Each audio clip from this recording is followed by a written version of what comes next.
Hello! Welcome one and all, to the pub of the Astro. Ah, ba ba ba ba ba ba. Ah, ba ba ba ba ba ba. Hello. Welcome to the Astropub, ladies and gentlemen. Welcome to the office hours. This is a Star Citizen broadcast where I talk about lore, news, and more. We do some yakety-yak stuff where we talk about the game rather than play it. But we played it yesterday, played it on Saturday, not on Friday. We played some other cool games on Friday, though. How you doing?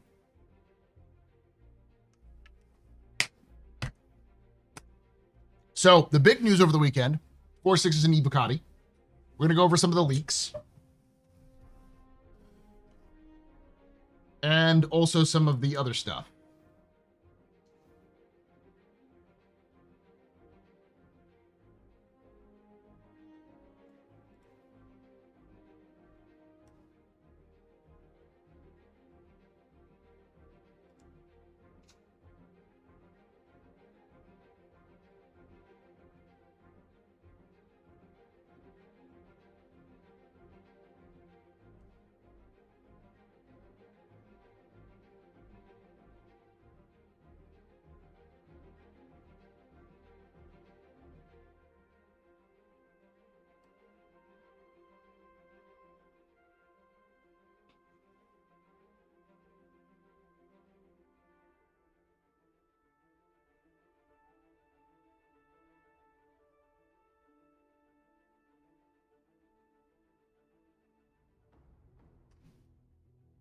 Looking at some of the leaks. Ice Cave, 7 new server stations and Nix.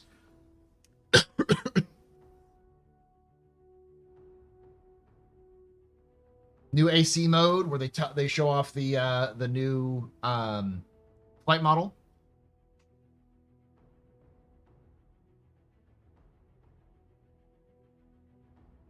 And Rock Cracker. It's been in that is in there. New salvage and mining missions as well. Component salvage type mission. New RMC delivery missions.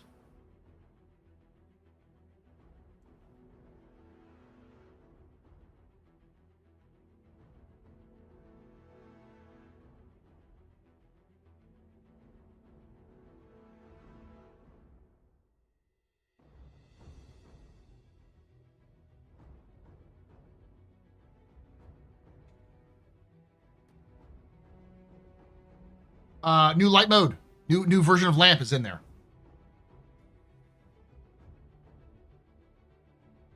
No, man, I'm gonna have this cough in the next couple weeks, minimum. It's become like an issue that deals with it's cedar season here, so it's cedar fever issue. Doesn't really affect my day-to-day life, really.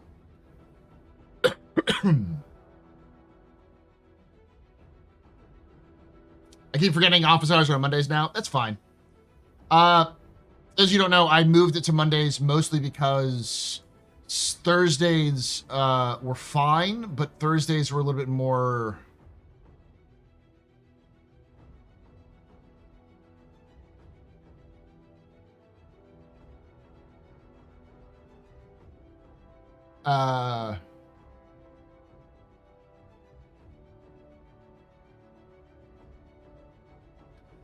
I don't know how to describe it. It's a lot more taxing to start on a Thursday, where I'm coming towards the end of the work week, than it is to start on a Friday and then end on a Monday.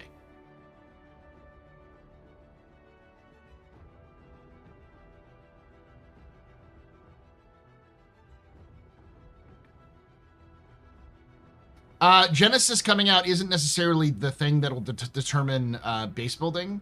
The thing that will determine base building is Starchitect. You need Genesis for Starchitect, and Starchitect needs to come out after that so that it can support base building, because Starchitect is sort of like the basis of base building. Driving at the moment, but my squad and I will pull up heavy on your next stream. Add me. Sure, Bryce, if you want.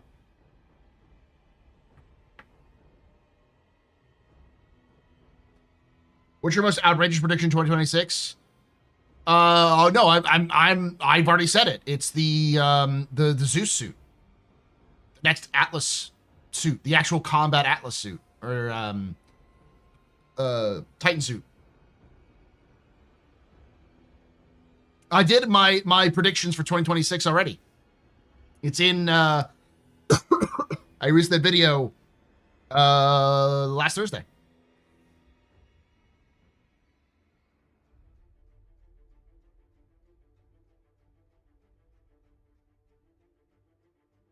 Give them again my prediction for 2026. The short and simple answer is pretty much everything that Chris mentions in the monthly reports. Keep doing that. When in his letter to the chairman is probably going to make it. Then again, Chris also has bad record there. But this is one of those situations where I don't see them not being able to do that except for time conditions. It's a matter of just timing. Like they can do dynamic server meshing, and I think a lot of stuff that they want to do hinges on dynamic server meshing being in some way, shape, or form done. Genesis isn't like an impossibility. It's just more of a time thing, and it sounds like they're probably closer to being done than we think. Like probably middle of the year. Hey, Cindy. How am I liking the narrative stuff coming in? It's getting better. I watched that. Not too juicy. There's no reason to get all excited about something crazy because there's just really nothing that is really insane coming in. Like the Jav, probably not. Base building and space stations, no.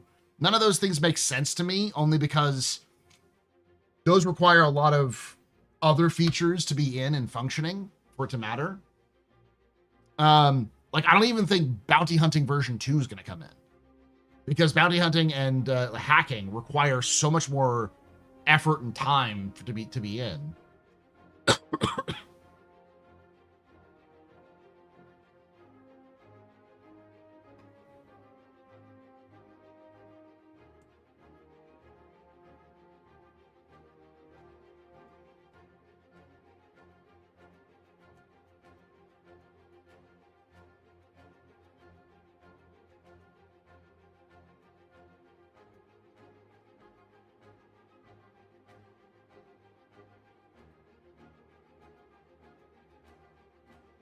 Yeah, rep, crafting. Gosh, I'm trying to think of what the other ones are. That's rep, crafting, more engineering, inventory, dynamic meshing, instancing, social tools. Yeah.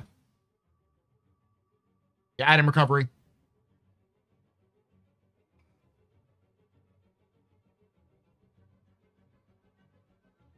I've done the impossible, taking an Oberth against a Klingon bird of prey and won. Congratulations. Hey, Dirtisan. We'll talk a little bit about the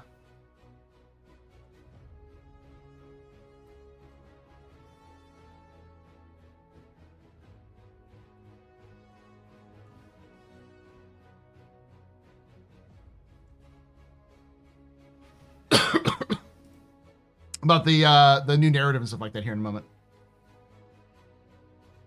I have a vague memory of a monthly report mentioning the Titan suits being in Squadron ages ago, and then Atlas showed up. So yeah, Titan suits somewhere around, or more likely after Squadron. Doesn't feel completely tinfoiled. I think the Titan suits coming in Invictus would make a lot of sense, because they should be close. If they're releasing Squadron in 2026, they should be close to a beta by that point. Like I know a lot of people are coping saying Squadron's going to be released in like June. I'm like, we don't even have a fucking beta yet. CIG said they need to go into beta. They're not into beta yet. There's no indication they're going to go into beta yet, and CIG will be trumpeting from the fucking hilltops once they reach beta. He doesn't know the Oberth meme. Oh no, it's just more that like I don't get what you're referencing. Yeah, October is optimistic.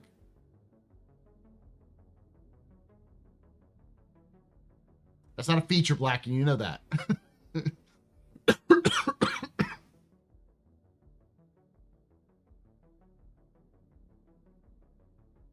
And get some water here in a moment. But I'm interested to seeing, because like 2026 already seems like 4.6 seems like it's coming out this month. And if it's coming out this month, that seems like CIG's doing the same pace as they did in the previously, which they said specifically they weren't going to do. So we'll see.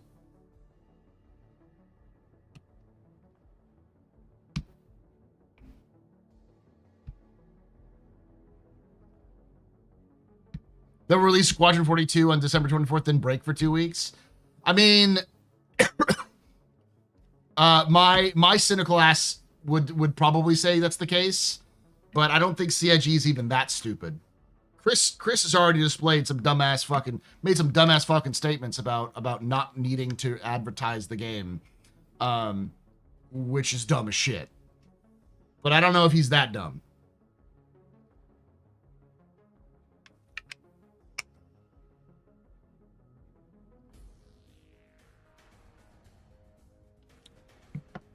I'm not going to say what if, I was going to say, what if you got a Titan suit for participating in a beta? They're not going to be a public beta. What I mean by beta is CIG will be doing a closed beta, but they'll tell us when they reach beta.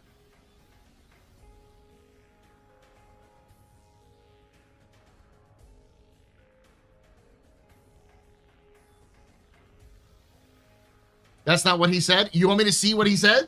Here's exactly what he said. Let's pull it up. Don't give me that's not what he said when I've read this fucking sentence like 7,000 goddamn times because it fucking worries the shit out of me.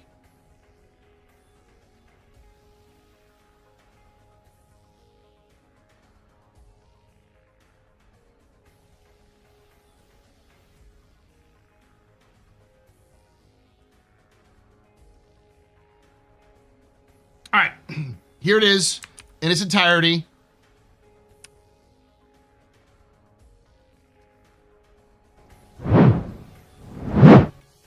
For Squadron 42, our priority remains quality and polish as we move towards beta and release. We're confident in the direction the game is headed and are fully focused on delivering. We know many of you are eager to play and we're looking forward to putting it in your hands.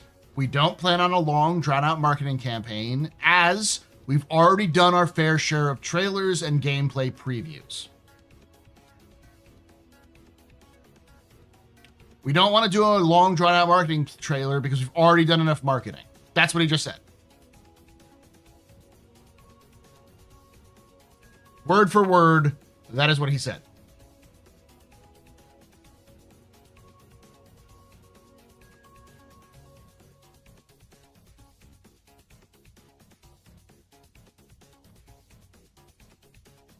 Tell me what that means.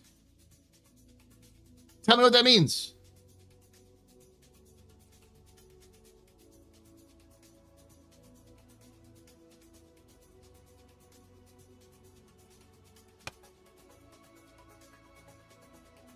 He didn't say shorter shit. He said, as we've already done our fair trailers of marketing and gameplay previews.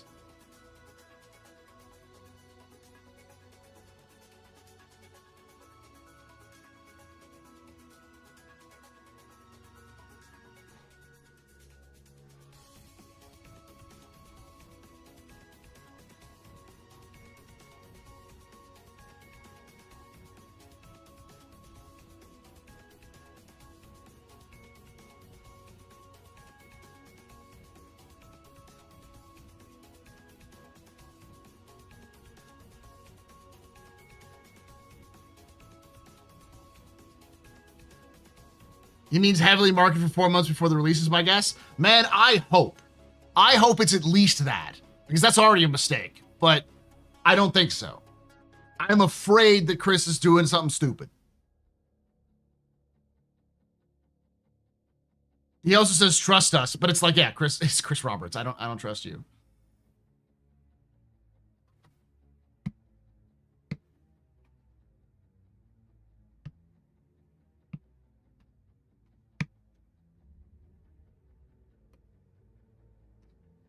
We'll know more by March. Would be my guess.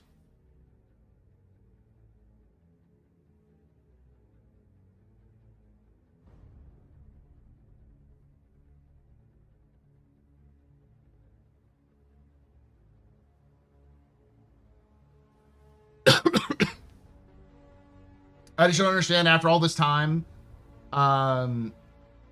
building his baby, he's going to cut it short, and at the very end, when he should be going full force before release. I don't get it. Let me explain to you the mind of a game developer. Anybody who has ever done anything creative that takes a lot of time and effort will tell you, you fucking hate it by the end. You're desperately trying to get it done, and you're trying to push it out because you want to get it out. And more people want to eagerly show off their thing than wait for an ideal time to release. Because you spent so much time and effort on it, you want to show it off. And the thing about video game creators is that every single video game creator I've ever met or I've ever looked into has said some version of they hate having to wait to release a game. If it was up to most video game creators, they would just release it when it's done. And having also looked into how video games are made, I know that's dumb as shit.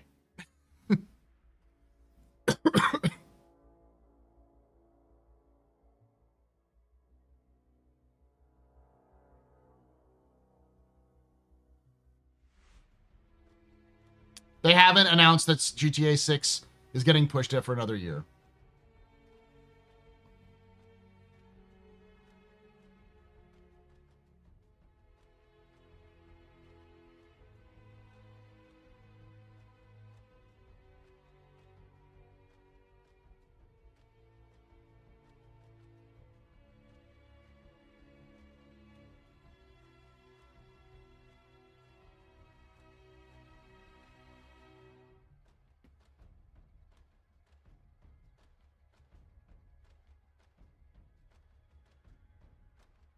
What's my optimal time to release Squadron 42?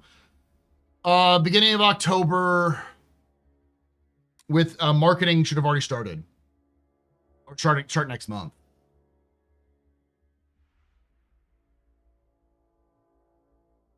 A marketing campaign starting in February, which is sort of a rolling out campaign for a release date possible, or a big announcement. Invictus, which is itself an announcement for an announcement, where you release it at Summer Games Fest. You actually release the date at Summer Games Fest. But before that, you're already doing new screenshots, and you're doing snippets and trailers and all that kind of stuff.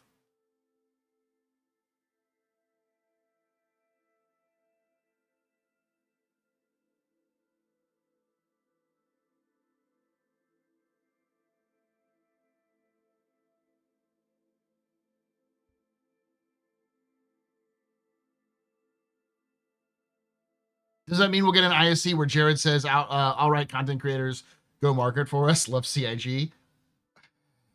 You've said it. Now it's going to happen. Hey, Thorn. How many times fly with a good, how times fly with a good stream? Yeah, 25 days. Whew. 25 streams. Not even 25 days.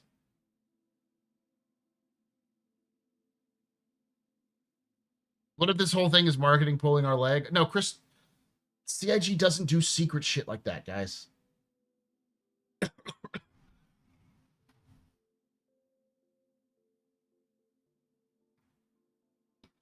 I thought they kind of soft launched the marketing with the Know Your Enemy poster they released at the beginning of the year. I mean, they've been doing that for a year, though. That kind of shit's been happening for a year. And to give you context, originally that was supposed to come out every 2 months, and then it was pushed back to every quarter. And I think they missed a quarter anyways. So they did 3 or 4, maybe 5 of those over the course of last year. So it's clear they severely reduced their plans for even just email marketing.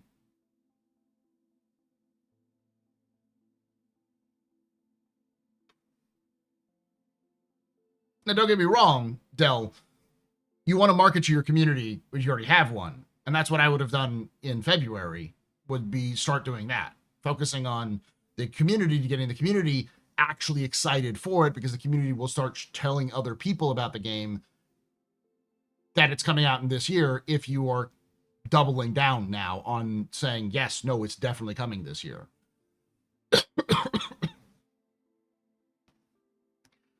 And then you start ramping up the marketing for everybody else. Because that's not as expensive to do that with a community. I'm in get Squadron 42 out so it can flop and we can move on camp. So you're in the you want massive layoffs at CIG camp. Is that what I'm hearing, Saint?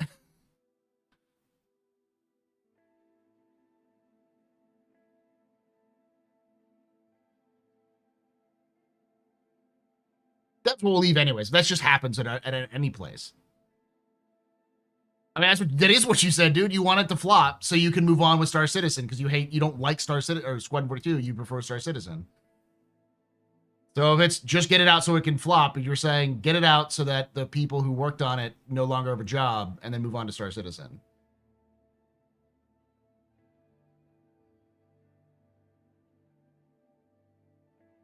I don't want it to flop. It's gonna. So you're just assuming that CIG is going to downsize. You're just telling people, oh, yeah, so the game's already going to be bad.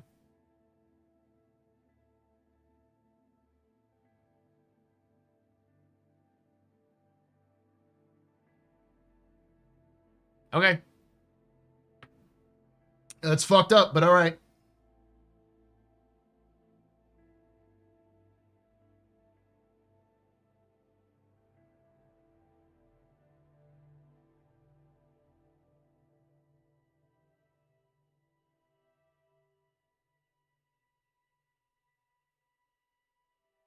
Nobody wants to stay at CIG working at that crap. That's bullshit. You're talking out your ass. I just hope I can get a chance to play Star Citizen before World War III. I mean, you can play it right now. Good vibes.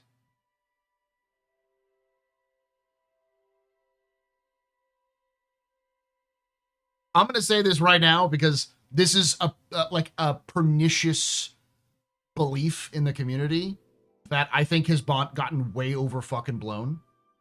Do I think it's 100% not true? No. But I do think that this is something that everyone uses as an excuse. And CIG, as typically with CIG, isn't saying shit because they don't want to have to deal with it. But the idea that Squadron 42 is holding back Star Citizen is insane. The thing that's holding back Star Citizen is Star Citizen. It has always been Star Citizen. Especially since they've reached, what is it, feature complete status already. They don't have people pulled off of the teams from the features. They pulled people already off the features to work on Star Citizen stuff. Like, that's done. That may have been the case like 2-3 years ago, but not really anymore. The thing that Squadron's dealing with is things like optimization. It's dealing with things like bug fixing and like adjusting levels, redoing reshoots for cinematics, that kind of thing. Does that mean it's not holding back Star Citizen? Probably a little bit. You know, cinematics teams could be doing stuff. Maybe some of the mission designers are over there still trying to work on things. There's definitely some manpower that's working on Squadron that could be working on Star Citizen for some things. But the thing you want, the things that everybody wants in Star Citizen are not being held back by Squadron. You list something and it's not being held back by Squadron.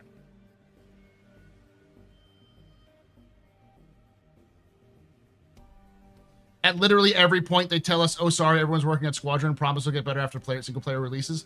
And literally give me a link. Give me a link in the last 6 months where somebody said specifically that.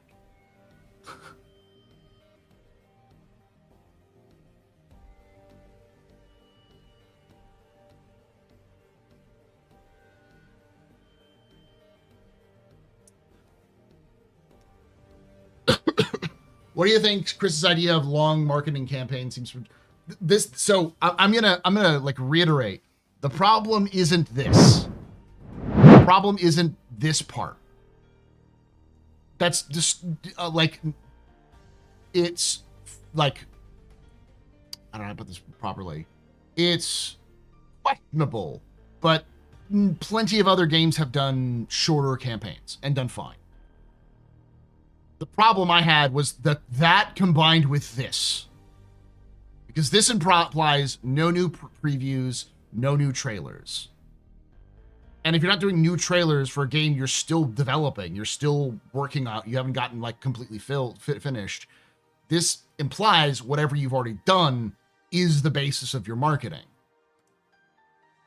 And the last thing we got a preview for was like in 2024. So now 2 years ago. People don't remember fucking 2 weeks from ago, let alone 2 years ago.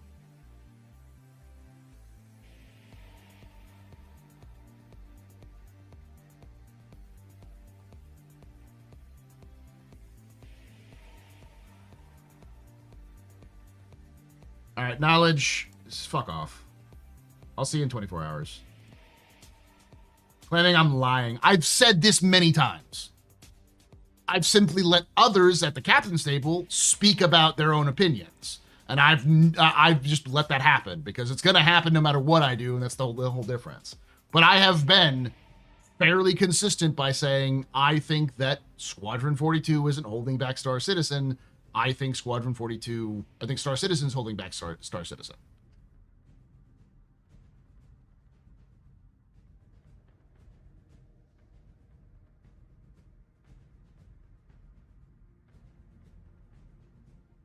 Which is fine. Prove me wrong. Give me a link. I'm saying the knowledge was trying to stir the pot, so he can take a 24-hour nap for now.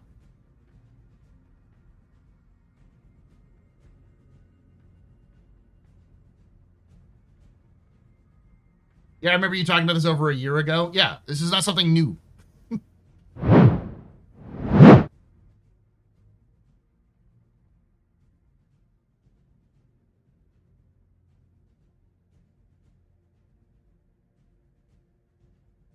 I guess the thing holding back both has always been the thing that has been, if anything, has been holding back Star Citizen. It's the lack of QA. It's time and QA. And I'm assuming that most of the QA is probably working on Squadron, though my also understanding, talking with people who work at CIG, is that there's usually a bit of a wall between Squadron and Star Citizen QA developers. So it's not like they're pulling people from Star Citizen to work on Squadron, because they often ask the QA themselves, do you want to work on Squadron? Are you okay with working on Squadron? And if they're like, no, I don't want to be spoiled because I'm really interested in that game, they often don't pull them. So it has to be a group of people who are willing to be pulled. And from my experience talking with folks on both of those teams, it just generally doesn't happen. Okay. When was this posted? 7 months ago. It's at 19 minutes in. Okay.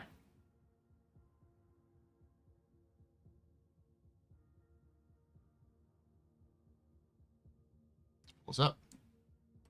I'm gonna hear some context beforehand.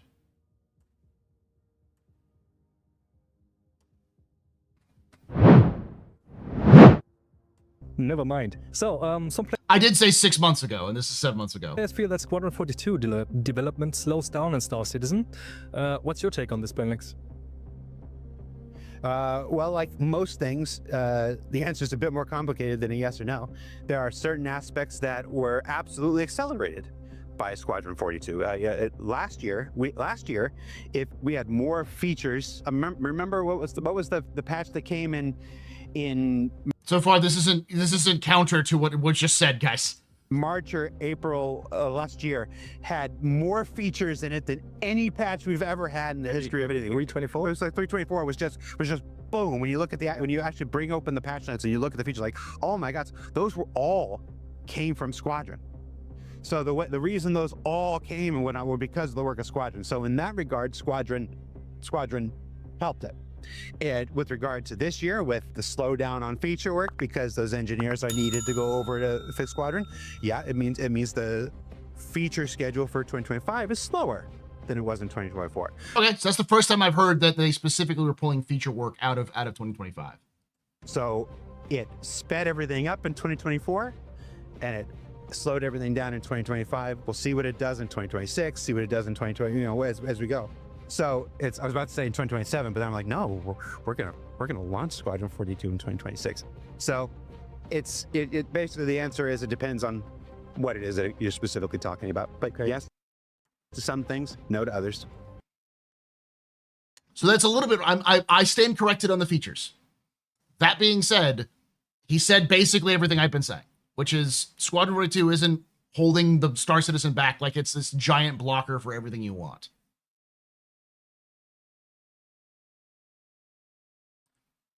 Like, a lot of people are like, oh, well, the performance is bad. That's not Squadron. My ship, not Squadron. Like,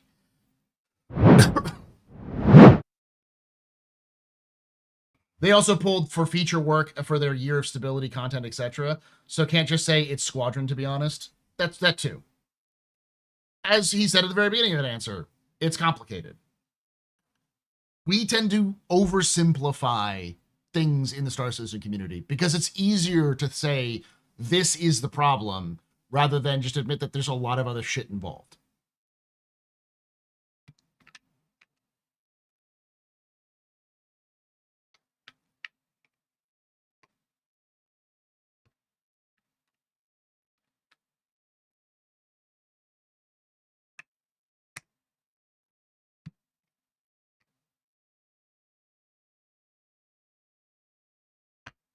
Yeah, and I mean, there's a ton of features that have literally zero impact on Squadron that wouldn't have come out. For example, crafting, base building, bounty hunting, etc. Not too much. I would, if they are pulling people for features, some of the people who would be working on those features are being pulled to work on other things. Let's put through something that's less dramatic, like NPC crew. You just want to get me in trouble.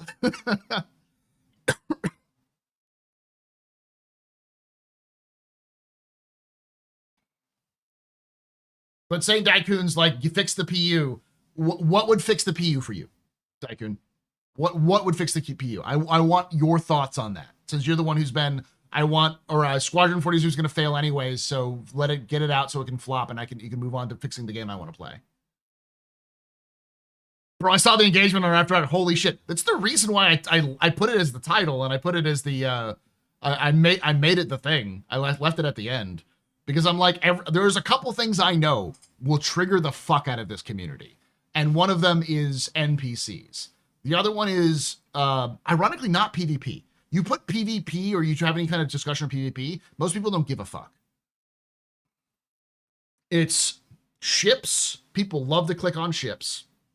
And people love to click on, talk about NPC controversy.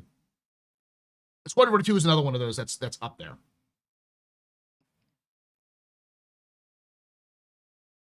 I think it might be the go-to answer for people answering potential complaints. They just get Squadron Bro for the answer.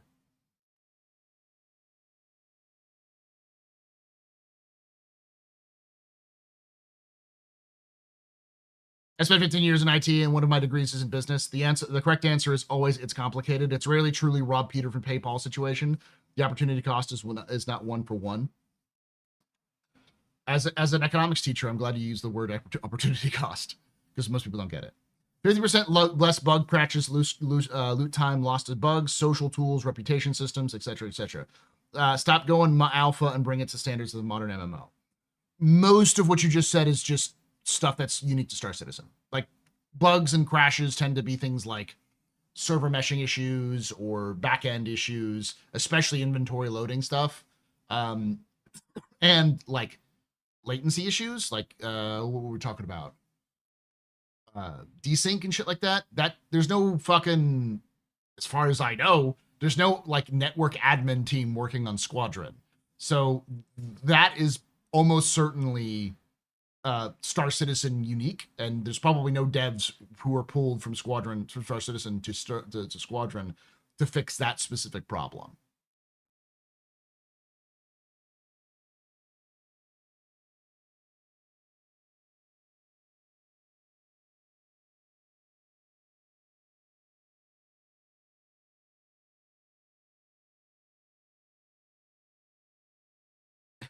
The single player game Squadron is well known for its server meshing and backend infrastructure. They do use server meshing, or some version of it. It's just an offline version.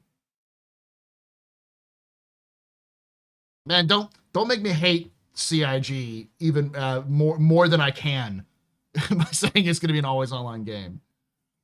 I've seen a lot of people understanding how much of an effect global illumination will have on speeding up dev time, since they would no longer have to place light manually. They'll still do some lighting passes, I'm sure, but yeah, like global illumination will probably speed up a few things. That wouldn't be server meshing. So as far as I understand, this was explained a while ago, so it may have changed, was how they do Squadron is they actually create a server inside your computer, and your player is acts as the client inside that server.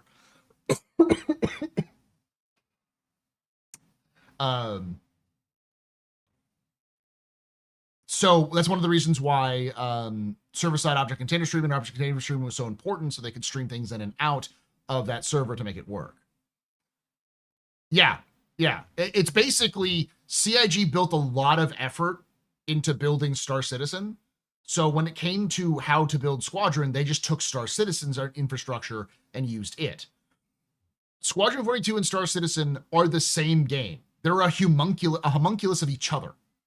That's why I constantly say, like, they're not opposing games. They're the same game. The difference is just in the details. Like, Squadron gets more like player interactions with NPCs and cutscenes, because that's like the story-driven aspect of things. It has more NPC-driven events because story game. But that doesn't mean Star Citizen doesn't have those or won't have those. It just means that that's the main focus.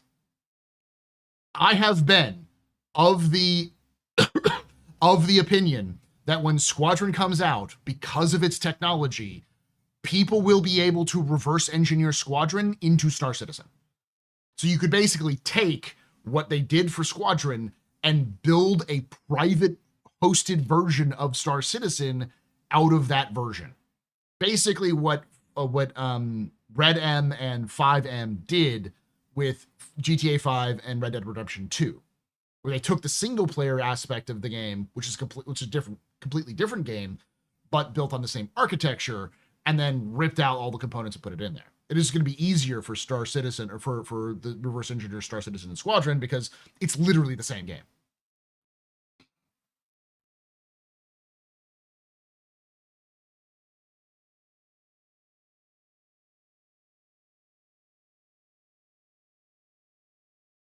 Odin will just have to jump point at some point. It's literally future PU content to a degree. I'm sure there'll be some changes. And the thing about Squadron is that it's not fully open world. So I don't believe every single planet would be made to be landable. I doubt that most of the planets are even using Genesis tech. I bet you they're using an older version of planetary tech because they just didn't want to fuck with it. So the game will actually, ironically, probably look a little worse than Star Citizen when it comes out, but it'll be more heavily crafted. Like, there'll be a lot more handcrafted locations. Wasn't SDK a stretch goal? I think so. The modding manual was.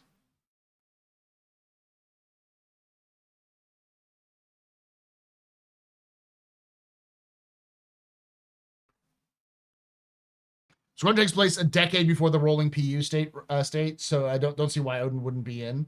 Again, it's because I don't think every part of Odin is done. Kind of like how Vega would be technically, parts of Vega probably done for Squadron.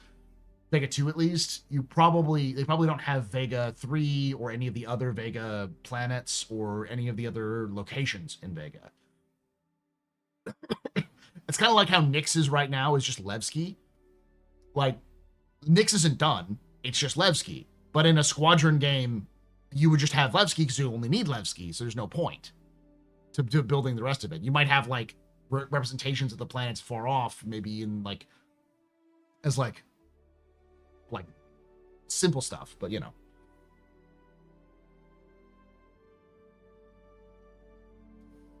So let's talk about something we can all agree on. Titan Exosuit is badass.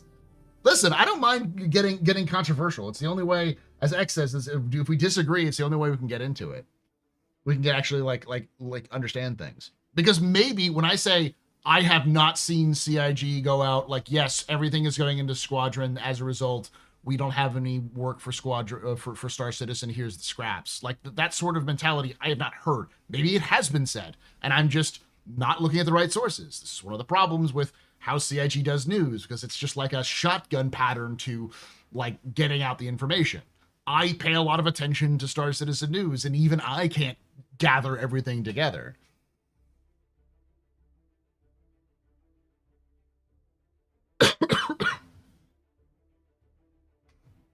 Do you think we'll have a living story in Star Citizen 1.0 and beyond? I hope so, but it's a matter of CIG getting a reputation system done.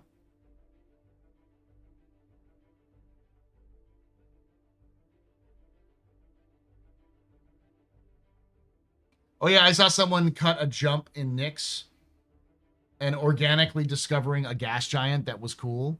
Oh, nice.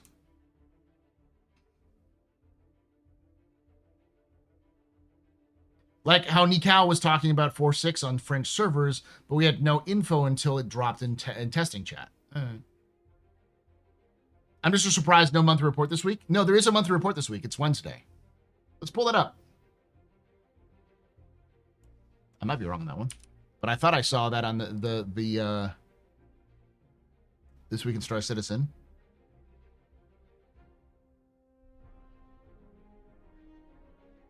Tuesday. There's a monthly bundle. It's a roadmap update. Okay. No monthly report. You're right. I thought I saw that on Wednesday, but it's the roadmap roundup. Commodity trade boost? What the fuck is that?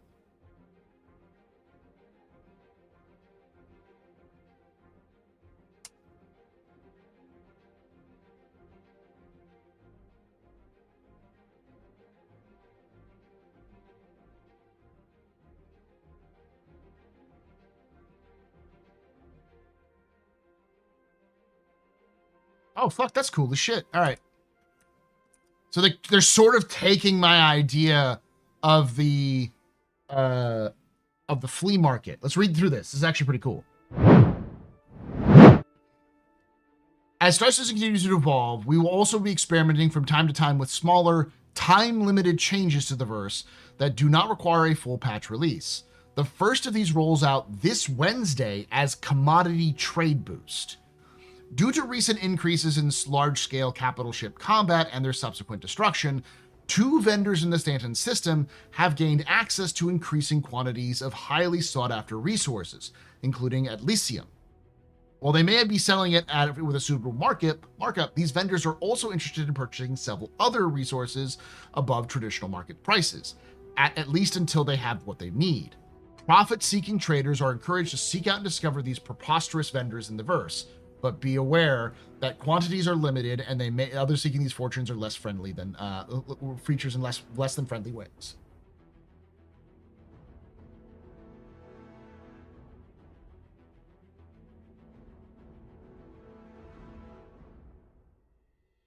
It's non-jump town.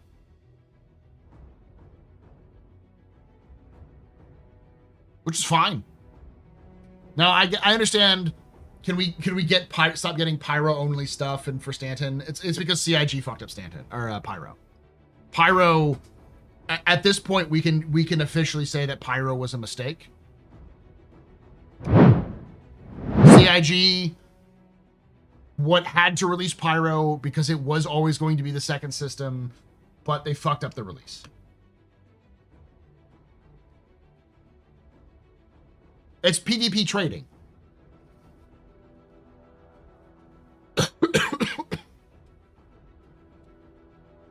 The question is, where are these vendors? My guess is space stations.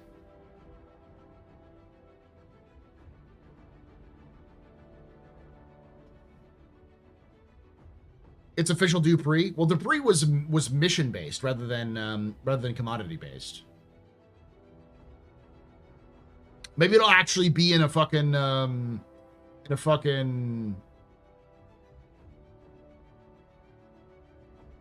distribution center for once. If they actually fucking use the distro center, I'll eat my hat. Well, I'm not gonna say eat my hat because I don't have a hat. I have a Drake hat. I will be very appreciative, I guess you could say.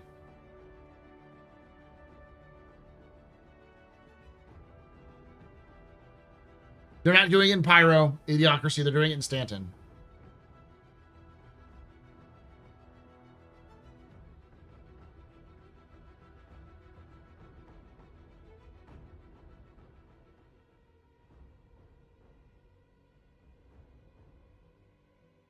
That's neat.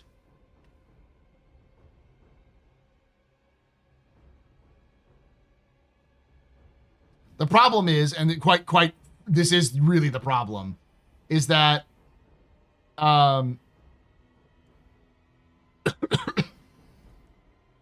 CIG is going to always undersell the amount. So it's going to be, people will exhaust these traders in like one go, because people have 400 fucking million credits. So they'll just show up and buy every single thing that they can buy and store it in their own hangars, and then sell a bunch of other stuff.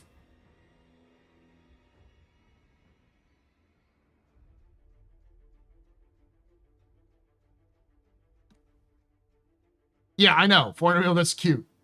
Someone with 27 billion credits, yeah. There is no. It just says. It says that it's in the Stanton system.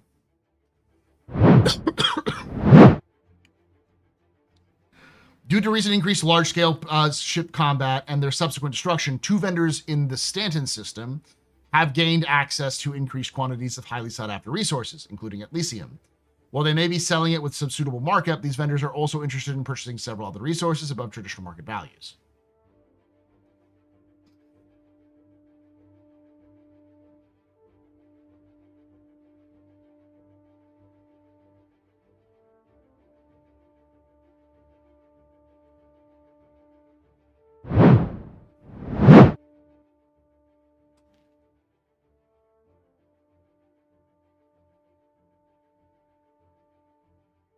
That's the plan. Is they said they're not going to do a wipe until they understand what's going on with the economy, like with all these dupes and stuff.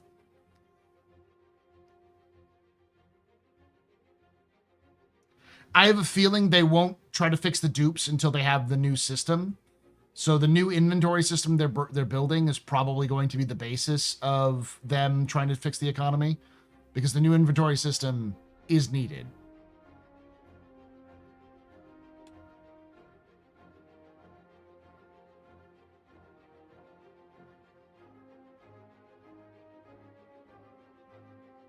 Rumor has it the hacked clients are back. What do you mean the hacked clients? Atlassium, Atlassium, but not Atlassium. It's Atlas-ium. It's literally ATLAS-IUM. Atlas-ium.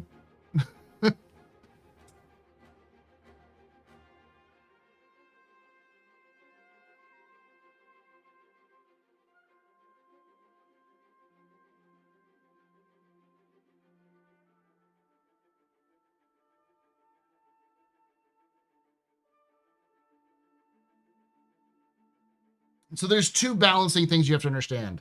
Number 1, the vast majority of players are not duping. So while other people are, or doing crazy shit, most players, especially casual players, are simply playing the game.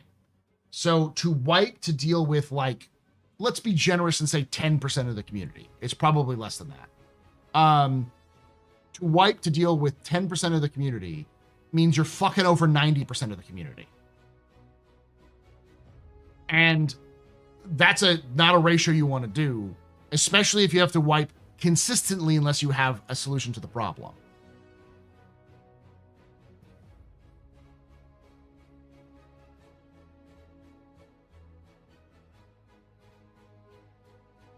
Question, I don't know if you missed it or not. What does 1.0 switch to UEC and no longer... does 1.0 switch to UEC and no longer a UEC? Yeah, it's the same thing, but you'll lose all your credits that you earned.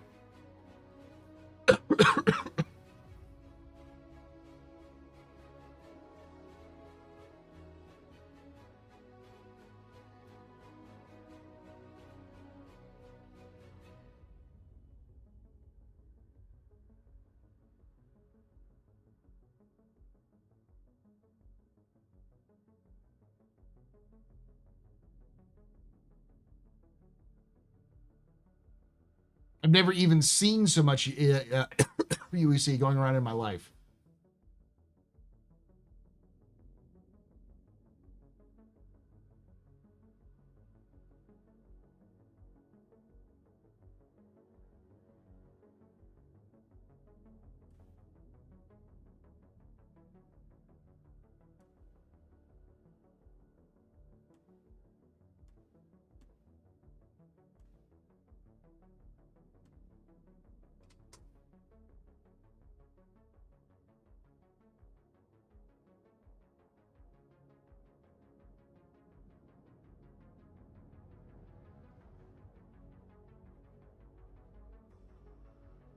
Oh, I forgot.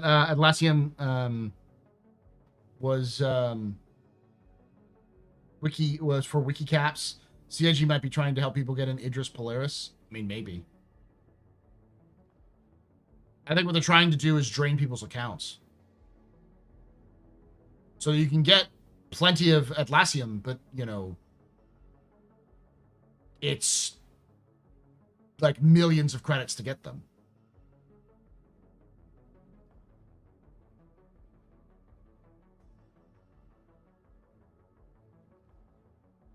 So we can expect persistence 1.04 with our game states? Pretty much, yes. Until then, there will be wipes. But again, CIG has to balance that issue. They haven't had a wipe in, like, over a year now. Did they wipe with 4.0? They probably wiped with 4.0. But typically, they don't wipe.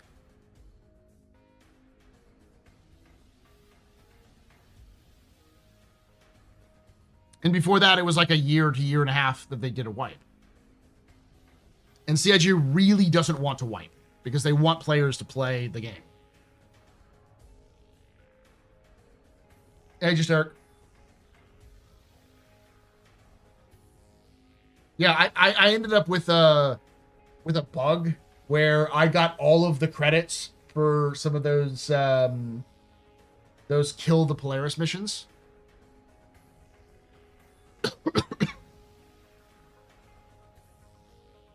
Wouldn't that just redistribute the wealth? Not really, because people would come in to buy the Atlassium and then it would be gone.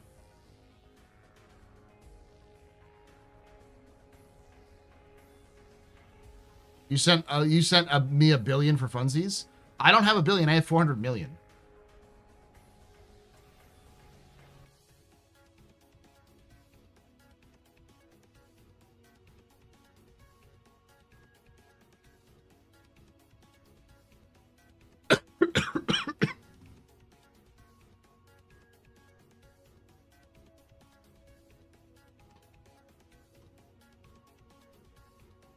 They haven't wiped since 3.19, I think. I thought they wiped in 4.0.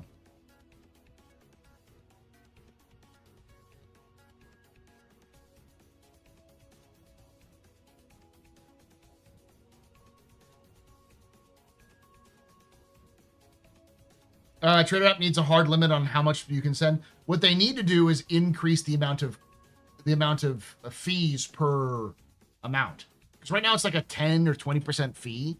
No, it's like 1%, isn't it? Like a 1% fee. It's a really small fee to send people stuff. So, it's a flat fee. It needs to be a gradated fee. So if you go over like 1,000 or 10,000 or 100,000 UEC, it goes up. And then when you get to like 1 million UEC, it's like 50% cut. Get to 1 billion UEC, it's like 75%. So you have to send people an annoyingly small amount of money over time. And then I like the idea of having like a limit where you can only spend so much.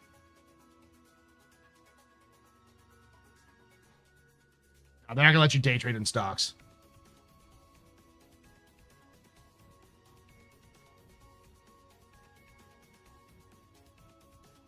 It's 0.5%, yeah. It needs to go up.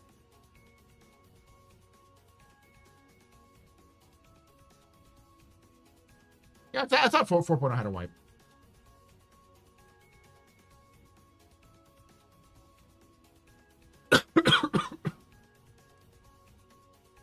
Which means they haven't had a wipe since like December, January of last year.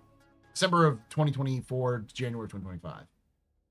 And typically they go about a year, because before that it was about a year before that, maybe a year and a half in the 3.0 levels. But that's the problem, is that if you wipe now, you'll have the same problem happening in another month. So you have to wipe again.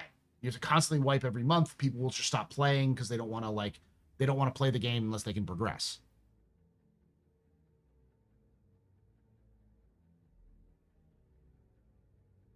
I still believe a yearly wipe until 1.0 is fine. I think it's fine once they have a handle on the economy.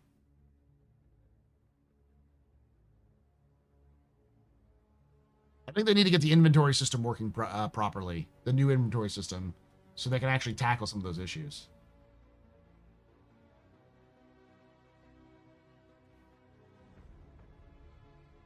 The dupes, and the only way you stop the dupes is with a new inventory system. Wipe aside, did we get to the juicy lore stuff already? No, we haven't talked about lore yet. We're gonna get to that in a moment. I'm gonna get some water first, but there will be new ways for dupes. But you want to try to deal with the problems as you see them before you actually do the wipe, and then you figure out who the new ways of doing dupes, and then you wipe again when we have more information. And usually, if you have enough information, you could probably track down, because they've done this in the past too, where they can track down the people who are participating in the dupes and then just remove all those UEC or remove those equipment.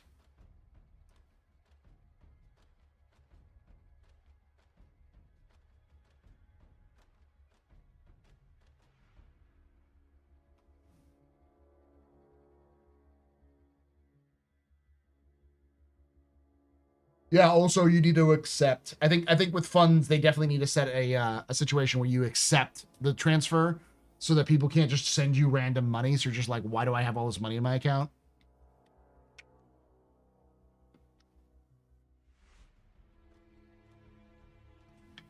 Everything's been traceable for a while. It's just the current system, so many people are duping, it's hard to tell the difference between somebody who's accidentally duping and intentionally duping.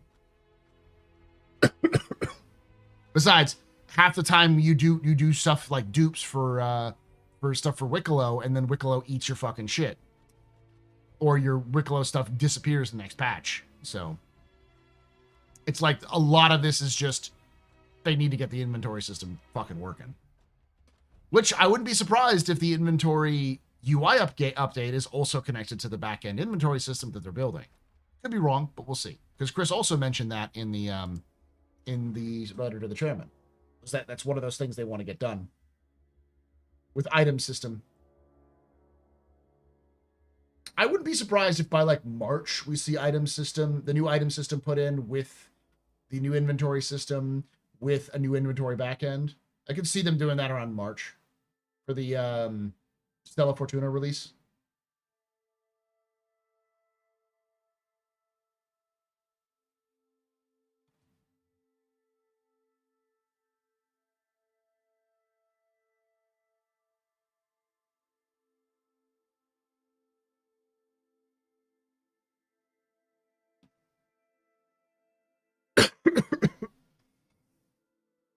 Theory: CIG created dupes to instigate wipe to persuade players to pledge for ships. That would make sense if CIG was wiping frequently, but they're not.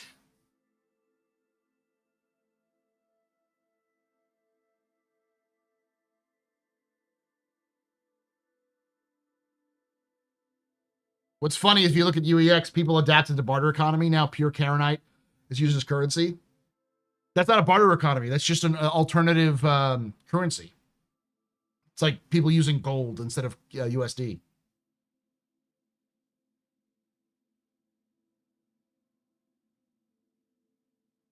Don't attribute greed, which can be attributed to stupidity. That is a stupidity, but ignorance is the right term for this one.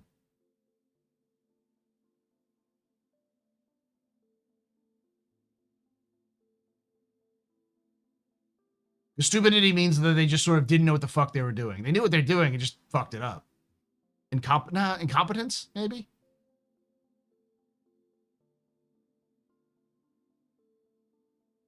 Gene Roddenberry Andromeda is a better TV show than Babylon 5. Man, you're not gonna convince me to like hate hate this, man. I haven't seen Andromeda in a while. But you might be right. I know it's not malice for incompetence, but like in this case, it's more. I'm trying to think of a word for it, because like stupidity assumes that they're dumb and they don't know what they're doing. They know what they're doing. They just don't have the resources to do it, or they don't want to have the resources to do it. Laziness? Yeah, it's probably a better word for it.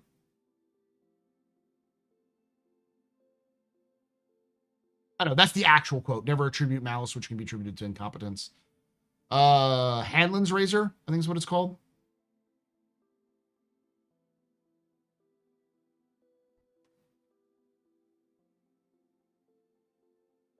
UEC is the stable currency. It's used everywhere, just like how the dollar currently is the most reliable currency everywhere. Yep.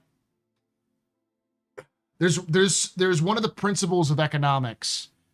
Fundamental principles of economics is that if you have an economy, if where you have people, you will have an economy.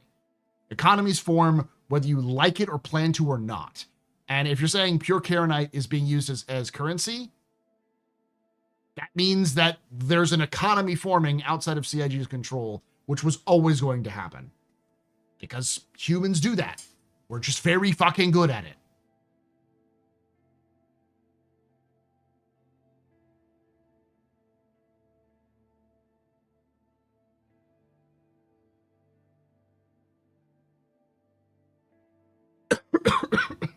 Did I watch Andor? The first season, not the second season. Everyone says the second season's really good, though I haven't bothered to watch it.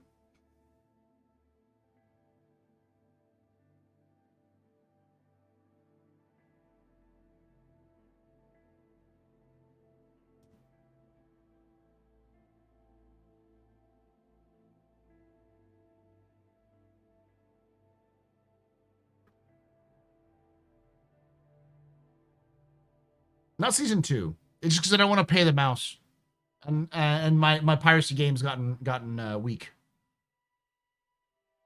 Will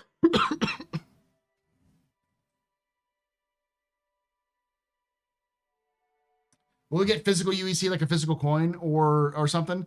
CIG has mentioned that in the past. I'll tell you this: the writers have been asked this question multiple times, and all of the writers were like, maybe. It makes sense. And then like Will popped up and was like, hold up, I'll take the heat. This is our plan. Like, you can tell whenever the writers are talking, they have an idea of what they want to do. The problem is that their idea might absolutely like either suck or just get smashed in the face by development. They don't have control over it. It's the developers who control it. So they can come up with great ideas, but they've gotten burned in the past where they come up with a great idea and it's like, this is our idea. And then it just never happened. Like a great example of this is regen. The concept of regen before was just you got injured and you came back. That's based off of what they were planning on doing, but then they changed it. But they had built a bunch of fucking lore about like the benefits and the improvements of medical technology, which is why they had to make regen a recent thing that happened in the verse, because otherwise it would work.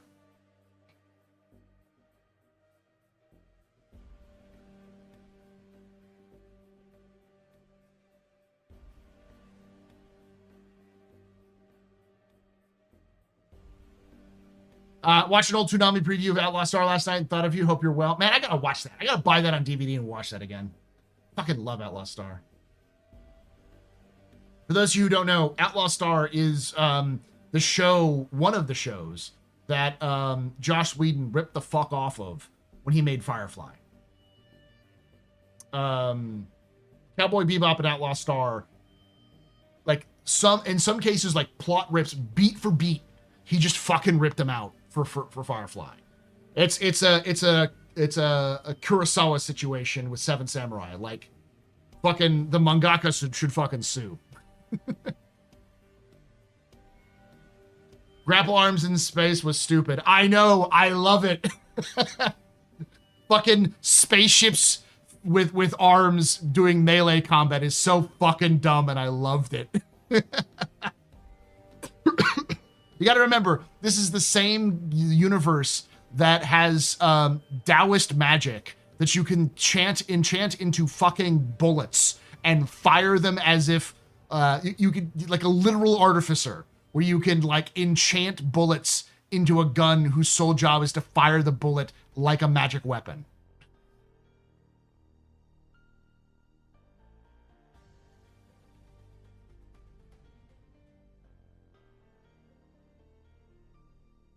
Thank you, Omega.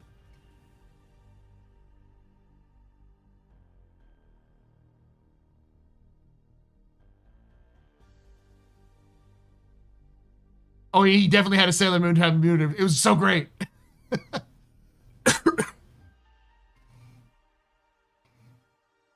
But yeah, no, like I think for those of you who don't know, I'll explain the plot of the initial plot of Outlaw Star. You have, it's a little different than Mal, but you have a guy and his best friend who are suffering from a loss. His father was killed doing trying to build an experimental ship in space, so he became traumatized of going to space.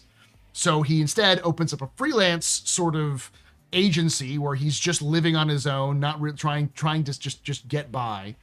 When he gets a job from, in this case it was an old friend, but like kind of like gets thrust into a situation where a group of very entrenched individuals are trying to steal a object that somebody else has stolen, which turns out to be an artificially enhanced girl who was enhanced by the government in order to pilot an advanced spacecraft.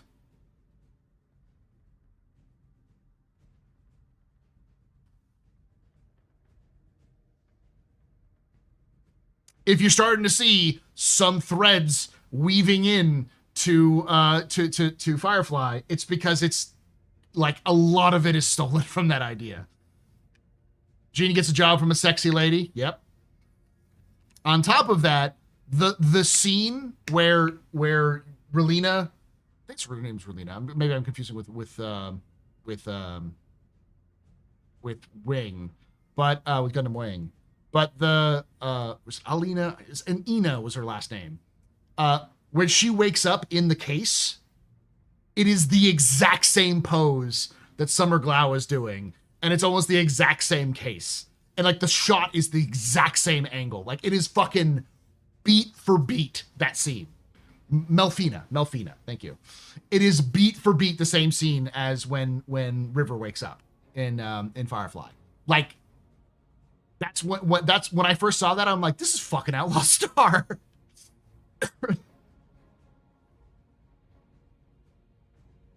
She's the key to a One Piece-esque cosmic horror power. Yes.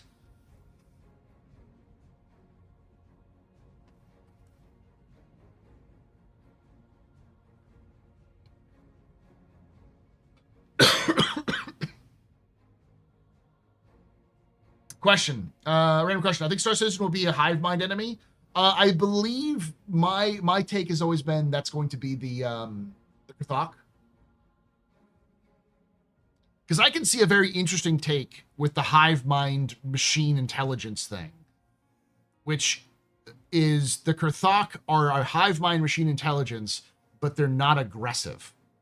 They're defensive. So they only respond if you provoke them. But if you provoke them, they will do everything they can to prevent you from provoking them or attacking them again. So sort of just like a common theme in Star Citizen is machine intelligences work, but they always effectively hallucinate. They always fuck up in weird small ways they're not supposed to because they're not built exclusively well. It's very, Isaac Asimov and that sort of take. So taking that and expanding it to an entire species, I think would be a very interesting take. It's like generally they're not aggressive, but the second you fuck with them, they become aggressive and you become the threat that they have to neutralize. So the reason why the Xi'an are terrified of them is because they were aggressive against the Cathok, and then the Cathok responded in such an proportional way that they had to throw tons of troops just to stop them from advancing because they fucked up themselves.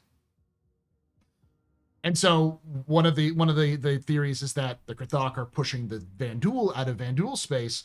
That could be the exact same thing that happened. The Vanduul poked the fucking bear. The bear woke up and just started beating the shit out of them. And instead of them going, yes, we're going to go fight, they're like, this is fucking suicide. We're dead. There's no way we survive this. Let's get the fuck out. Because they, you know, while they are very orc-like in that sense, like you want to achieve honor, there's a difference between fighting another race and fighting a force of nature.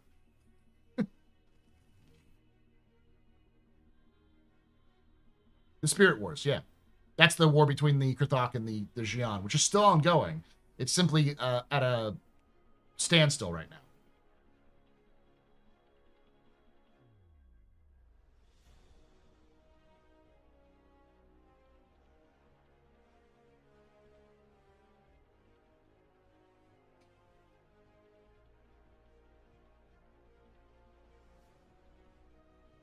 So more cyber like the Borg. They're probably not cyber. They're probably more robotic. Why that name, though? Krthok? We don't know. Krthok was just a name they invented. We know that Krthok is actually not a Xi'an word. So whatever word it is, it's probably from their own language. At least somehow, maybe what the Krthok call themselves.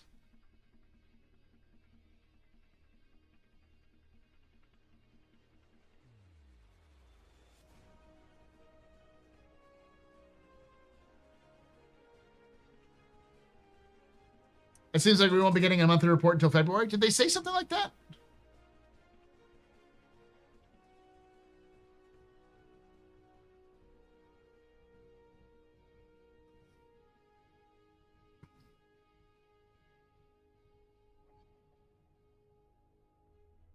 I'm reading through it right now. The weekly report.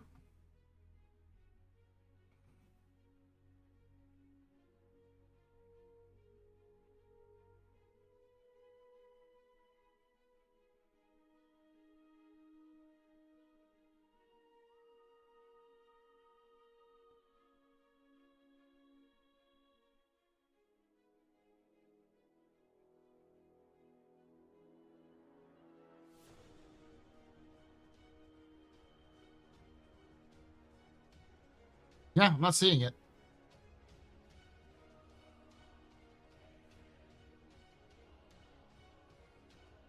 Oh, fuck, that sucks, Jakara. I know that feeling. There's no monthly report scheduled for this week. Well, yeah, that just means that it's at the, it could be next week. They just came back last week. So it could be next Wednesday, the 21st or the 28th.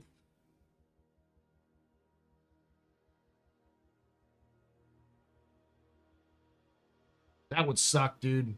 Because I had the same situation with my cat with kidney issues. He basically had kidney stones that were killing him. So we had to go through a big expensive process to get him fixed.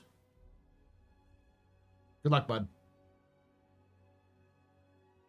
Whatever happened to Patch Watch? They produce it every so often.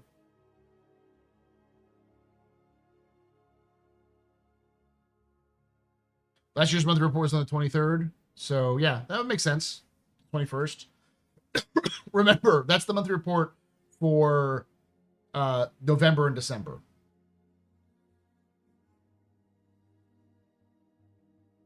Just a hypothesis. Xi'an are organic and must have spirits. The Krthok are synthetic, and thus the Xi'an believe they don't. Thus, they're fighting to protect spirits from the spiritless. Yeah, I can see that.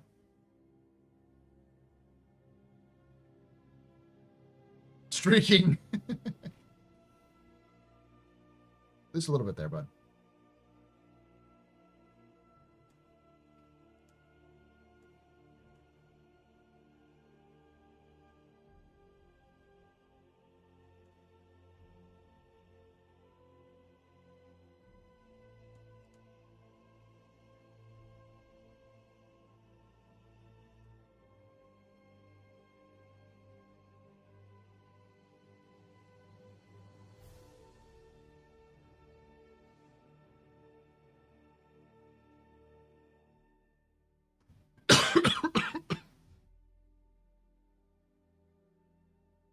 We've already been aggressive today.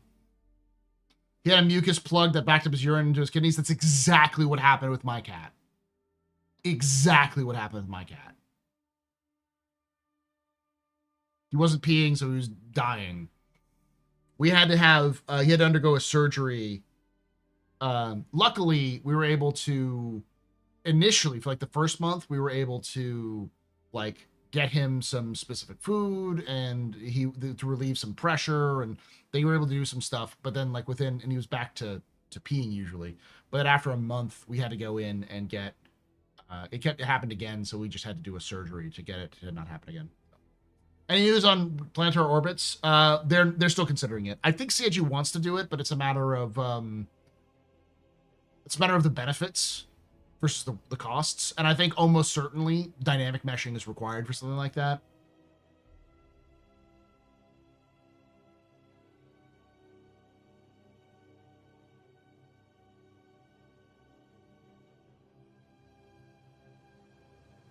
That would be a post 1.0 for a thing for sure. Yeah. I said this in the captain's table yesterday or on Saturday, but I think people need to come to grips with the fact that 1.0 is not going to be what you want it to be.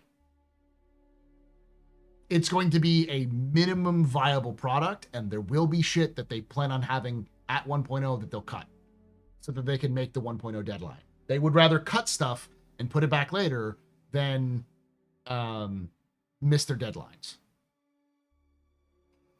This was always going to come to a point where CIG has to make some sort of deadline because they couldn't do this shit forever.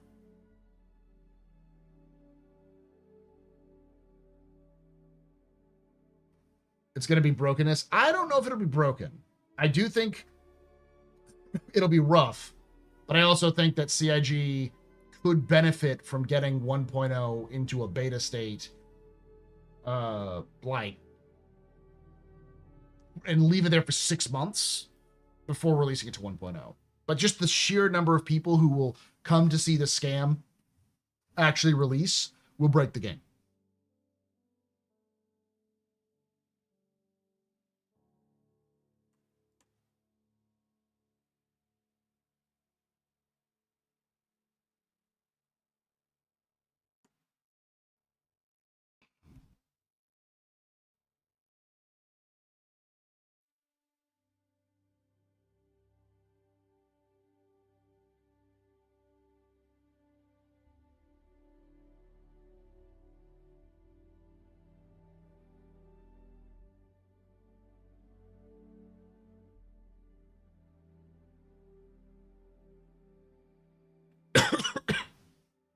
All right.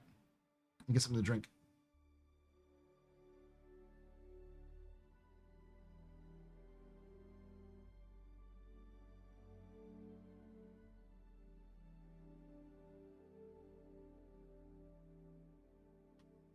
Do you really think CIG feels that much pressure to do 1.0? They have two investor groups, as far as I understand. One investor group seems to be very chill, and the other one seems to be very hands-off. But both of them seem to want to cash out in 2027. Because in 2027, their actual value is fucking hundreds of millions of dollars. So they invested like 80 million, and they're going to get a payout of much higher. Not much higher, but like, you know, significantly higher compared to what they put in. And they seem to not really want to be in there for the long run. They're there for this, like, Squadron and the release of 1.0. And I think CIG needs an influx of cash by that point so that when they pay off their investors, they can go completely croissant again. And that situation requires them to have a lot of flush recent cash to pay off, because they can't just pay them with stock, because that's the whole point. That's what they get in the first place.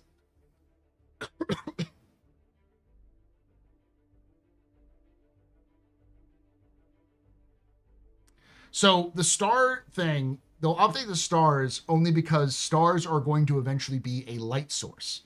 So they need to physicalize the stars.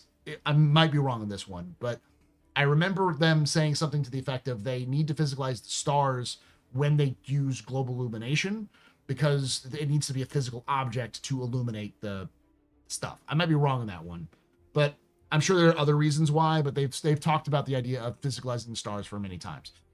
Dynamic meshing is probably another way of looking at that. So for raycasting,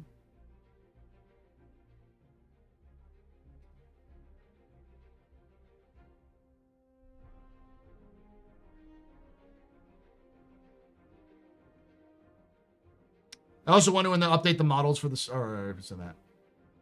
It also implies ship sales after 1.0, but that seems like a given. Yeah, they're going to sell ships.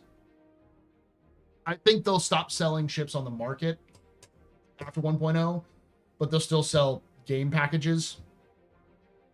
And they'll sell concept ships. Effectively new ships that they'll release straight to flyable, that you'll be able to buy them with cash to get them right away, and then after 6 months they'll be entered into the verse for people to purchase. I still think that's a dumb way. I think they should allow those things to be purchased in game day one, and then also people could purchase them with cash. Why? Because people will still buy it with cash. This community will still buy it with cash. Why? Because they want it right now, rather than grind for it or whatever.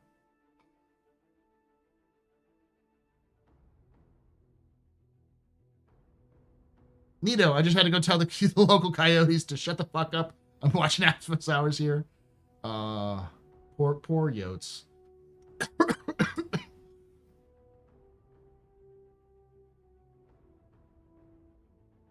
What you're saying is community is lazy. Kind of. I'm saying this community is filled with collectors. People who are obsessed with collecting things. And some people are impatient. Not necessarily lazy.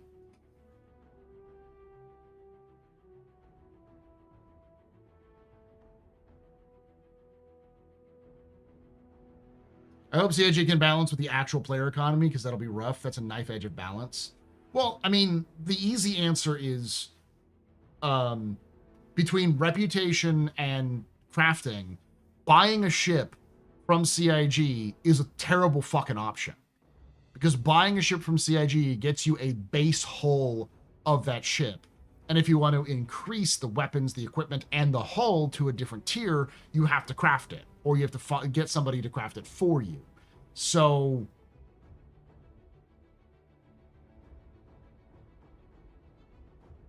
is there mention of a way to change our home base after 1.0? No, but they'll probably have something.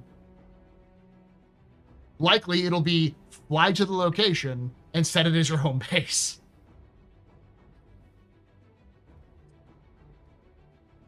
They're not going to do one use, but they will turn all pledge ships into blueprints, because I guarantee you'll get access to them. But I don't think, because right now if you tried to like use stuff you've purchased with actual cash with Wicklow, it eats the thing, because I think they're two separate databases. So it may be a situation where if you buy the actual ship, it's actually worse, because you still have to craft that ship as a tier 1 ship in order for you to upgrade it to the higher tiers. So you get access to a tier 1 ship that is locked at tier 1 that you cannot change. And if you want the more advanced hull, you have to go through the crafting system. So basically it takes all of the ships that people, all of the Idrises that people purchased. It's like, congratulations, you have a worthless hunk of junk compared to what you could get in terms of the higher levels.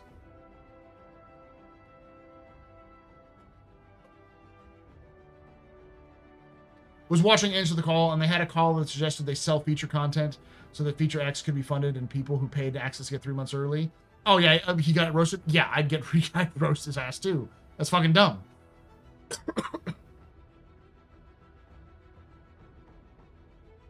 No, there's a way to upgrade the pre-existing ship with crafting. They call it a hull upgrade. Yes, but the question is, right now, those pre-existing ships that are purchased with cash are in a completely separate database from the ships that you can currently like interact with and change from like buying ships in game. So unless they have some way of allowing you to upgrade your ship that you purchased to a higher tier, then they'll just give you a blueprint.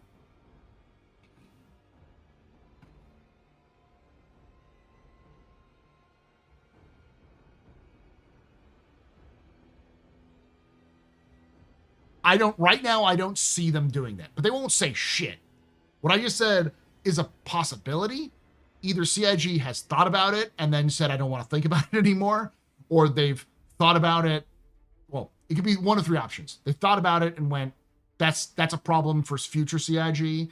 They thought about it and said, well, this is going to fuck up, but I'm not going to say shit, because if we say shit, then people get mad and start melting the ships, which is, again, a very viable option. And lastly, they'll say, hey, this is a problem, but we'll fix it when we get to it. Like we have a fix. We just need to get to that point. There's no point in working on that fix until we have it. It's one of those three options, two of which are basically you're fucked. And so using using like prisoner's dilemma logic, the best option is the options that are CIG is going to fuck it up. So err on that caution. Game theory, I guess you could say.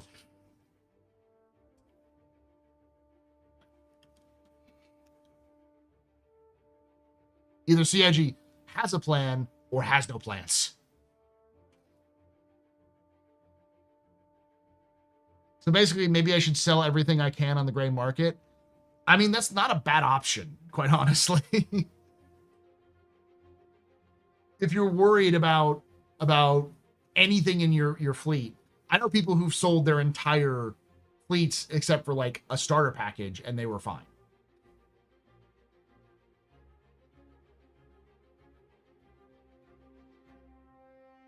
I hate it if they do that. It'll be pay to win if they give the ship blueprints. It will enable them to not have to earn the blueprint.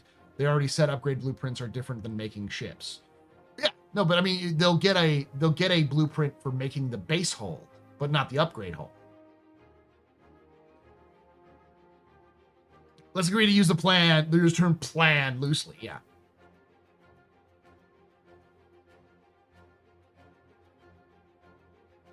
Insurance claims will just set everything to tier 1 unless they have upgrade. I'm of the opinion that anything that is above tier 1 has to be crafted, and you can't insure it above tier 1, which means, because that'll mean that if they actually fucking get soft deathing to work, that you will want to survive with your ship and make sure it doesn't explode, so you can recover it and then repair it and bring it back to use. It would also allow for custom, super awesome, mega unique weaponry that you can get at higher tiers, that you have to go purchase them back from the original creator. So it's not that you get nothing, you lose, sir, but you get the value, the monetary value of that ship at insurance cost. So you could go use some of that monetary value to help you recoup your loss, but you still have lost the time in terms of crafting.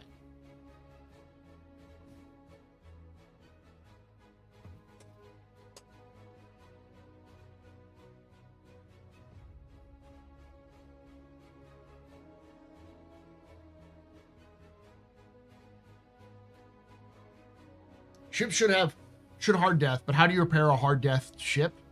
If a ship is hard death, it's exploded into multiple pieces. You don't repair a hard death ship. It's done.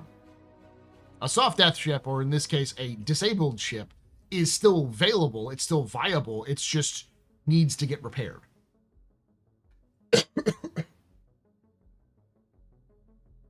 I think it should just wipe things down to tier 1 after insurance claim. I agree. But I think it's also shitty to like wipe it down to tier 1 and then not give you any money for the fact that you had a tier 2 or tier 3 ship, because it still should be your value. So you can get some of that value of that back, but the money won't pay for a tier 3 ship, especially if you built it yourself. You can use some of those resources, some of that money, to buy resources to get your ship upgraded again. But again, it forces players to go, I gotta roll the hard 6 when it comes to these things.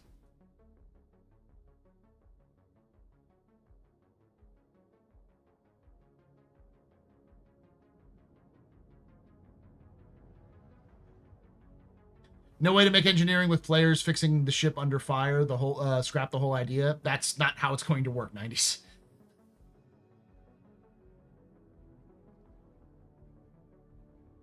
How much money you get back is flexible as long as there's consequences and losses are still there. Yeah.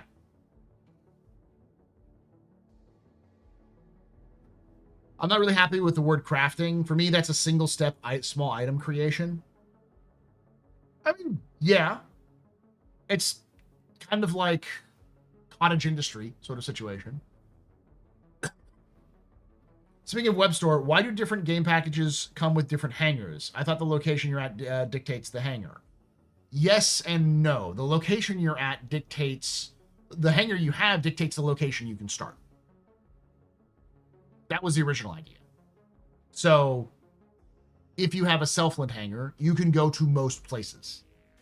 But you will not be able to go to, like, asteroids, because you need to get the FG industrial hangar in order to get the asteroid locations. And then certain places have the higher elite hangars, but those are only places that you will, you know, you can still, like, go to Terra, but, like, you can only have those hangars at Terra, or Earth, or Green, or whatever. So it limits the locations you can start with those hangars. It's really a throwback to when they had hangars that mattered, but I think now they still have to figure that out.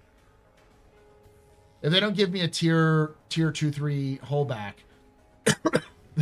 better if I give me my resources back, not my money. Money is meaningless, and these chucklefucks have no idea how to make it meaningful. They can give you money based off of the value of the resources you use.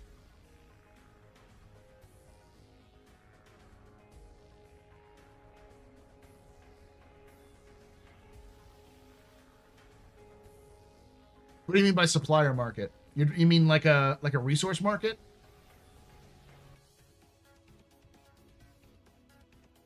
Oh, I didn't know that. Yeah, it's just back when they actually had different hangars that mattered.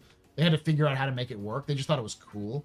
Rule of cool. One of the rules that CIG, you gotta understand about CIG, is that CIG is addicted to the rule of cool. A resource chain. It still works with having a giant 3D printer. 3D printers still need, like, things to feed into the 3D printer.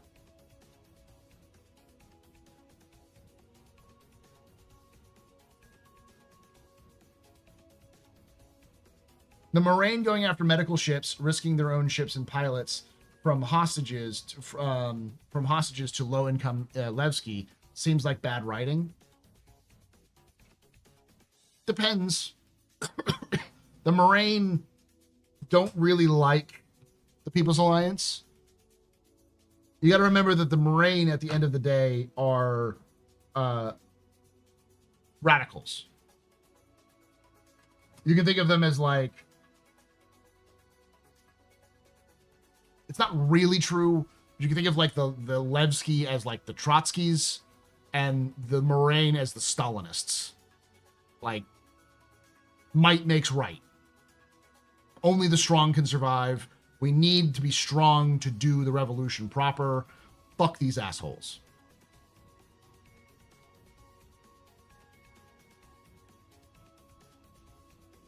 It's not an easy one-to-one.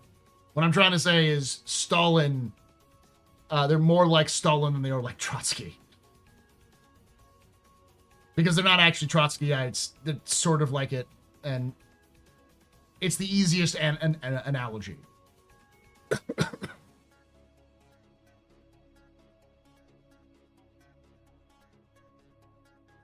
Because the Morraine are a small group of hyper-radicals. They believe that violence is the only way to overthrow, to make a new world, and they don't trust any UE shit.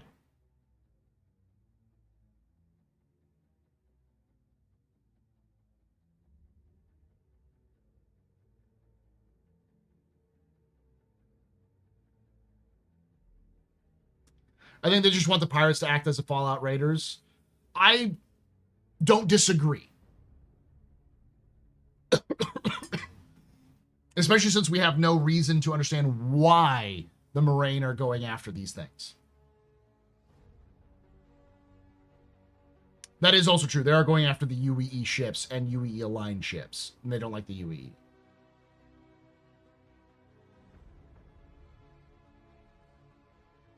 They're not going to give you the materials there, Iris.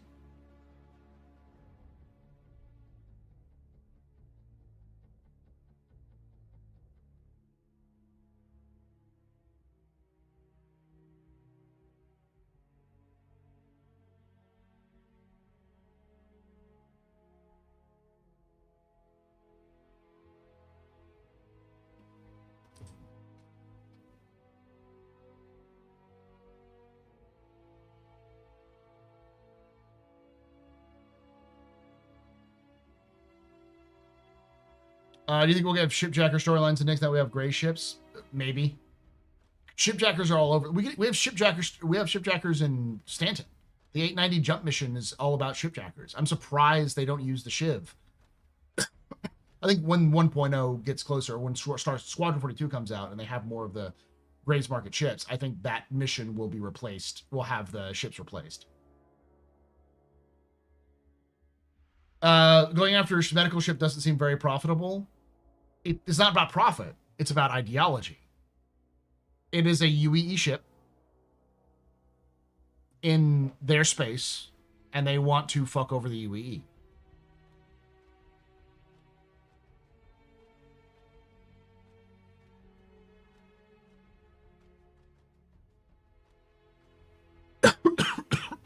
I'm gonna get some water. Be right back, chat. Your fun button is on.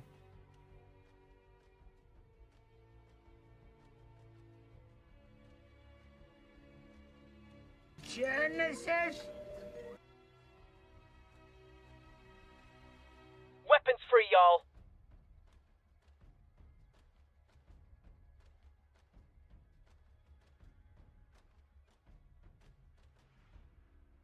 Good news, everyone!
Stand by for Titanfall.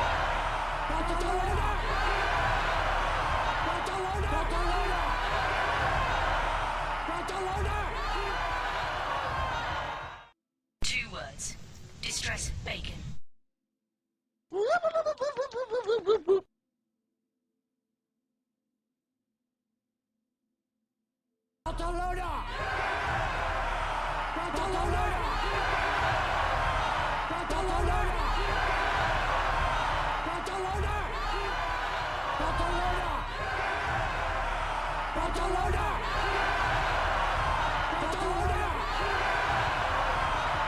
Mission complete. Burrito. I eat.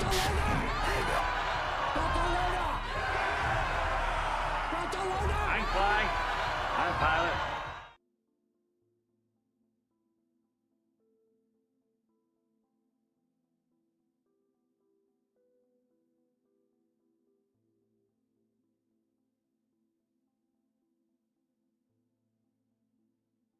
Drugs.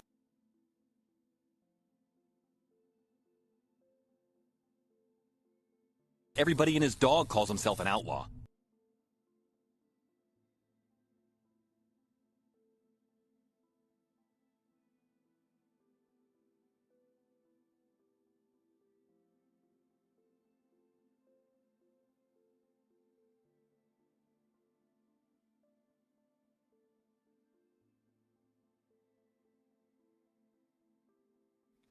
Fun button's off. You could probably sell med gel, but not in game right now. Let's take a look at that. Let's take a look at the actual like lore stuff, so I can give you a better understanding.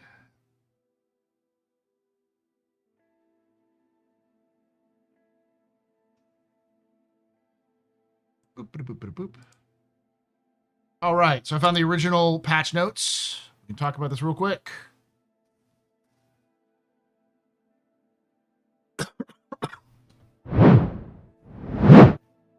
What do you think changing patch bundles to monthly bundles? Do you think they're trying to avoid criticism by that, or just ensure that a sale always happens? I think it's to ensure sales always happens. CIG has said in the past, like, not just like a random person at CIG, fucking Benoit himself said, it is not tenable. We cannot continue up the monthly patch cadence.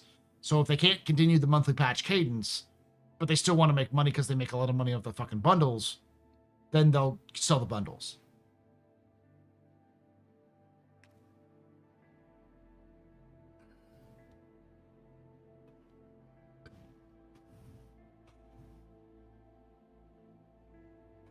All right.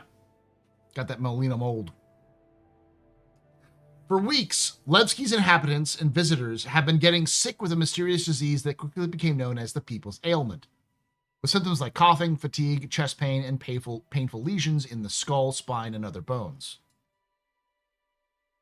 It wasn't until an autopsy was performed following the death of the maintenance engineer, Samuel Molina, who apparently is named after a CIG employee, that the cause was discovered. A fungal infection from a new strain of mold growing in faulty air filters purchased from Grayson Inc. The so-called Molina Mold has proved resistant to standard antifungal treatments and has been spreading unabated throughout Levski, causing more people to fall ill. However, with the death toll rising to double digits and affecting residents in the neighboring Stanton system, the UEE stepped in to help under their guidance. Cure Life has been developing a targeted antifungal treatment, and Grayson Inc. has begun look at the periods. I'm like, what? Has begun work on manufacturing replacement filters. To assist with the effort, contractors in Stanton have been hired to track down biological samples, deliver needed resources for both treatment and filters, and ship the finished results to Levski. Unfortunately, criminals and nicks like the Morraine and Claw Salamanders were trying to take advantage of the situation by hijacking delivery ships and ransoming victims of the Molina Mold. While mercenaries are being hired to protect shipping lanes and rescue victims, it remains to be seen if the fungus will stop in time, or will the Outlaws' attempt to stymie relief efforts cause further deaths.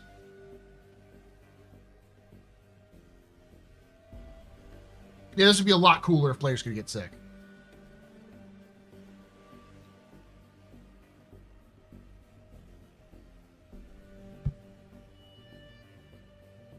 I hope we have more than a month to finish these missions. I do too. Though it's not that much.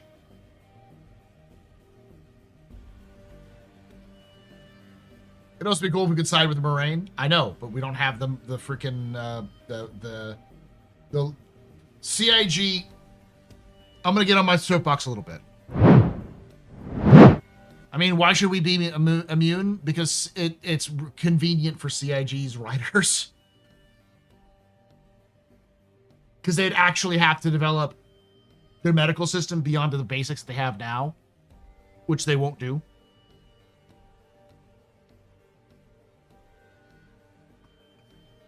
There's one major issue that CIG has currently, and I'm going to pound that drum until hopefully somebody at CIG hears me and maybe fixes this problem. And I hope you all can pound the drum along the way, which is CIG is bad at writing sandbox narratives. They're great when there is a bad guy and a good guy on exhibitions.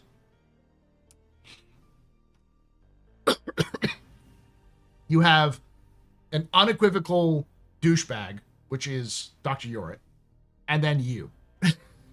And your job is to figure out what the fuck douchebag is doing. Makes it easy because the dude's insane.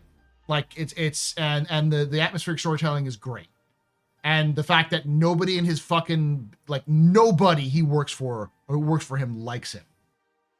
You can take away my space suit. Suit. You can even take away my space lasers. But you can never, ever take away my space game.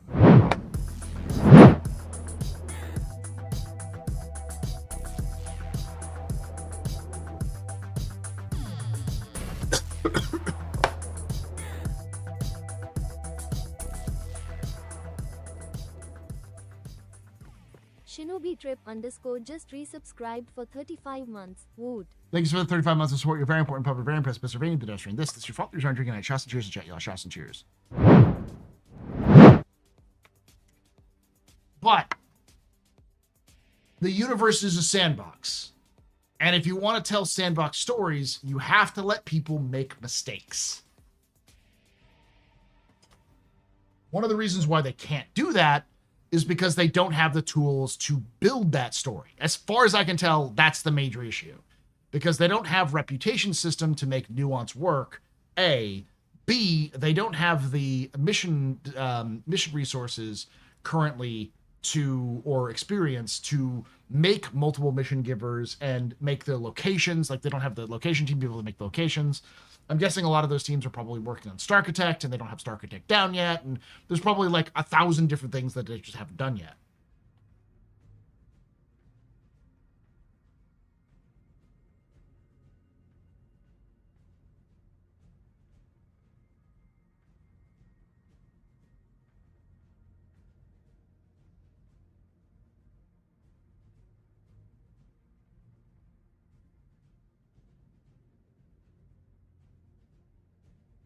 Sorry, you didn't want to hear me blow my nose.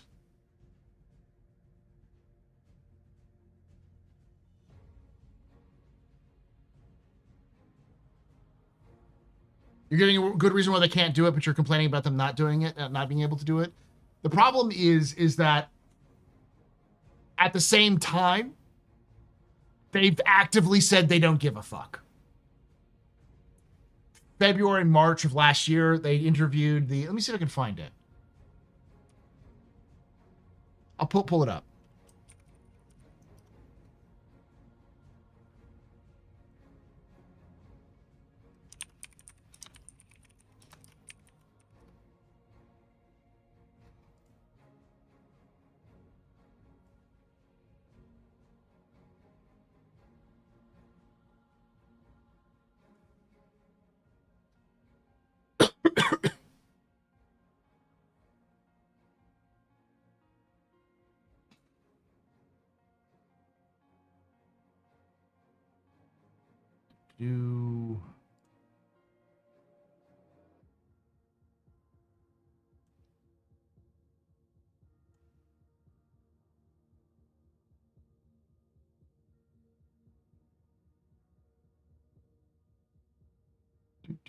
Do here we go.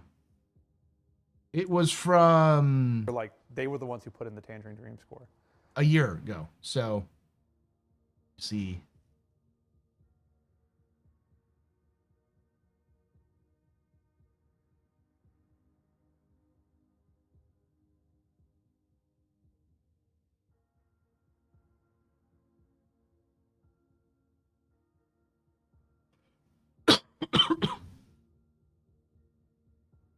I'm trying to find the element.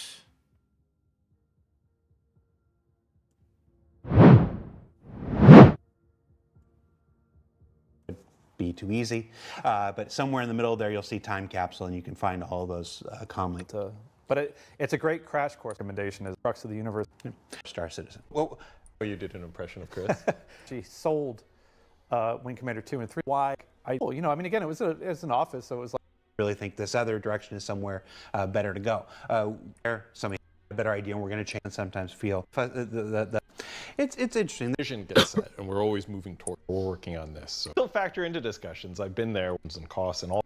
Don't tend to new trails. It affects their best video. It's about making the that tends to filter down. So the better idea, no matter who that is really like. That's up for debate. Now, does it always? And support the project because we deserve to do we deserve it, and the people who think we can to make it. Is it really the better idea? It's like, I'm trying to figure out where the fuck this is. It's like, oh, well, you're still. And that's that incapability. Where's the frustration? And better idea is introduced. No, like, oh, if a better idea is Jesus Christ.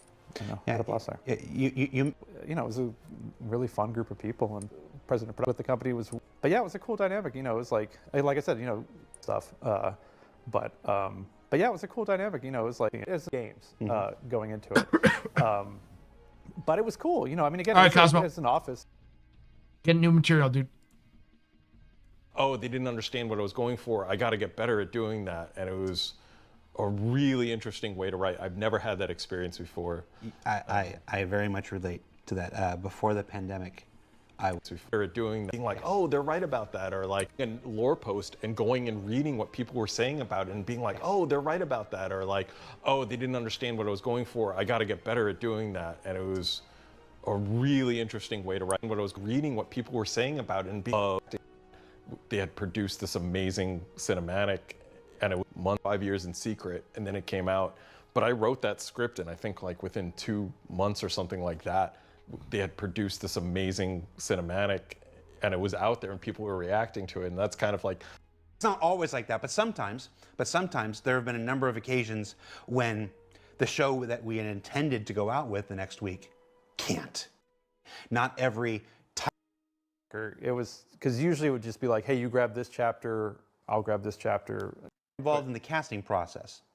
You end up being so but he was like, I don't want that. I want this to kind of onion skin it. So like, the players need to kind of spend time around these people if they want to learn what's going on. So however, like my life story out to character, like sort of, approach big out of that people game. Full smiling us as far as the direction on Chris, and just like want to get to experience this. Writing Squadron, coming on the project, and I cannot wait for everyone to get to experience this. But like, as far as the direction on Chris, I cannot wait for everyone to get to experience this. But like, as far as the direction on Chris, and just like want to get to go back. All right, I'm trying to find this. I know he said it. Also gives the project the breathing room it needs to change and grow. Developed. Talk to me about having to make lore design backgrounds for 100 star systems. Like, was that just a really busy afternoon? Trying to do this year? Probably. I think like with a lot of Star Citizen, because it's such an expansive game experience, and there's, as far as I can tell, yes, CIG's still planning on doing it. So much going on that we've talked about this before, that we tend to cast a wide net, and then we hone the parts that need honing and polishing. Not only does that save our sanity and allow us to accomplish the work we need to do, it also gives the project the breathing room it needs to, like, a much harsher, it's like, all right, maybe some of the continents are inhospitable, maybe by the city, you just build it for innovation. So how is that process? Is there ever a moment where you resist those changes, where there's pushback to those changes, where the transcript doesn't need help? I don't think the transcript even fucking works. Is there actually a transcript somewhere? Usually they come out with like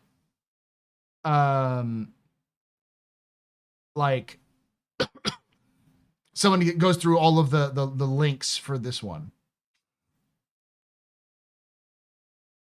Apparently they shouted me out.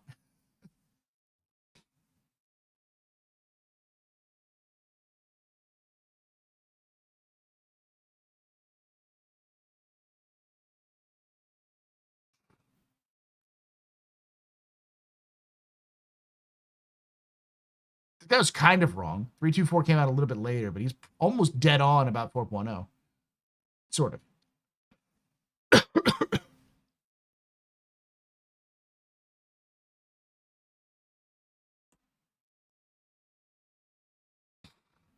As always, everyone hating on lore. Hey, I love that one. Did post a little bit on this one. No one posted anything because no one fucking watches this sort of shit.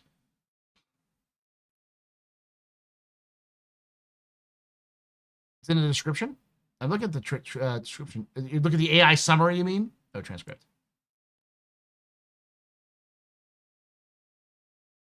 Yeah, but I mean, I don't know how you can search. Can you search the transcript?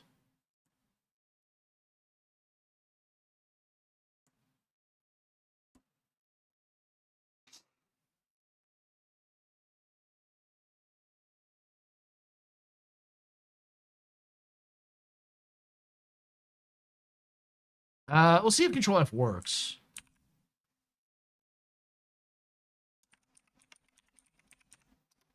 Nope. Does not work. I know they talked about reputation in this one. Because...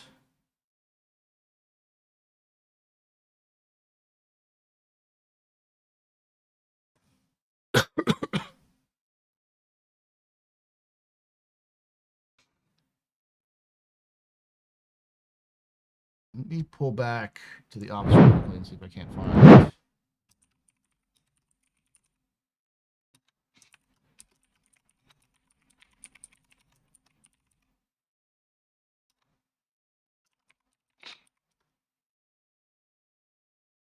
Archives. Do I have Starchives? I know I used to think I used to have Starchives.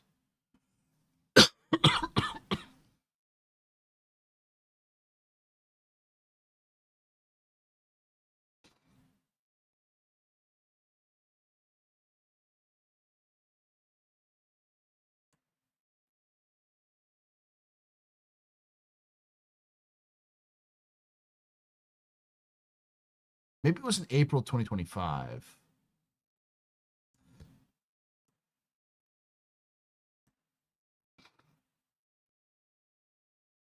Here we go.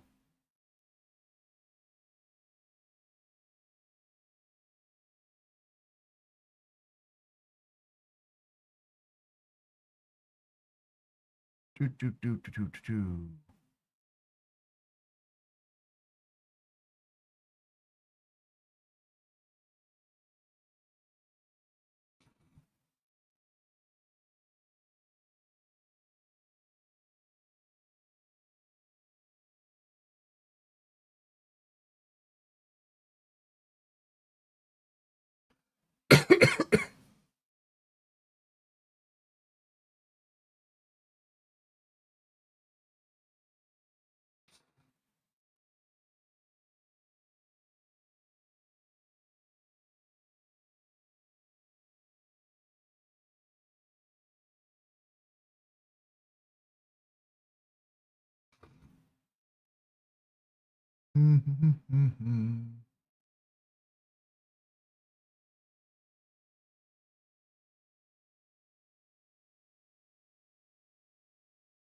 Trying to figure out, because it may have not been that episode, because there's apparently multiple episodes of Star Citizen Live where they talked about lore, navigating the narrative. 2 years ago. I don't think so.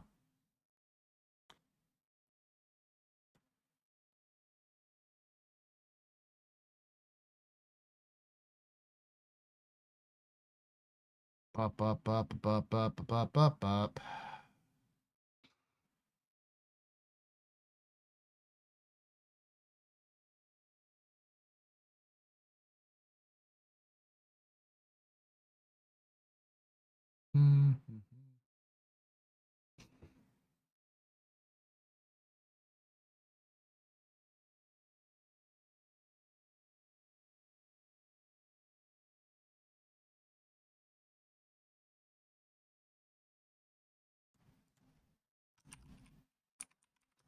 Star Citizen, no negative rep in game. Google that.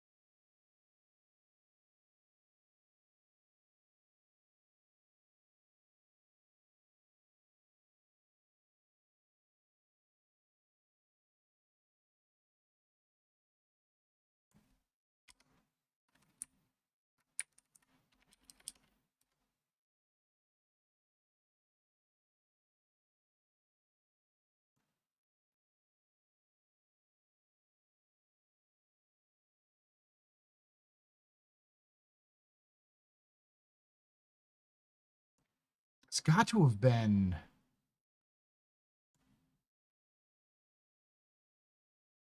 Start going through some of these. Hold on.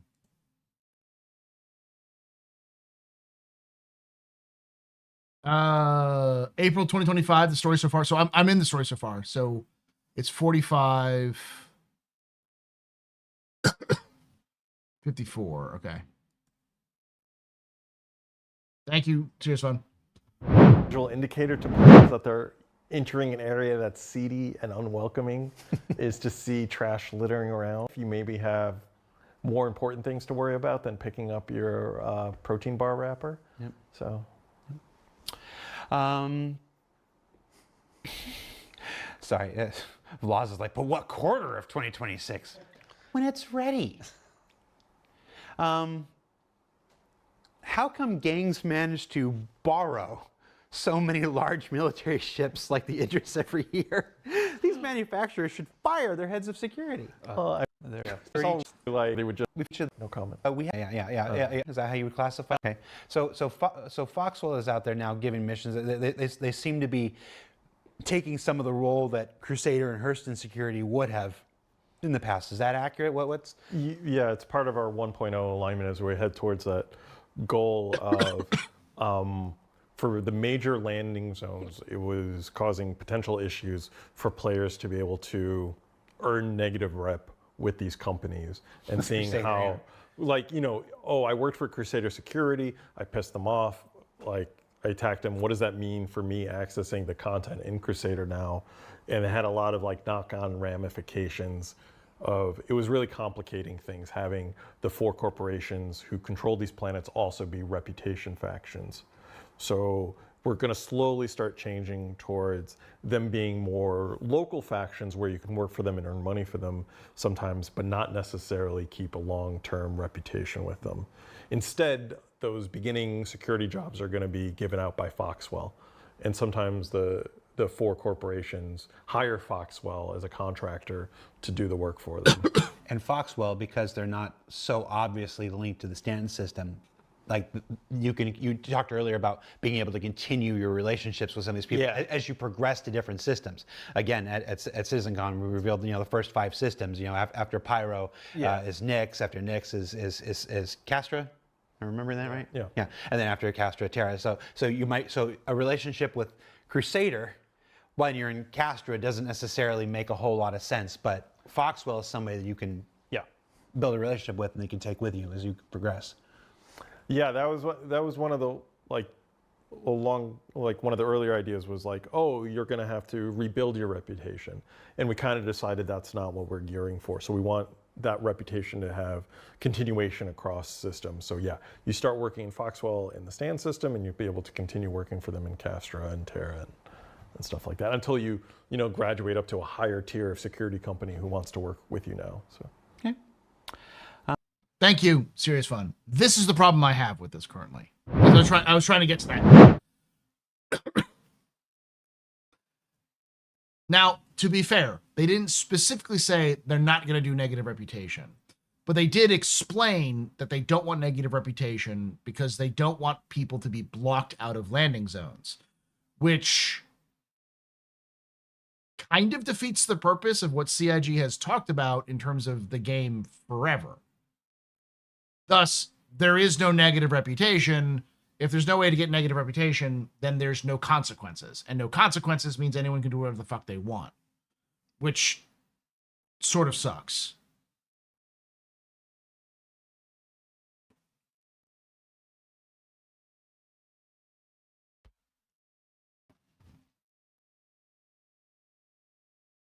This is also one person saying this. It's not just one person. I believe this is Will Weisbaum, who is the head of Star Citizen's narrative. If I remember correctly. Like, he is literally the head of Star Citizen's narrative team. Dave Haddock is the like overall lead, but his focus is mostly on Squadron. Will's the one who's mostly focused on this. And he doesn't speak unless he's also talking about the narrative team, the mission team, all of the other teams who are there. So his perspective is for 1.0 in this sense is that every like faction is now a multi-system faction. So you don't actually earn rep with the larger factions beyond just like having to, you know, earn stuff up.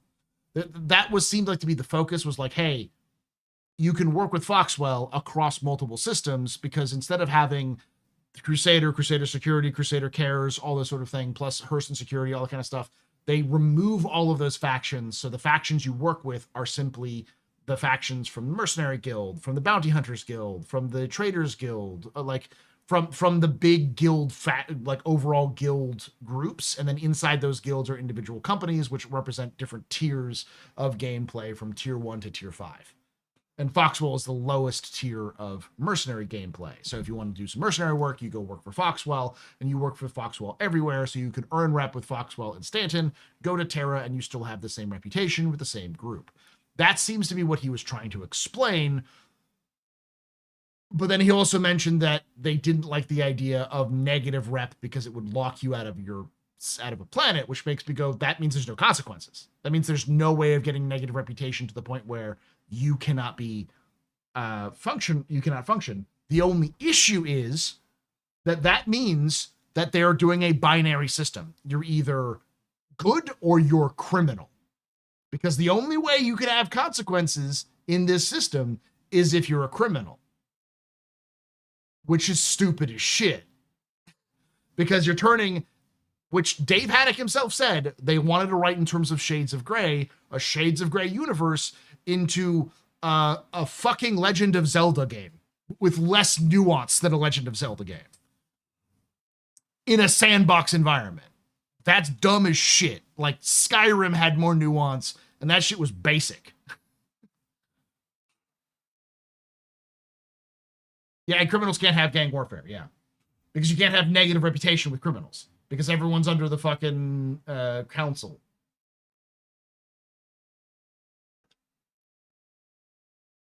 He did say no negative system, negative in the Santa system. Now, it's important to remember, this was kind of at the beginning of the year. This is April of last year.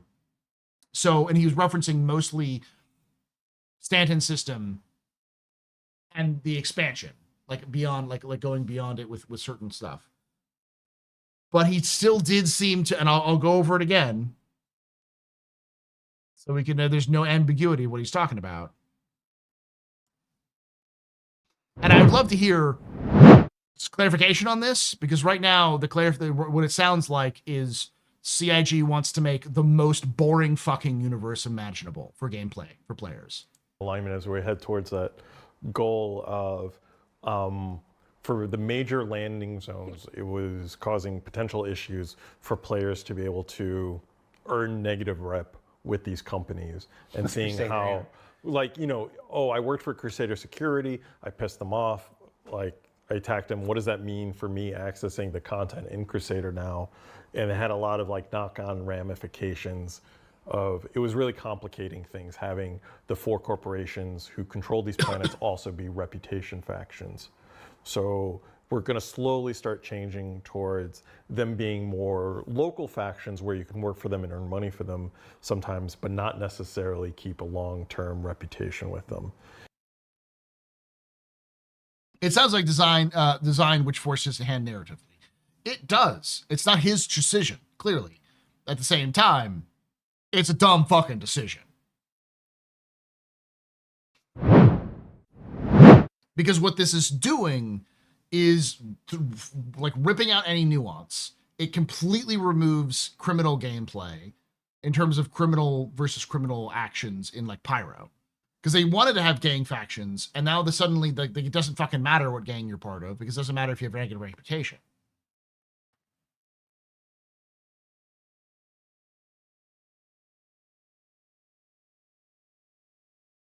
This is a vibe, so grain of salt, but it feels like a Richard Tyre decision.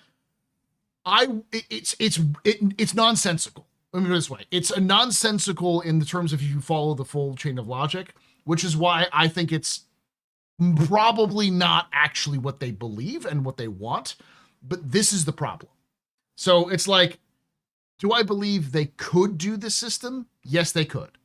Do I believe currently they're moving towards that system? No. So when I say something like CIG does not have a system that's built around sandbox gameplay, and I say they don't have the systems in place, I think someone else said, well, you just said they don't have the system, so how can you criticize them? I'm criticizing them because this is the last thing we heard about reputation, and if that's the case, then there's no point.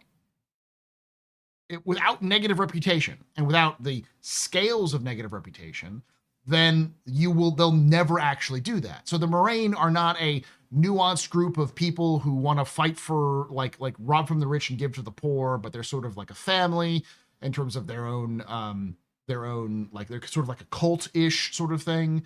It doesn't fucking matter because you will never fucking join them because they're bad guys. So they'll just shoot you. But what if you're a criminal? They'll still shoot you because you're a criminal, because they don't give a fuck. Like, you can't earn reputation with them because they're bad guys. That's the problem with how they're telling stories now, but it's also a problem in that they have not indicated they don't want to change this to a different storytelling method, which again is dumb as shit, because this is worse than fucking WoW in terms of that direction.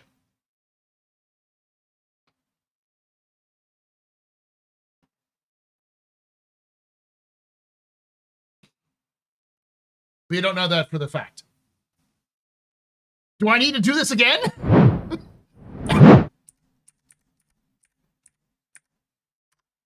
Zones. It was causing potential issues for players to be able to earn negative rep with these companies and seeing how, like, I worked for Crusader Security, I pissed them off, like, I attacked them. What does that mean for me accessing the content in Crusader now?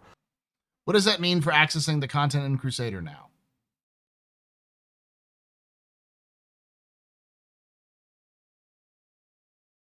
It means you can't piss them off, so you can't lose access to the content. If you can't lose access to the content, then you can't have negative reputation with a group.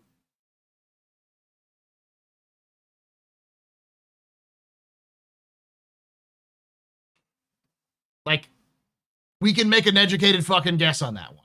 Do we know 100% for sure? No, but I don't know if the world's going to explode tomorrow. It's pretty fucking clear the direction they want to go. Yeah, he says, I attacked them. Yeah. The ultimate currency, if it fucking matters. And right now, it doesn't fucking matter. According to their own words, reputation is a means for them, for you to access locations and access better gear or better missions, but not a way of actually balancing the verse.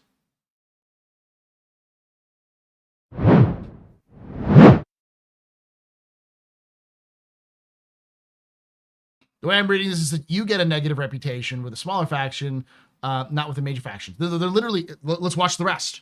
Because he actually says this. And it had a lot of like knock-on ramifications of, it was really complicating things, having the 4 corporations who control these planets also be reputation factions. So we're going to slowly start changing towards them being more local factions where you can work for them and earn money for them sometimes, but not necessarily keep a long-term reputation with them. Instead, so you will not be able to earn reputation with the local factions, meaning it's impossible for you to get negative reputation with the local factions. Thus, it's impossible for you to reach a point where you are no longer welcome in the negative with those factions. You get that idea? That's not a fucking leap of logic. That is a logic train, because he continues on. Those beginning security jobs are going to be given out by Foxwell. And sometimes the four corporations hire Foxwell as a contractor to do the work for them. And Foxwell, because they're not so obviously linked to the Stanton system, like you talked earlier about being able to continue your relationships with some of these people as you progress to different systems. Again, at CitizenCon, we revealed the first 5 systems. After Pyro is Nyx, after Nyx is Castra. I remember that right? Yeah. Yeah. And then after Castra, Terra. So a relationship with Crusader when you're in Castra doesn't necessarily make a whole lot of sense, but Foxwell is somebody that you can build a relationship with and they can take with you as you progress. So the reputation system is built around the big factions, the guild factions, not the local factions. So even if they do have negative reputation with the guild factions, it will never block you from accessing content in the local areas. Are y'all like seeing the whole mess here? That is not a narrative decision. That is a design decision, because CIG doesn't want to prevent people from not being able to play the fucking content, which doesn't make any goddamn sense in a sandbox.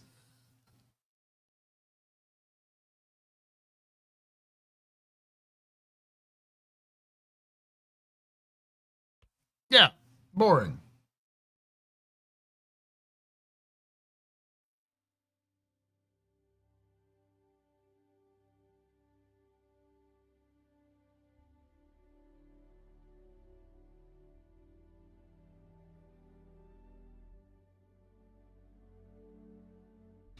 Now, my only tip towards them, saying they may not be thinking of this: A, they're still working on the new reputation system, and B, a lot of the things that would make a negative reputation matter are not in the game yet. So things like increasing prices for individual players, something like that doesn't exist. And that was likely something around the idea of like item recovery. Being able to like increase individual prices for like docking fees or fees for specific characters. Those sorts of being able to single you out. A lot of that has to do with, I believe, like item system and like the new item systems and reputation system, which may or may not be in produce.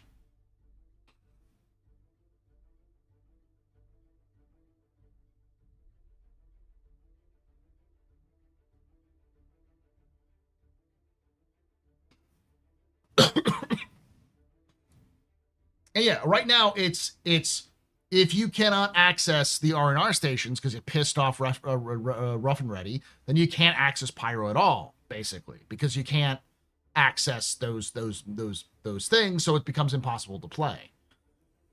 That matters if there's only a binary of positive or negative, where the only benefits is positive, because as you get more positive reputation, you get access to new missions. The problem is that the negative is just I kill you. And if the negative is I kill you, then there's no nuance. That means it basically locks out content. You basically can fuck up your entire content tree, which that is where their current logic is. The problem is that it feels like they're missing that you can add nuance to the negative reputation, but they just haven't. And I think it's because they don't have a system designed for it. But they haven't said anything like that. This is me hopiuming the shit out of this, not what CIG said. So we can only go off of what CIG said and get the logic train to the point where they don't want negative reputation because they want everyone to have access to all of the content, which means that there's no consequences for your actions.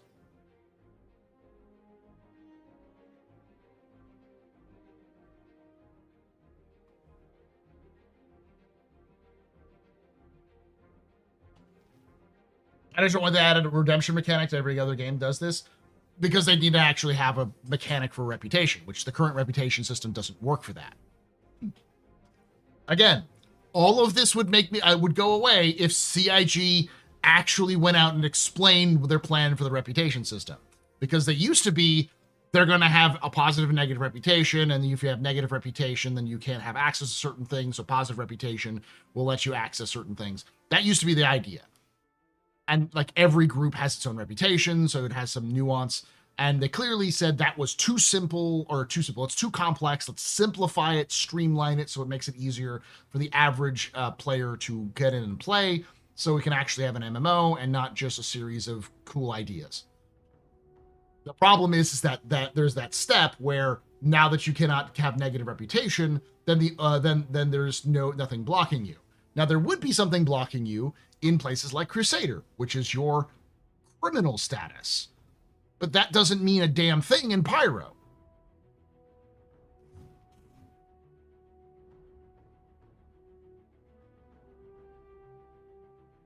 In Freelancer, if I side with an outlaw faction, I only have access to those outlaw faction bases, then I have to carefully choose my routes, etc. Yes, which I think CIG is just equating to the criminal system. Rather than a reputation system, it is the criminal system, the criminality system that exists in-game right now, which is dog shit.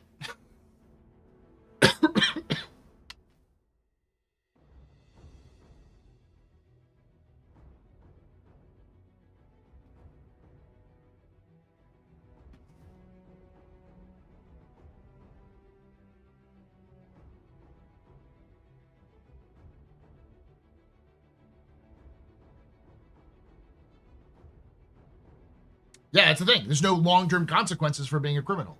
You can clear it by just getting arrested, and then you can just leave the game for a day and come back and then do the exact same thing over again without any consequences.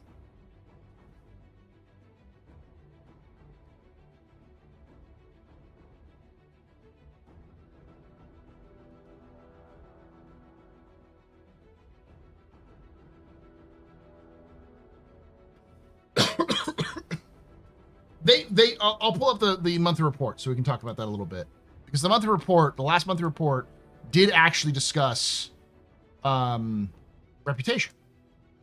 It was the October monthly report, I believe.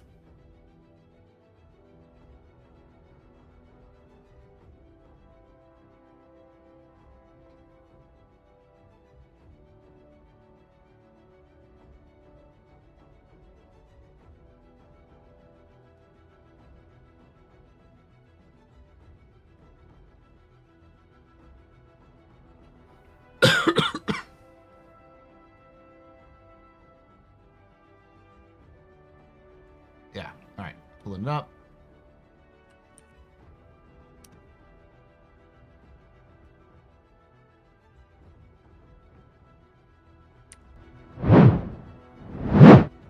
Work also progressed on the features shown at CitizenCon Direct. System-to-system hauling progressed well, with the devs adding new missions that will require players to take items between star systems. We know that's in 4.5 or 4.6. It was in 4.5, I think, so they added it. These missions will expand the hauling career until Reputation version 2 is implemented. So they are working on Reputation version 2. This is the first time we saw Reputation version 2. Based off of this, though, it's not anywhere close. So it's going to be a while. This is like a holdover into Reputation version 2. This was mentioned in the October monthly report at the beginning of November. So it's been 3 months since we've heard anything like this.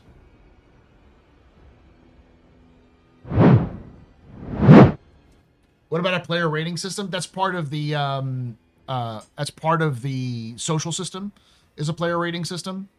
But that's also easily gameable, because you can just mass, like, I guarantee you I will have a negative reputation in game because a bunch of people will think it's funny to give the Astropub a negative reputation, even if they don't interact with me.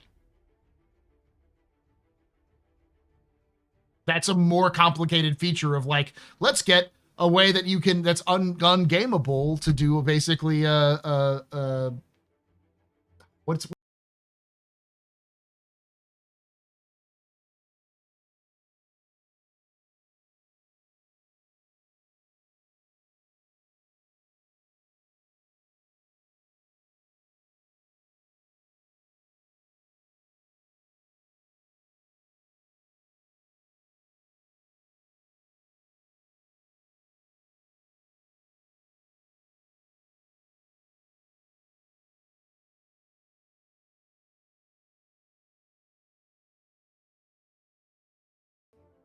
Oh, who was this who raided me? Thank you so much, Zero, for that raid. Welcome, everyone, from Zero Stream. My name is Paul, Berserker01, Batman Show, your humble host and spacebar over here. The Astropub, your spacebar at the end of the universe. Sit back, relax, enjoy the show. We got a good one for you. How y'all doing? We're just lamenting the fact that CIG seems to be moving away from negative reputation, and this is just from my extrapolation. They're deciding that instead of doing negative reputation, they're going to use the criminality system as the consequence system. And as we all know, the criminality system is fucking stupid.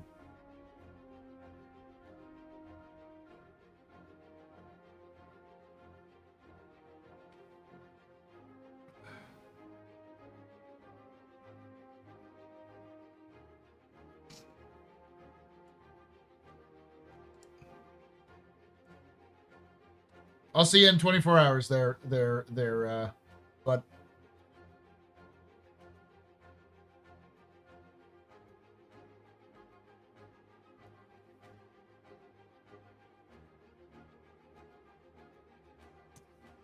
listen, I get what y'all are saying. Chat is saying things like they should have a way to recover from negative reputation.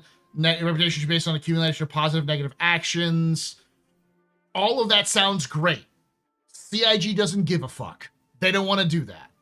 As far as last we heard. And until CIG decides to illustrate that they do plan on doing something like that, then it's important to just basically say, these are good ideas, but CIG refuses to step up to the fucking plate to even implement these ideas. So to getting on CIG about what the fuck's up with the reputation system, why are we not going to have negative reputation, that kind of stuff. CIG's wrong. Yeah, this is not the first time.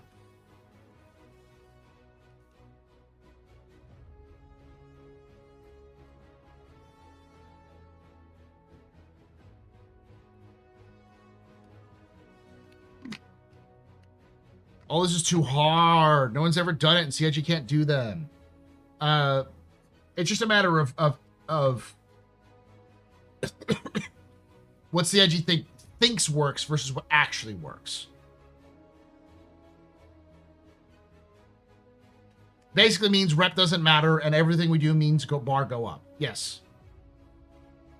Which again means it doesn't matter either. Because it's just a quest system. You go to this person and you do go kill 50 boars and you come back until they're done, and then they send you to somebody else and you go kill 50 boars, and you just keep doing that over and over and over again until you reach the end of the storyline, and then maybe they send you to somebody else. That's what they seem to be implying.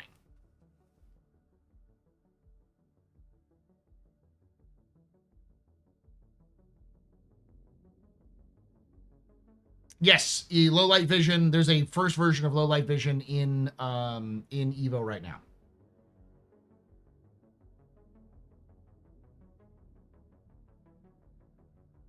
As they say, where there's a will, there's a way. Unfortunately, there's not a will at the moment.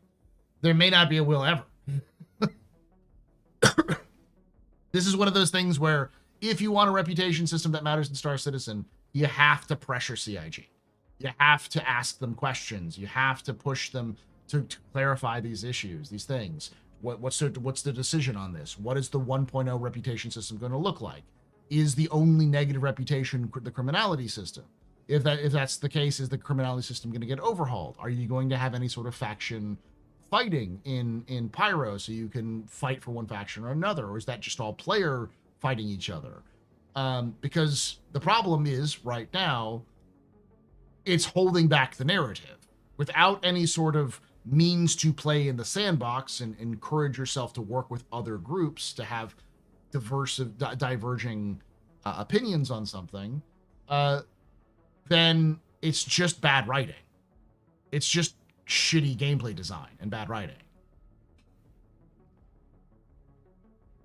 Well, I appreciate the narrative lore team. I do not think they should be involved in reputation gameplay decisions. They're not really, man. That's the goal of the reputation and gameplay team, and they get overridden by that. The lore team is mostly there to help them figure out how to write that stuff.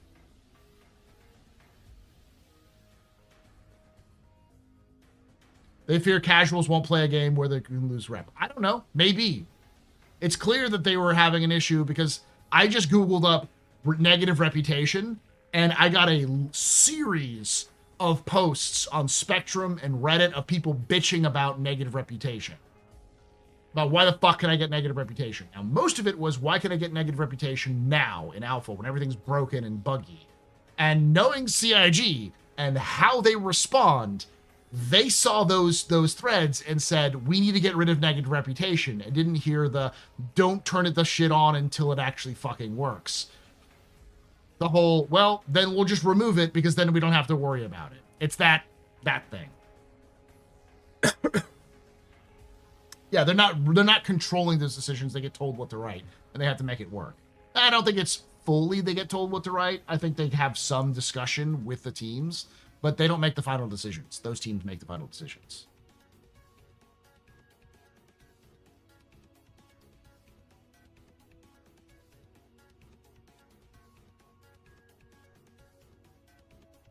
It's overcorrecting, like the hover mode,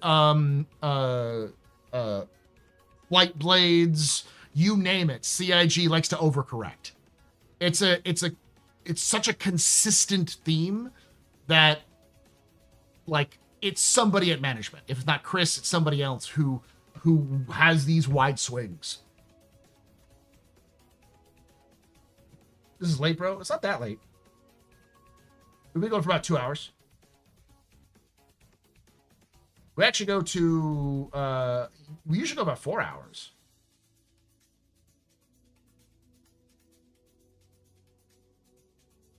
You missed a lot of bitching. Not necessarily bitching. We had some spirited conversations about a lot of stuff. You can take away my spaceship. Spaceship. You can take away my space suit. Suit. You can even take away my space lasers. No pews. But you can never, never, ever take away my space game.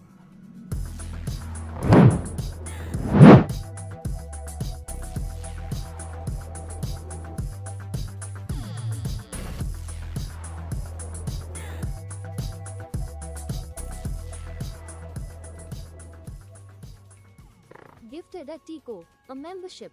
At Ticorico celebrates 36 months of membership. He'll keep saying it every Steam till it happens. Pizza, pizza, 20,206. Love you, Paul. 2026. Thank you so much for that. 36 months. You're very important, Papa. Very impressive, Mr. Very pedestrian. This is your father return drinking night. Shots and cheers in chat, y'all. Shots and cheers. Gosh, a summary of what we talked about. I started off something spicy. I forgot what we originally were talking about at the very beginning. But it definitely got people pissed off. Then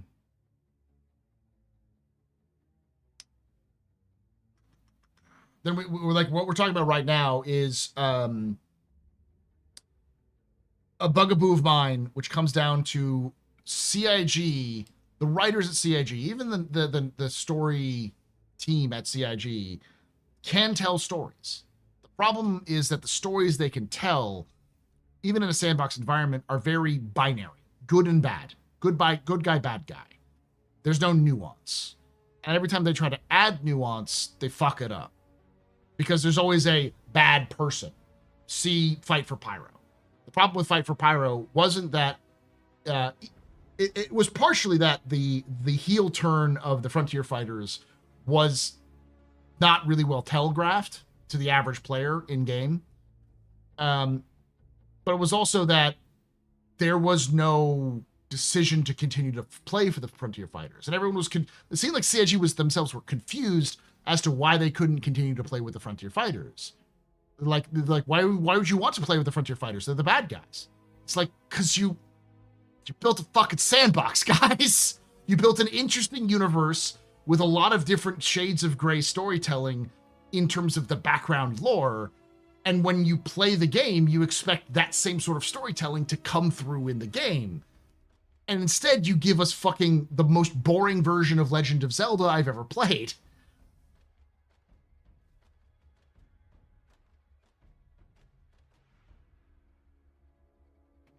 CIG can do good stories. They can do good storytelling missions. The problem is that they fundamentally are failing at features which would allow for those sorts of stories to go forward more interesting.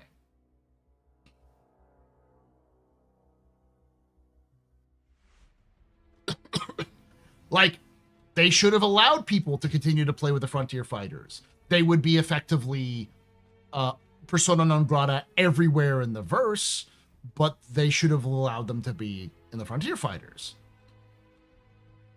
The simple solution would be something to the effect of, once you are captured, you're killed, no matter where you are in the verse, you're sent to Kleischer.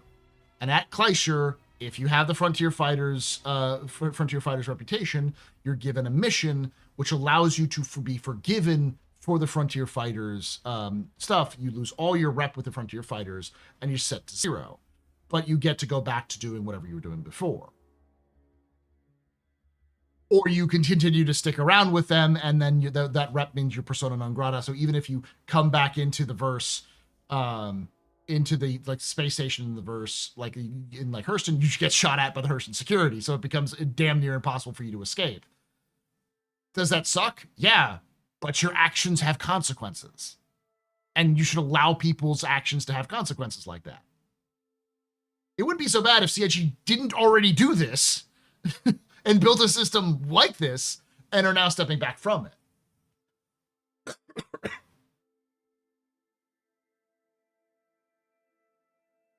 Go before a review board. I'm talking about very simplistic. Like that would be great, but I don't even think that would make sense in terms of what CIG had at the time when Fight for Pyro was out. Like the end of Fight for Pyro. It should have been just a simple text way of you getting rid of the reputation. And it's like, you accept the mission and you go do something for them in Kleischer, like go mine some things and go turn it in. And then you're forgiven, whatever. Like it should have been some action you had to take. Would it be really well written? Probably not. Would it be really well done? No, but it would have at least telegraphed that there's a way for you to get back to it if you felt like you were tricked and you fucked up. But otherwise, you would just be fucking shot at, no matter what. They need independent writers. They have independent writers. They have had contracted writers they've written for in the past. It's not the writers, guys. It's the fucking gameplay teams.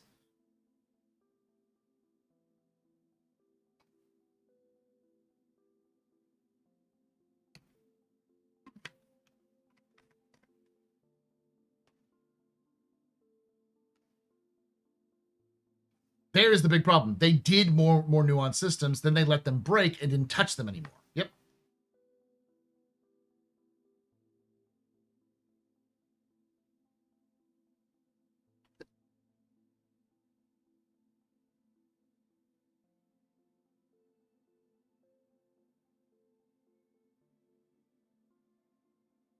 Then they have Mocap Studio. They could make more machinima leading to new missions. They could. But that's resources, last I heard, were allocated towards Squadron 42. That's what we talked about. I talked about how I think CIG, I think the player base vastly oversimplifies that Squadron 42 equals all resources for CIG is going to Squadron, and CIG and Star Citizen gets nothing. And someone was like, but CIG has said, oh no, yeah, it's because CIG said that, and CIG never really said that. The only thing that someone could find was Jared saying yes and no. Yes, there are some resources that are being sent towards Squadron, but no, not all of them are. We actually, in 2024, had more people come in from Squadron to work on Star Citizen. In 2025, some of those people went back to work on features in 2025. Which actually kind of aligns with what I heard internally.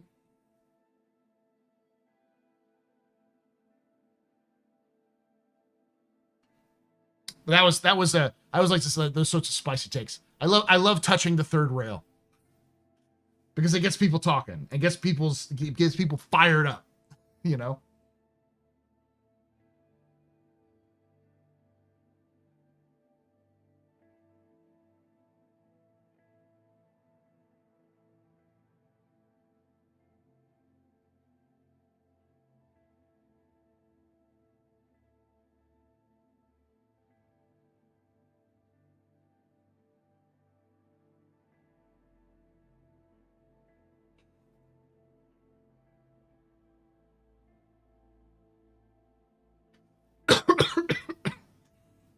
2 days ago, I killed the Griefer, got level 3 crime stat, went to reset my crime stat, my crime stat station, killed a few guards, Tiger's Claw, but I died, sentenced 17 hours, 47 minutes, can't break out, code doesn't work on the fan next to no contraband to turn in from NPCs mining, sucks.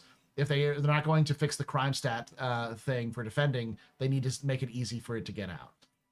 That's another problem, is that, like I said, the crime stat system sucks. So if the solution to no negative reputation is another system that's broken and doesn't fucking work, like, it's just a whole mess of bad decisions that CIG has made there.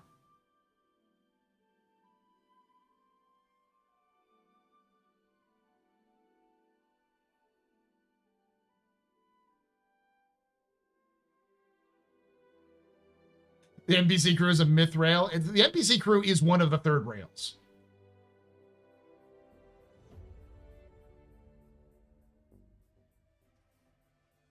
Dylan Bolts, how you doing, buddy?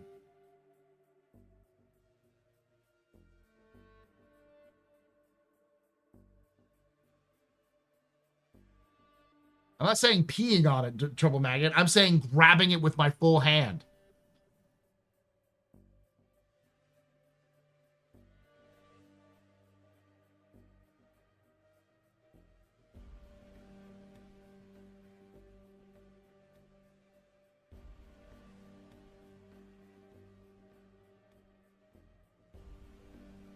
Yes, grabbing is bad. For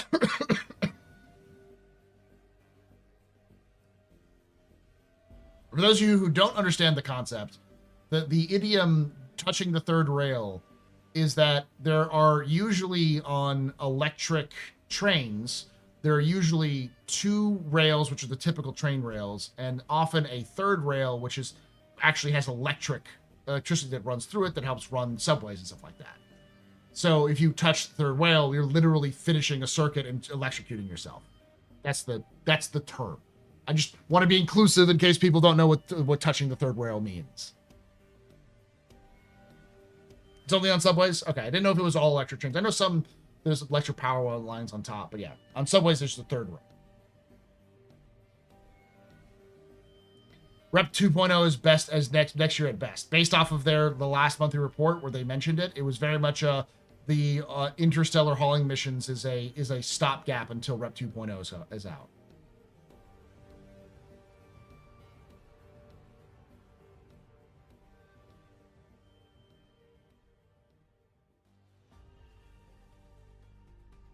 Those light rail have cables above. Yeah, I know that one. Even that isn't that even the heavier rails too? Or am I thinking something different? Might be thinking something different.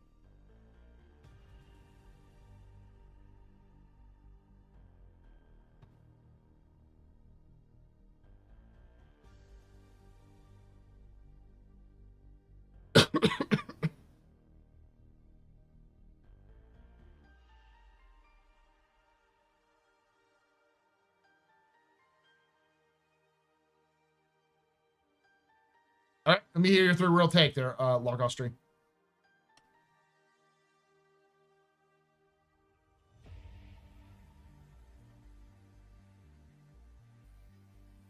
I feel like they need Rep 2.0 for crafting blueprints, only if they expect you to be able to earn blueprints from, like, groups, but we haven't heard anything like that. Planetech V5, no rivers till post 1.0. Possibly, but we did see rivers in the demo for Planetech V5. Like, they showed them off pretty prominently.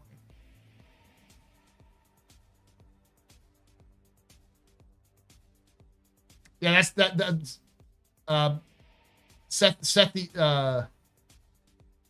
Scythium is entirely right. They'll just shove that shit into Wicklow because it's CIG. Invest all this time and effort into a new system that possibly could solve a lot of problems with your storytelling, or just fucking shove it into Wicklow and call it a day. What's CIG gonna do? Which one's faster? They'll do what's faster.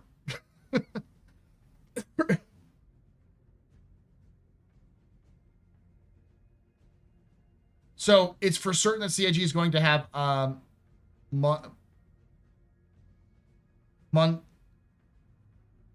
is it? Monotonically increasing reputation system, correct? It's not guaranteed that we will always have positive rep. Right now, it seems like the plan is for you to not have negative rep with local systems. That's for sure.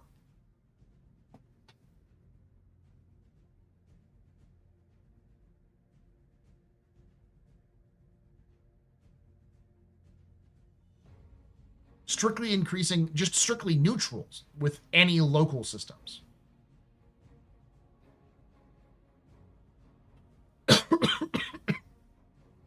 It's implied that there will not be negative reputation, but it's never been confirmed that there will be no negative reputation. What's confirmed is that they're not going to have negative reputation for local municipalities, local landing zones. So none of the landing zones or the people who control the landing zones or even the people who control the space stations, is my guess, can get reputation. If you can't get reputation from them, then you cannot lose reputation to the point where you lose access to those locations.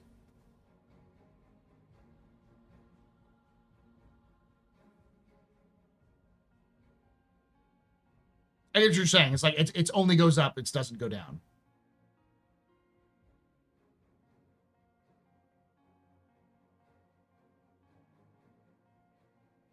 I wish they would let you serve your prison sentence to give your rep a reset if you really wanted to dig out of a hole you created for yourself. I mean, they don't even have the negative reputation anymore.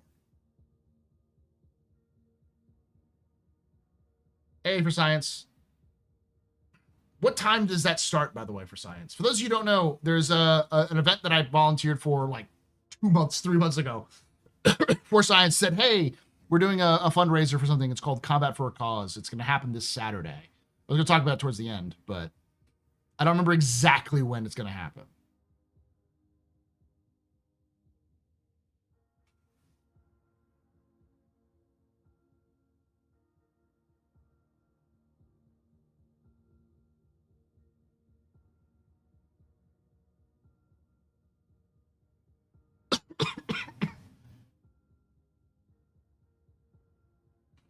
Your account has CFP that shoots you on site. Never did an mission against them. I have an account that CFP shoots on site, but they haven't shot me on site. But I haven't tested it since 4.4 because the ground missions to stop shooting people. But yeah. 8 p.m. EST. Okay, cool. So yeah, 7 p.m. my time. So yeah, it's easy because I'll be done with my captain's table by then.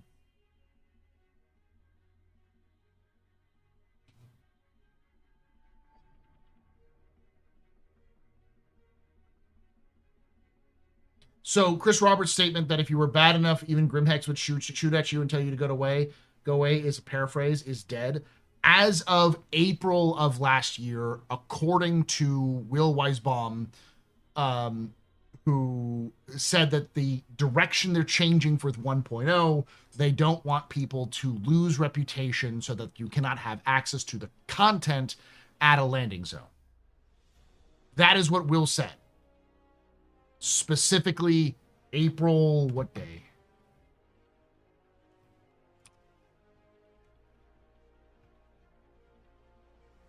April 24th, 2025. It's in Star Citizen Live Q&A, the story so far at 45 minutes and 54 seconds. For one more time, what's the cause? They build cool gaming consoles. It's the same cause that I've worked with in the past. They're Gamers Outreach. So it's the go-karts, the guys who work with go-karts. And, fun fact, Crucian is one of their major, I think he's in charge of their outreach for content creators. And Crucian is one of the people who runs and helps run Atmo Esports. So he's a good person up there.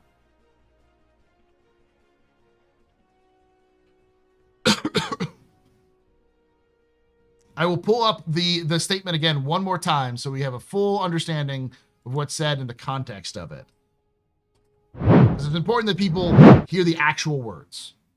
role that Crusader and Hurston Security would. They solid enough to be a PMC. Okay, so Foxwell is out there now giving missions. They seem to be taking some of the role that Crusader and Hurston Security would have in the past. Is that accurate? What's? Yeah, it's part of our 1.0 alignment as we head towards that goal of, for the major landing zones, it was causing potential issues for players to be able to earn negative rep with these companies and seeing how, like, you know, oh, I worked for Crusader Security, I pissed them off, like, I attacked them. What does that mean for me accessing the content in Crusader now? And it had a lot of like knock-on ramifications of, it was really complicating things, having the 4 corporations who control these planets also be reputation factions. So we're going to slowly start changing towards them being more local factions where you can work for them and earn money for them sometimes, but not necessarily keep a long-term reputation with them. Instead, so what he said is they don't want to lock players out of locations. And because they don't want to lock players out of locations, they don't want to give the negative reputation with these local factions. So instead, they're going to have factions be, or have reputation be based around the guild factions, the big guilds that exist.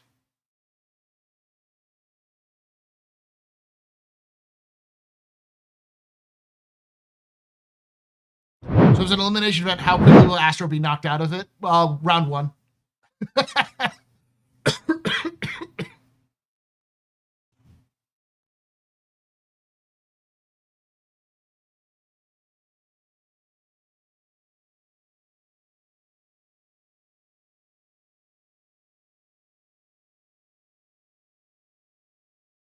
I mean, it's pretty clear that the intention is they want to prevent people from losing access to content at a landing zone, which is contradictory to what they had said in the past, which is you piss off a landing zone, you don't get access to the landing zone anymore. So they're going from your actions have consequences to your actions have no consequences to get access to content. That is the clear discussion of what's being said. That is very clear of what the statement was. There's no ambiguity about that. The question is, will negative reputation still matter? It might, because he goes on to talk about how you can access Foxwell in multiple systems, and that most of the reputations will be based off of these larger groups, which are 1.0 aligned.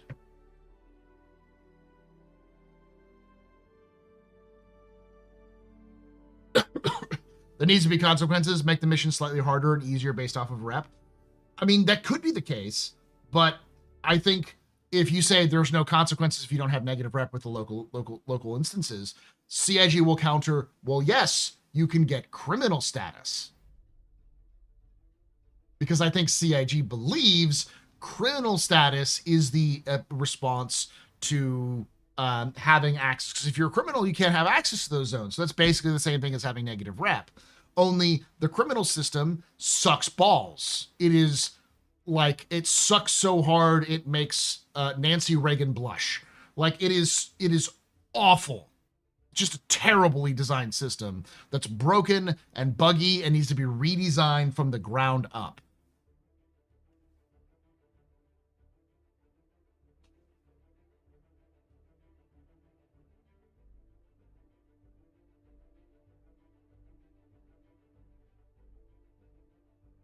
It makes the U.S. criminal justice system look functional. I have hated the 5-star system since it was introduced.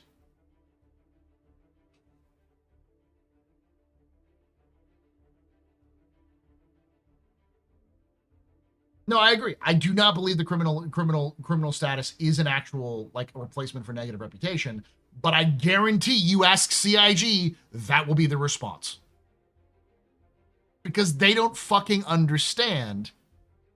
They don't fucking understand that the criminal system's broken. Because they don't really play that part of the game.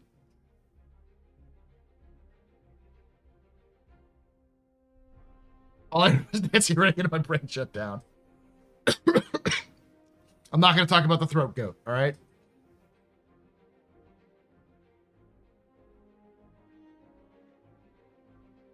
And I love all the suggestions for people are saying, like, they can, there should be other ways to access content. There should be ways of getting around. I completely agree. And those would all be great if CIG was planning on those. But as far as we know, they don't give a fuck.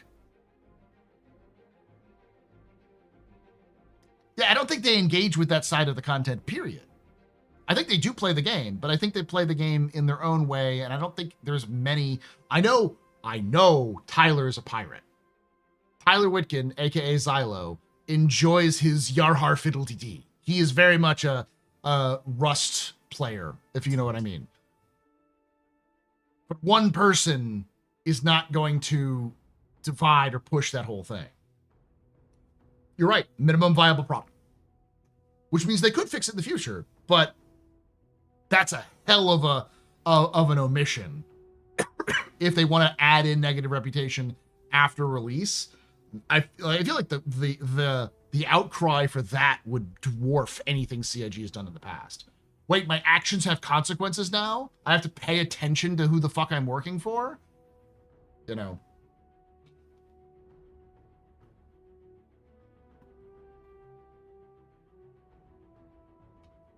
Yeah, no, I get their perspective.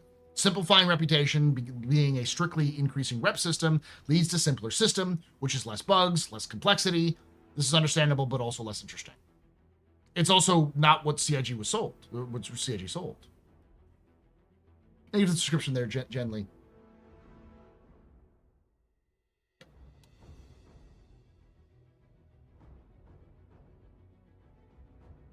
Is Benoit a smuggler? Isn't Benoit a smuggler? He might be. And he's a brother from another mother if he's a smuggler. But we should still have negative reputation if that's the case. Like, I understand the concern. I understand the concept. But I think the philosophy is flawed. The fundamental philosophy is a flawed philosophy. Because the belief that everyone needs to have access to all of the content all of the time will lead to a boring game. That not even games like Skyrim, which fucking legendarily, like the Elder Scrolls series lets you be everything. You can do everything in the game without restriction. But even they have choices that make you force you to make it. Like, you can still choose to join the Stormcloaks and fight the Imperials, and then you're fucked with the Imperials. You can always swap back and forth, but eventually you have to make a decision which will end the Stormcloak Rebellion or end the Empire's reach in Skyrim. There is a consequence to your decision. There's nothing like that in Star Citizen, and it doesn't seem like there's anything planned for that.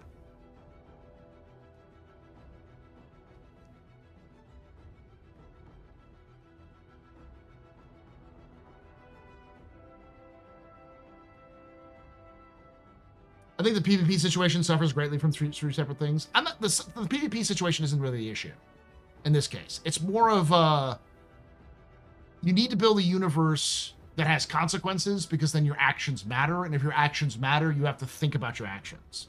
And if you think about your actions and who you're working for or who you're doing business with, starts mattering. Like I know CIG sees it as a problem. It's like, well, what if your friend is a criminal and you're not a criminal? And you're on the ship with a criminal. It's like, we have that problem right now. If you're hanging out in a car with somebody who's got an active warrant on them and the police show up, guess who's also getting fucking arrested?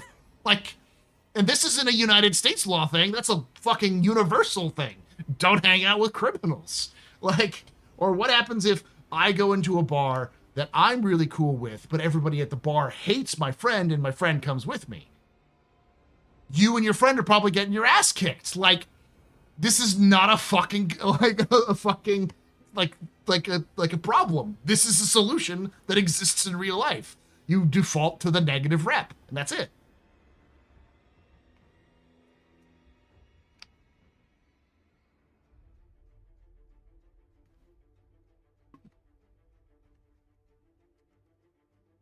You're probably getting at least brought in. You may not be charged, but you're almost certainly going to have some consequences for hanging out with somebody who has a criminal background, especially if you're driving them around. almost certainly you're getting at least looked at for like, why are you hanging out with this person?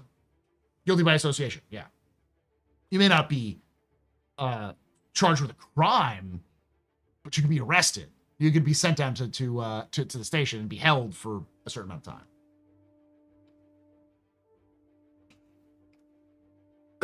Because if your friend is like a drug dealer and you're hanging out with a drug dealer in a car, they're not going to just be like, good day, sir, have a good day, and arrest your friend. They're bringing you in too, because they're like, who the fuck are you?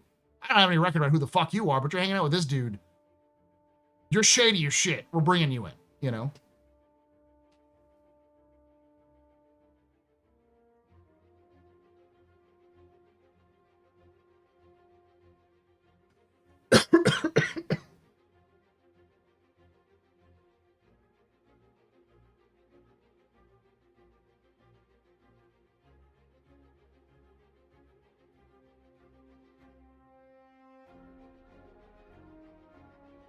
Thank you, Science.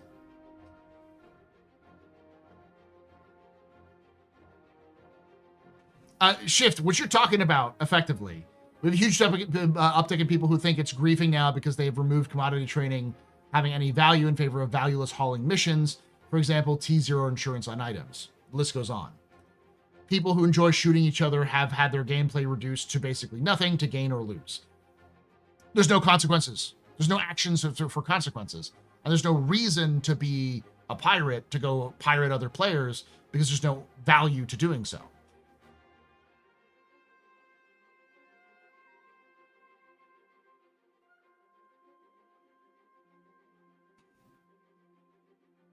What you're saying is a symptom of the problem I'm talking about, where CIG has created a universe without consequences. Actions and consequences doesn't necessarily mean bad consequences. There is no trade-off. There's no opportunity cost in the Star Citizen universe. Because you don't have to make a decision. No matter what you do, you get money. No risk versus reward. Exactly. You literally came in like 10 minutes too late. I was literally talking about how we were talking about the no negative rep situation, and I Googled it because I was trying to find this clip right here. This clip from April. And when I Googled Star Citizen no negative rep, a lot of threads were just threads of Spectrum and Reddit complaining about getting negative reputation and having consequences added because they're like, the game is broken, I cannot play. Now I've got negative reputation, I can't access things.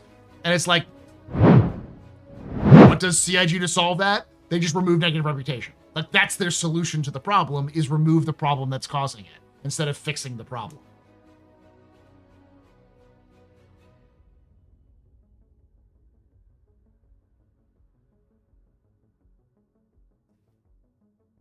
Assumably crafting a newer respawn system will hopefully add something. Man, who the fuck knows? I don't know. The problem is that every single time CIG has been given an option to add depth and complexity to the gameplay, they've refused to do so. And up to this point, it's basically been, well, they don't have the resources or the time, or they need these basic systems to be put in place to add this more complexity. But they're getting those basic systems in, and they're still not adding the complexity.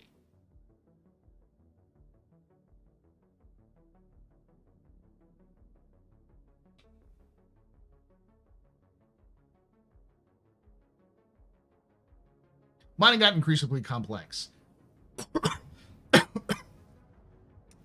It had complexity, but not depth. I guess way of putting it.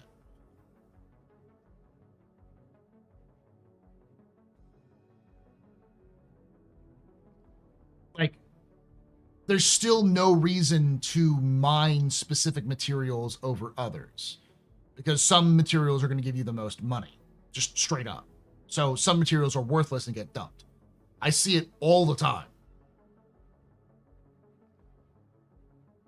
You can swear. It's a pub. Trust me, I want there to be reason for you to mine every single thing under the sun. But right now, that doesn't exist. I want people to be able to do commodity trading for a reason. But right now, that doesn't exist. It's just do missions. And the problem is the missions give you commodities that are impossible to sell because they're mission-based commodities. So they basically are blacklisted from being able to sell anywhere.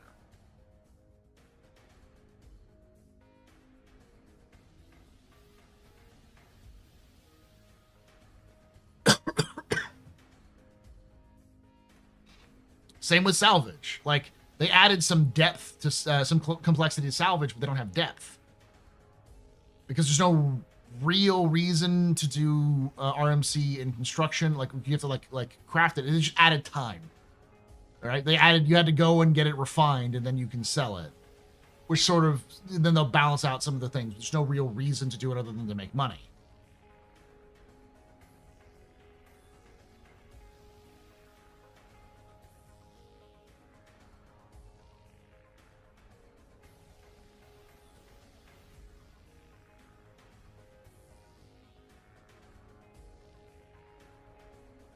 I wonder how they'll add value to mission commodities to be pirated without there being loophole to dupe money if people co-op pirate things. Reputation. Like that's the problem, is that one of the simple solutions to a lot of these problems is reputation.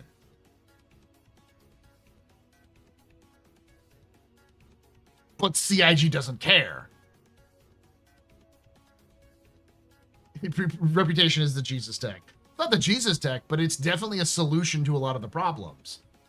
If you dupe stuff by like, I'm going to take this mission, and then, oh no, I get attacked. Here you go, Mr. Pirate Man. And the Mr. Pirate Man goes, yo ho ho, thank you for the goods. I will let you live.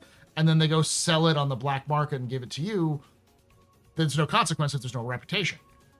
But if there's reputation, you didn't complete the fucking mission, you lose reputation. So you don't have access to those goods or access to the missions or even access to the company for a bit.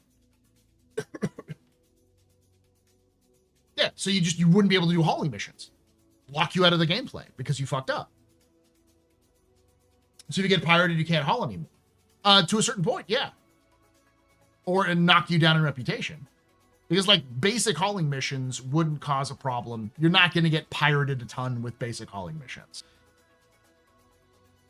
But when you're getting to the point where, like, you might fudge a mission so you can get your friend to pirate you to get more missions, well, cool. You've lost reputation, so now you have to go back to basic hauling missions. So now you have to grind your way back up to do that. So, effectively, what you're trying to do is make it so that it's not a viable option to cheese because it takes too much time.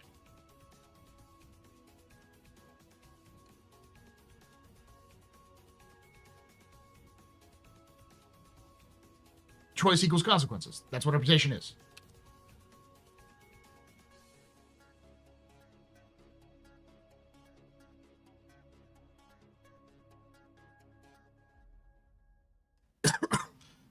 Just note, I typically do pirate. I just don't want to see the system because there'll be less haulers, thus less targets. There won't be less haulers if that's the case. They'll just be... You don't want to see the reputation system because there'll be less haulers?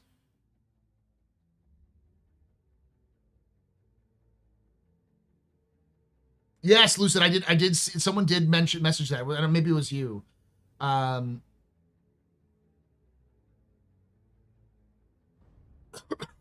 The Calder family has hold a legal right to exit and demand a payout of approximately $127 million by September 3rd, 2026. CIG doesn't have $127 million sitting around.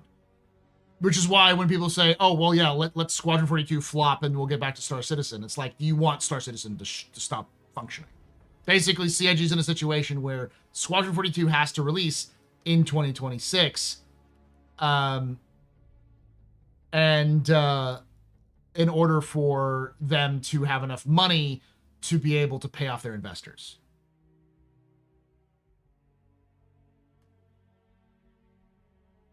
If Squadron 42 sells well, it has to sell well. It has to make $127 million so they can pay them back.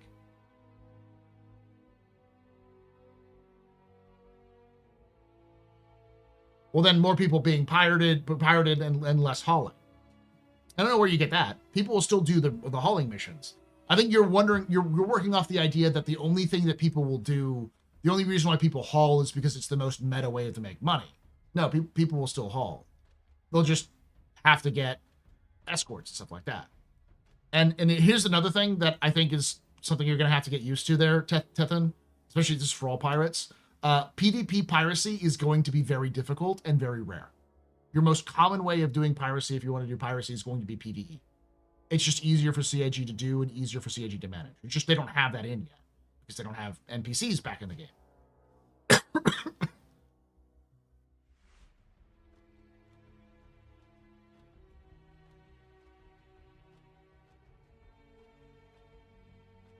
So does that mean does that clause mean Squadron 42 will have to release before that date? Based off of CIG's own financial records, the Calders don't seem to be interested in cashing out anytime soon. But there was an indication by them that they want to probably cash out by 2027. Which means that they probably have internal conversations and the Calders are like, by this time, we're probably going to exit, but, you know, we'll give you that time.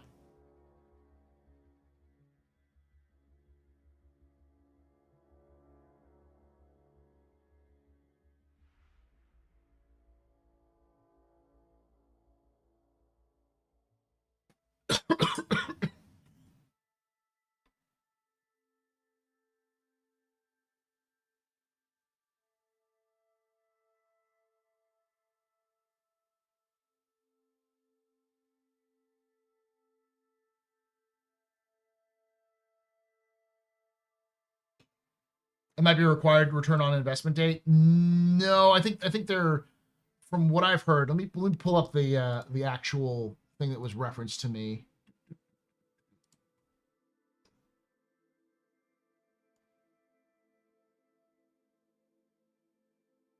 Investor-related deadlines. The primary financial pressure comes from $46 million investment made by 2018 by Clive and Keith Halder.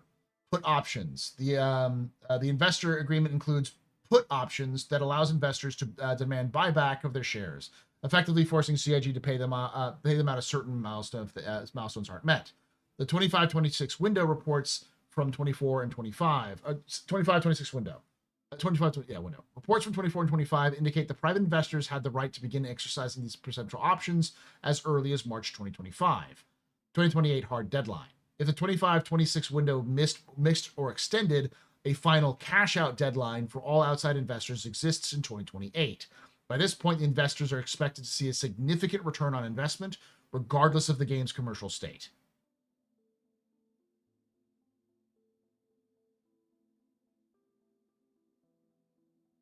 So basically, they can cash out in 2026, or they can hold on until 2028 and make the most money.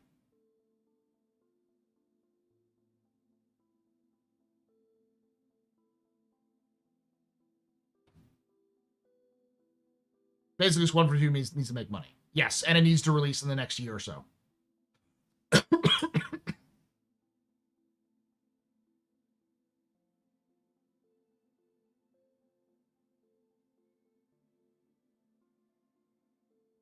This is a joke, but they could push ship sales.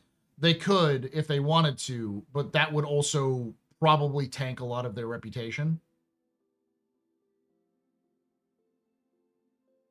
Also worth noting, worth doing the math on how many new accounts have joined since Squadron 42 was taken off the pledge store, roughly 2 million. It's also important to note that not every single player before Squadron 42 was taken off the pledge store had Squadron 42. Also to take into the math how many players are willing to purchase a single player game but not an MMO, especially after the fact. This is the reason why marketing is so fucking important. To be very clear, based off of CIG's own past financial records, they spend every dime they get. Sometimes, especially early on in the development, they invested some of it, but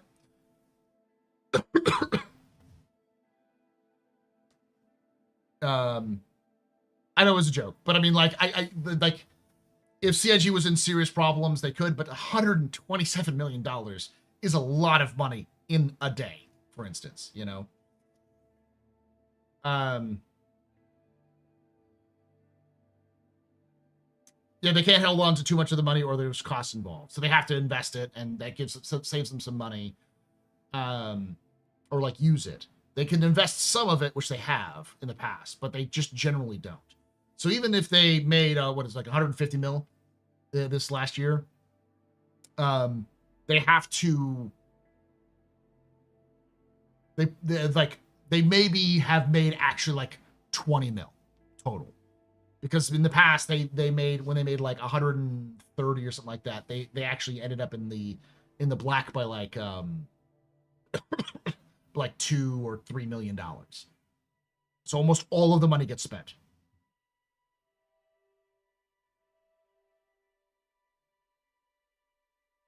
I feel like also I feel like 27 ships a year is kind of maxing out the amount of ships they can sell in 1 year. They can just sell the Bengal. Sell the Bengal for $10,000.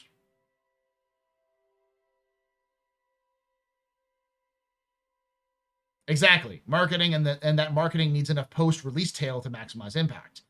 But CIG has also said, this is the reason why I was a little concerned about, that's the other thing we talked about. I was concerned about Chris Roberts going, his statement in the monthly report, in the letter to the chairman, I keep doing that, where he's like, we've already done enough stuff, so we don't need to do a big, long, drawn-out marketing, because we've already done enough pre-marketing with all our previews and other things, other stuff like that. And it's like, oh my fucking God.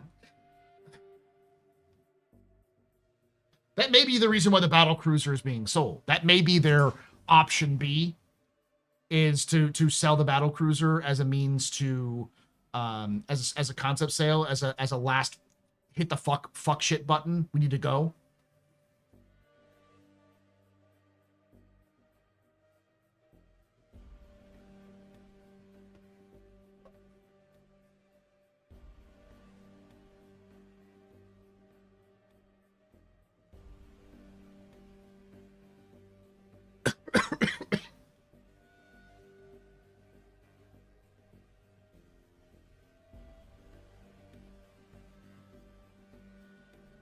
Yeah, so basically they need to double their income,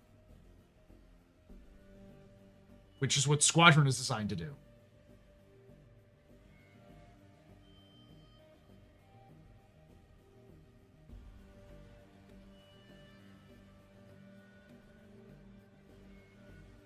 Calder also loans CIG millions in store, millions more in 2025, likely as an exercise of soft power to amicably pressure CIG CR to not launch on top of GTA 6. I don't know. That last one, I don't know. But I do know that every time the Calders have had an option to pull out, they've doubled down. The Calders see CIG as an investment. They see their investment in CIG as a growing investment that they're going to make a lot of money on. What's my wildest development conspiracy theories? The craziest conspiracy theory I have about CIG's development is that, it's not too crazy, because I think a lot of people will get this, is that I don't think Chris Roberts had a fucking clue what he wanted from Star Citizen when he pitched the idea. He had a concept, but he didn't have design documents. He didn't have like a final vision of what the game was going to be. He was simply, he had a dream of a game that he wanted to make. And so he just sort of sold the dream and then said, we'll make it up as we go.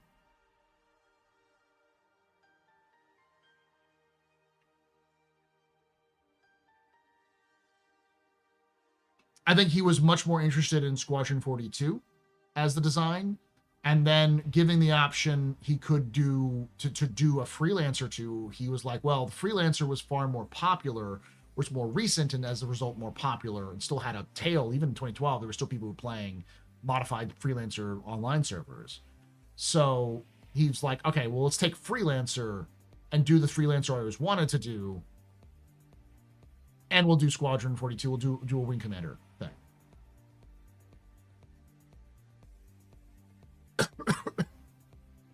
Sounds familiar. Cough, cough, cough. Freelancer. Yeah, it's exactly what happened with Freelancer.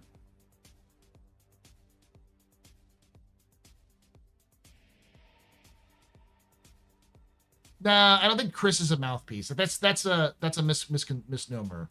CR still owns the company. He still owns Cloud Imperium Games. He's still the owner, like the majority owner. But there are investors who, as far as I understand, the Calders, for instance, are close friends with Chris.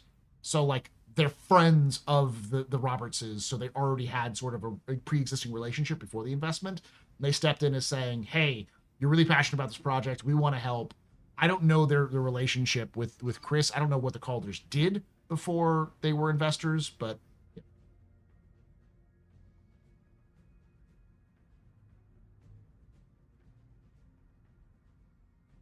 Oh, the game would be much different if they went the freelancer route. If they were going to make freelancer, we would have seen Starfield. It would have been Starfield, but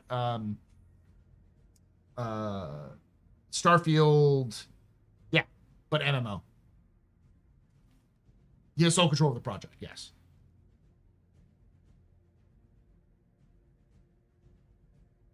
This is why I said, I've said for many years, there will come a day where reckoning happens, where CIG has to make money somehow, and they're gonna run out of road, and they're running out of road.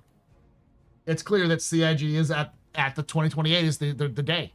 2028 maximum is the year they run out of road. So they have to make something. That's the reason why when it's like, oh well, how do you know when 2026 is going to be the year of Squadron releases? Because of they fucking owe money and they got to make money. So they have to release the thing they got, which is Squadron. So come hell or high water, Squadron's coming out. Colors own like 23% of the CIG, basically. Yes.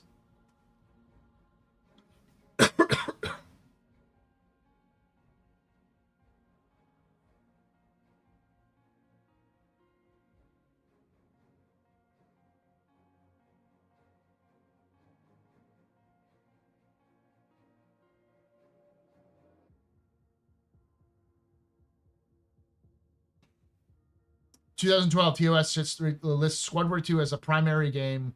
Cloud Imperium Games Corporation, via its website, Robert Space Industries, is raising funds for its space combat game Squad 42 in the role-playing universe of Squadron of Star Citizen, the game. It looked like Chris had a Squadron more tightly concepted originally. It's clear because they had the script written by like the first couple of years.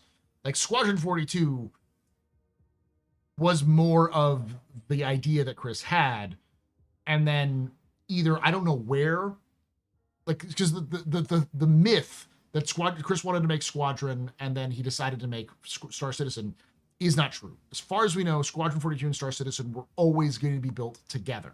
The original pitch was that Squadron and Star Citizen are the same game.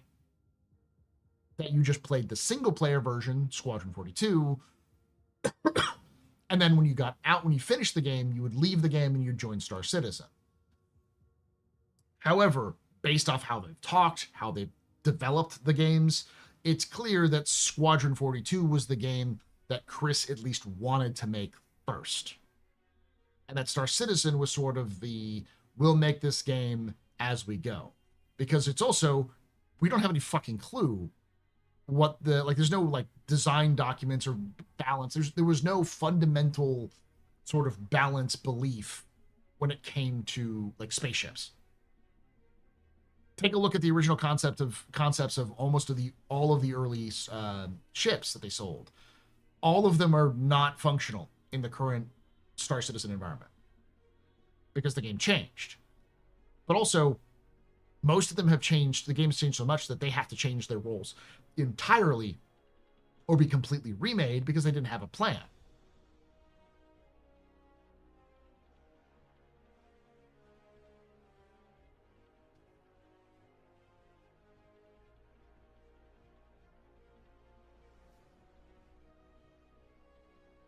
It's not 90 days tops, but it's answer the call 2026 or else. Yeah, there is like I said, they're running out of road. They have to put up or shut up, which is the reason why I have said, people are like, oh, it's going to delay. I'm like, I don't think they got the fucking option to delay, y'all. I think it's a do or die. That I disagree with them running out of road, but why would selling more ships, why would selling more ships and just adding more features stop working at some point? Because eventually people leave.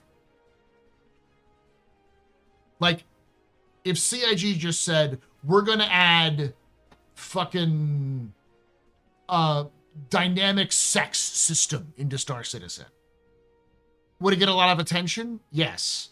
Would it also alienate people? Also yes. And a lot of people are like, why the fuck are we doing that when you don't have like these 17 other systems you haven't added yet?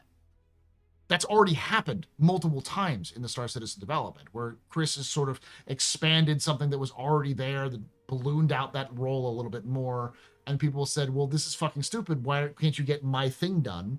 And people drifted away or stopped purchasing. Eventually, people will stop buying if there's not actually something to it. And the more you build out of new ships, and the more you build out of new like features, those sorts of things add more work to the team. And you can't keep adding more work and expecting them to finish it. They have to have a finished product. And the only reason why they made so much money this last year was because they had a patch a month, which they even said was not sustainable going forward. But that patch a month allowed them to sell new ships and get more interest in there, but it allowed them to complete stuff, complete content. If you just add more content, it will never be completed. They eventually have to finish what they originally planned and then release new things. So it's a combination of, and we know that because look at 2024.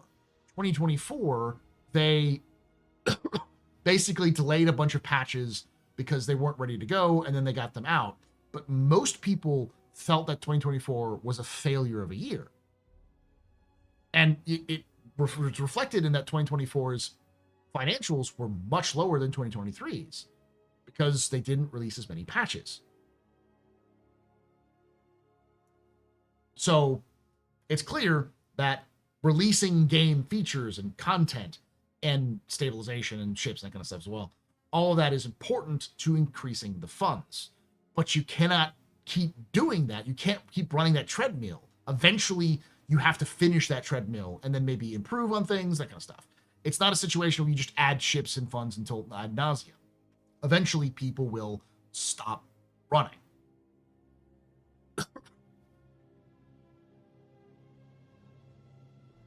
Yeah, and a delay doesn't guarantee not ending up in GTA Black Hole again.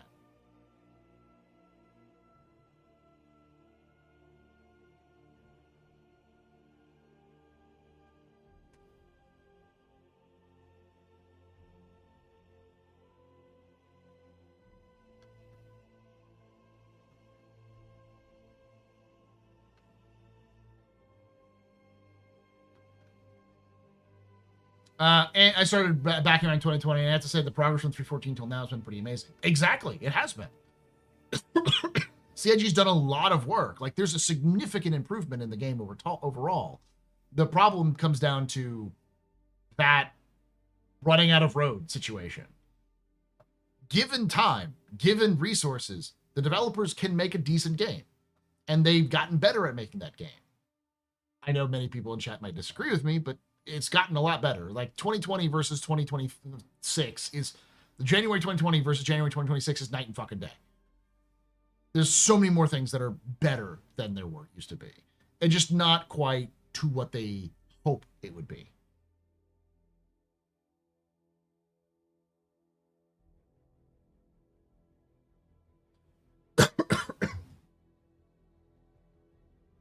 Just give me simple person-to-person trading like any MMO. But that's not simple, especially not over a network.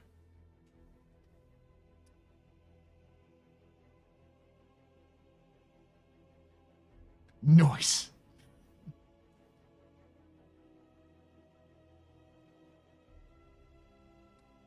So, that is my conspiracy theory, which isn't so much a conspiracy theory as a theory that I cannot fucking prove.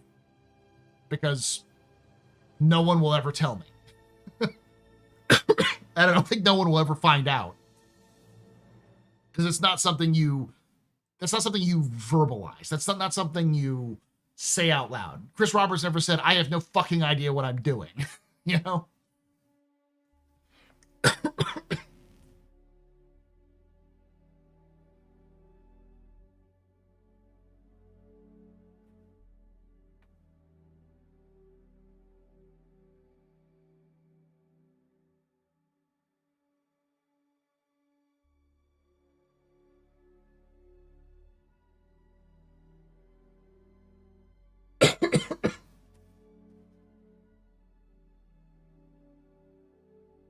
One thing I haven't seen discussed as much, only recent thought myself, is that 1.0 isn't the only meaningful milestone left.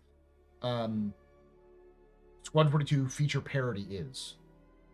What do you mean by feature parity? Because my take on Squadron 42 is that Squadron 42 is going to be its own siloed game. It will be completely different from Star Citizen when it's released because of the nature of Squadron 42 having to be done and Squadron 40 and Star Citizen being able to constantly be developed. It's an MMO. Star Citizen's going to change year to year no matter what. Even after 1.0, it'll change. It's just how MMOs work. It's how live service games always work. WoW this year is not even the same game as WoW 2 years ago, let alone when it was released.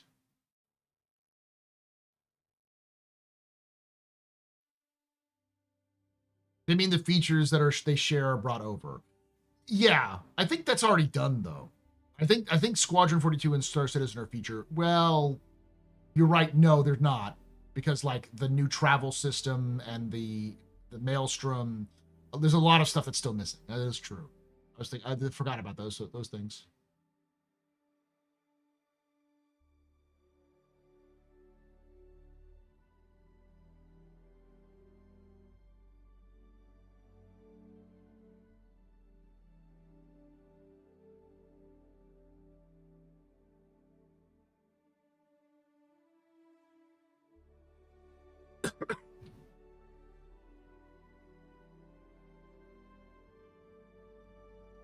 Yeah, there is still some stuff that's in Squadron that's in Star Citizen. The new flight models at least done for Squadron. We just have to wait for them to basically balance all the Star Citizen ships. To finish out my conspiracy theory, I always like to put this because whenever I get a chance to, and me and Nonstop Bops have a discussion on this. We're gonna have a discussion on this at some point, which is compare BattleTech and MechWarrior to Star Citizen. They're both science fiction games. They're both heavily story-based, have a lot of lore behind them. They're also very technical. Anybody who's played the BattleTech tabletop RPG knows that, or tabletop RPG, the tabletop war game, knows that there is some fucking crazy systems involved in BattleTech. There's things like load balance for weight. There's things like internal damage, armor values, all sorts of things. And a lot of that has been ported over to the video games. And as a result, the video games have much more of a balance just internally because of those systems.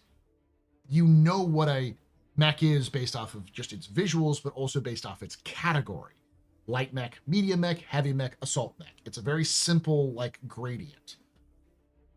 So as a result, you can, because there's a balance system, because of weight, because drop ships can only carry so much weight, you have only so much, so many mechs you can take. You can take a big heavy mech, but then that restricts you to a bunch of smaller mechs to fill out that balance weight. So it leads to its own sort of balance logically and mechanically. With Star Citizen, there was no concept of what a difference is between a light fighter, a medium fighter, and a heavy fighter, let alone a fighter, a gunship, a space superiority fighter, or a capital ship. Like, there's no fucking idea of what these things are because there was no thought put into it, because it was just fucking vibes, man. Let's just go for it.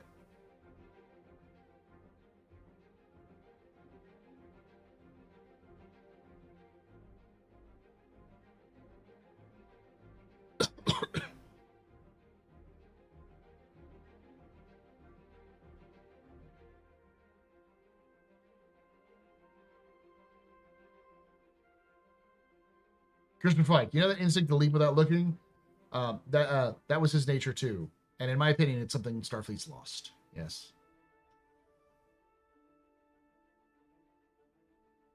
Early studio was very creative driven. Yeah, they never said no to good ideas. And that's one of my problems that I have with Jared saying we never are afraid of a better idea, because that means you are afraid of commitment. You're afraid of finalizing something. Basically, I mean, Squadron 42 converts don't need 1.0 right away. They just need to be able to have Squadron 42 like experiences with their friends. Yeah, I get what you're saying. Basically, anything you can do in Squadron by the time Squadron releases, you should be able to do in Star Citizen. And all of the features should be similar enough that you have, you know, Maelstrom and all of that kind of stuff in there.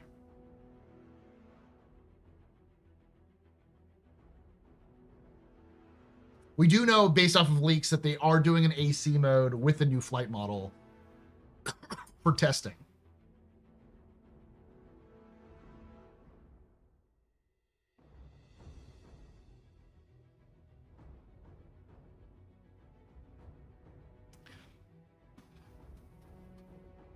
I kind of want to like just clip this whole section of what I talked about. So anytime someone says, but Paul, you're a white knight. I'm like, I'm not a fucking white knight, guys. See my concerns. I just have a belief that the people who are in charge, not necessarily in charge, but like the people who make the game are talented and they are good at what they do and they can make a good fucking game where I can play a space game with my friends, hop into a game with my friends in a big ship and go have an adventure and do some fun things and go home. Like, perfect. That's what I want. So what I've always wanted is just a multiplayer space game that I can play with my friends. And we're almost there. It's just now I'm getting greedy and I want more. Give me good story and narrative and new features. Yeah, that kind of stuff.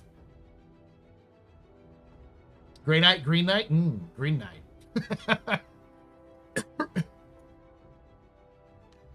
I just don't go into the shit lord route of critiquing. And the problem is that in this universe, it's a lot easier to put people into either the white knight or the shit lord or like the black knight buckets. It's easier to do that. And if you're positive at all, you're a white knight. And if you're negative, super negative, then you're a black knight.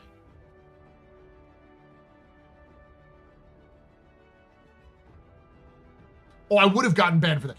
What I just said would have been a bannable from Spectrum, for sure. Do we know for sure Maelstrom is in Squad 42? Oh yeah, no, 100%. That's where they first showed it off, was in Squadron. Like, Maelstrom is so much into Squadron that there's like fucking destroyable cover in Squadron. Like enemies or allies can shoot you, even you can shoot through cover and destroy cover with weapons and other things like that.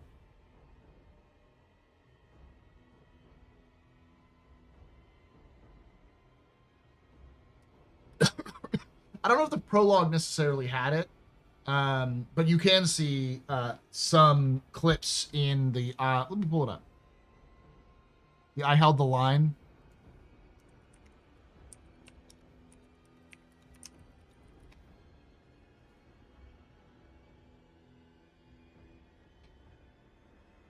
There we go. I'll pull it up. See if I can show you what I mean. Right here is where the Maelstrom comes in.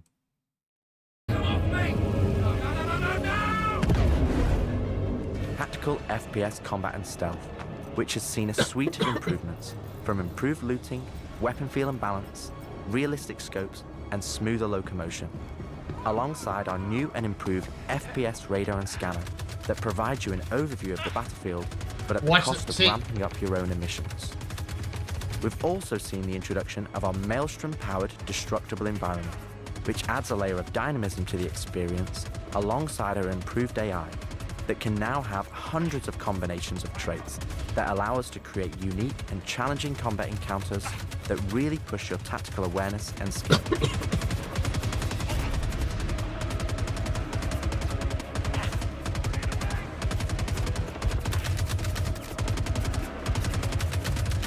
Yes.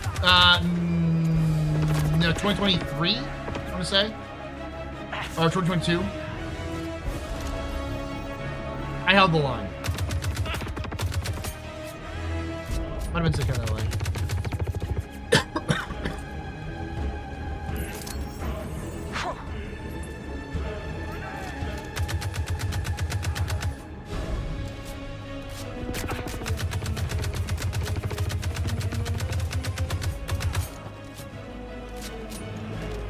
Back it up a little bit. Right there, you see this section right here has been destroyed. So you like their partial destruction of some of the things. So like they have Maelstrom in certain parts. So.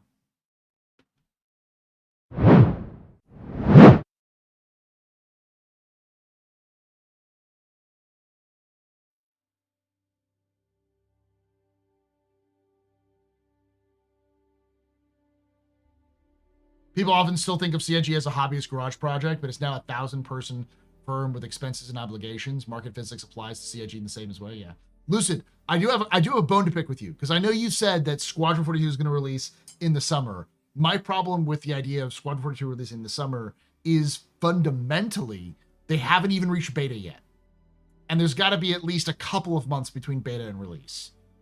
So unless we hear that they reach beta in like February, I don't think a release anytime this at like August being the earliest for some of that stuff. They aren't internal beta testing yet, but they're getting there, is what they said.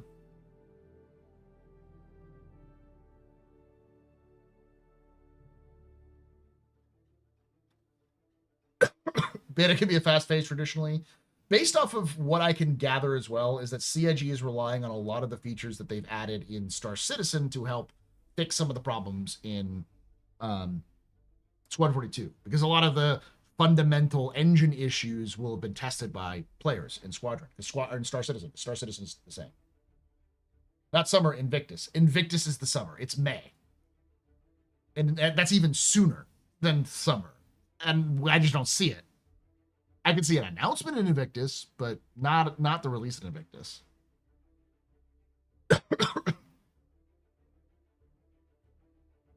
Why wouldn't they take as much time as possible? No way they release it before CitizenCon. True. The only thing is the 227 million debt they have over their head that they don't have. They don't have $127 million in cash.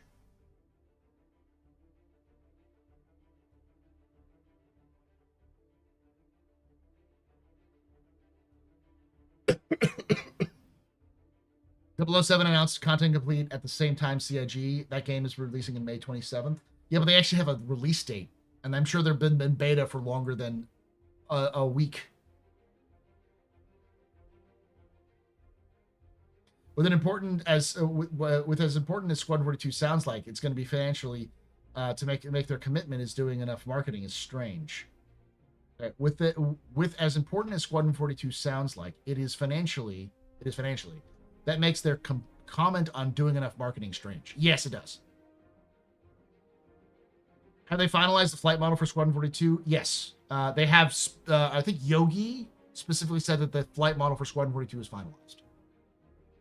It's the one that's going to be, we're going to be testing here shortly.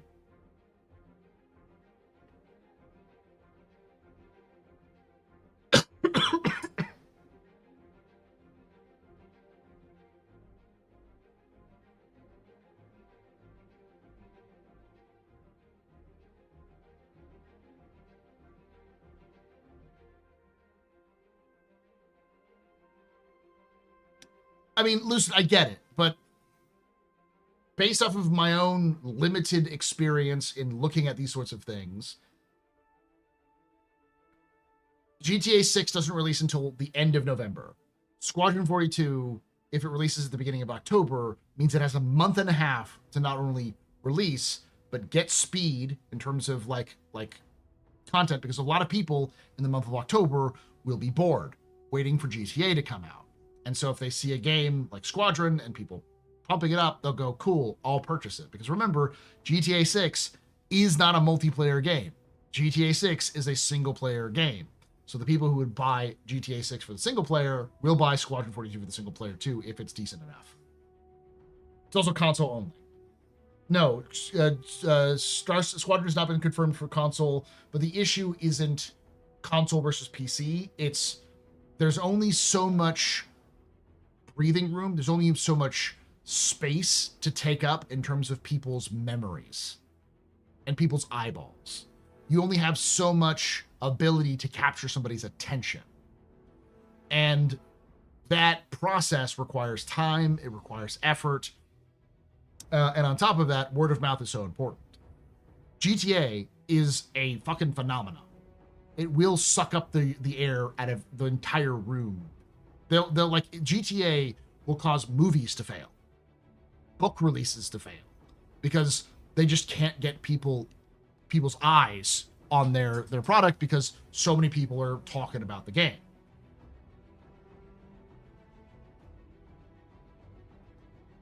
Not for nothing, Twitch Starfield currently at 32 viewers.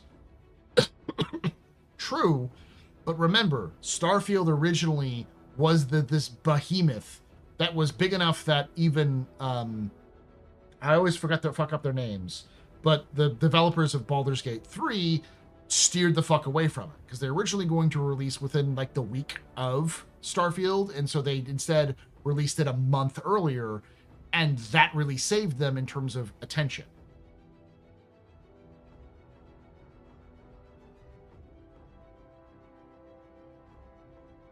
True. GTA might delay, but you can't, at a certain point, you can't try to tempt the bull. You just got to pick a date. Because even if they delay, if you delay again until 2027, GTA 6 is definitely going to release in 2027. It might release in March of 2027, but it'll release in 2027 so that Take-Two can get their money back. Larian. Is it Larian or Lyrian? I always forget to say.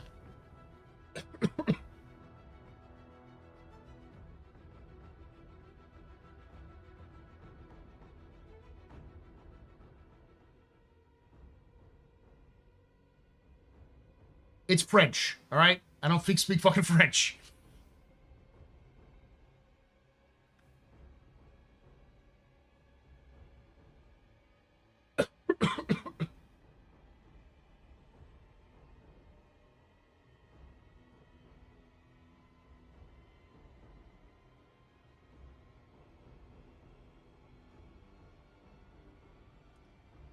Q3, Q4 is much more expensive time to be marketing. GTA will make them even worse. CIG is only like 63 million to spend. Rockstar has over 200 million just for marketing. Q3 is going to be released as suicidal. I don't think so. Because if you do marketing on the lead up to it, that's not as much of an issue. Again, October is going to be dead. There will be nothing released as far as we know. There might be something that gets released, but it might not directly compete with Squadron.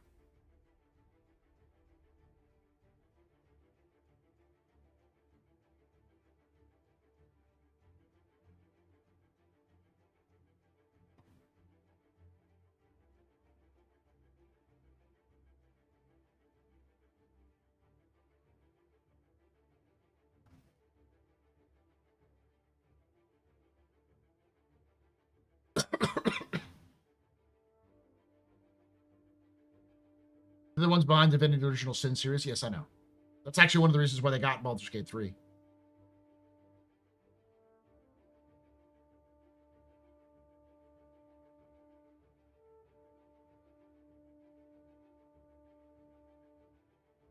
That's why I think October still works. Ideally, I agree. Invictus would be a great time to release Squadron. Do I think it's actually going to work that way? Absolutely the fuck not. I don't think they have the time left for that. In fact, I originally said it's going to come out in December of 2026. That was when GTA was originally supposed to release at the beginning of 2026. I was like, yeah, they're going to take their fucking ass time. They're going to wait until the end of the fucking year to release it. They'll release it on the last week of December, kind of like they do.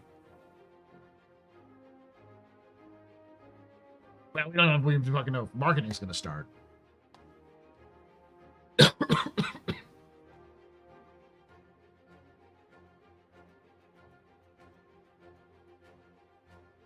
It's been a very negative episode, chat. I think it's a good episode for me to talk a little bit more negative about CIG. And if for anybody who's working at CIG who happens to watch this, know that I'm not mad at you. I'm not even mad at the developer like Chris and those folks.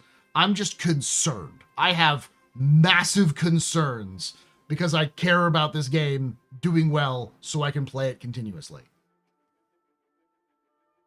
I enjoy making content for Star Citizen, but I can make content for other games and do well. I've seen that with Titanfall. I know that if I really wanted to do well, I could make lore videos on Fallout or Warhammer 40K or both or that kind of stuff and do fine. I just like this community. I've been around this community a long time, and I like the game. I want to see it succeed. I'm not even disappointed. I'm just concerned in the sense that I'm like a guy sitting next to their friend at an intervention. Like, I see what you're doing. I'm just sad that what you're doing, how you're doing it. And I want you to explain why you're doing what you're doing. I'm selfishly altruistic when it comes to Star Citizen. Yeah, I definitely benefit if CIG does well. If Squadron 42 sells like crazy, I'm going to do very good. But at the same time, I've been doing Star Citizen content for like 10 years, and I know the limit. I know the limit of what it is. And, you know, I've seen other people use Star Citizen as a springboard. Captain Richard, great streamer, does not give a shit about Star Citizen anymore. Moved off to like No Man's Sky, is bigger than he's ever been in the past. Like Star Citizen was honestly holding him back in terms of content. There is tons of streamers who've moved on from Star Citizen and done very well in their careers, starting off as Star Citizen and moving up to doing more content. Rexzilla was another example.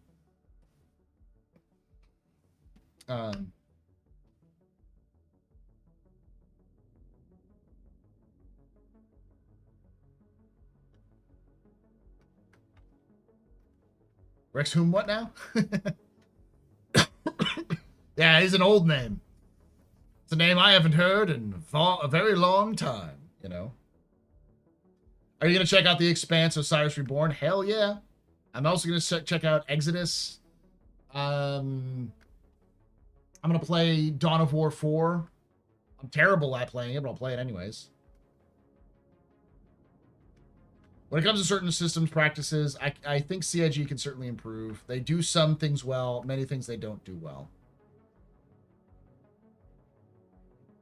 I'll leave it with this, because I'm always of the belief that you can't just point out problems without solutions.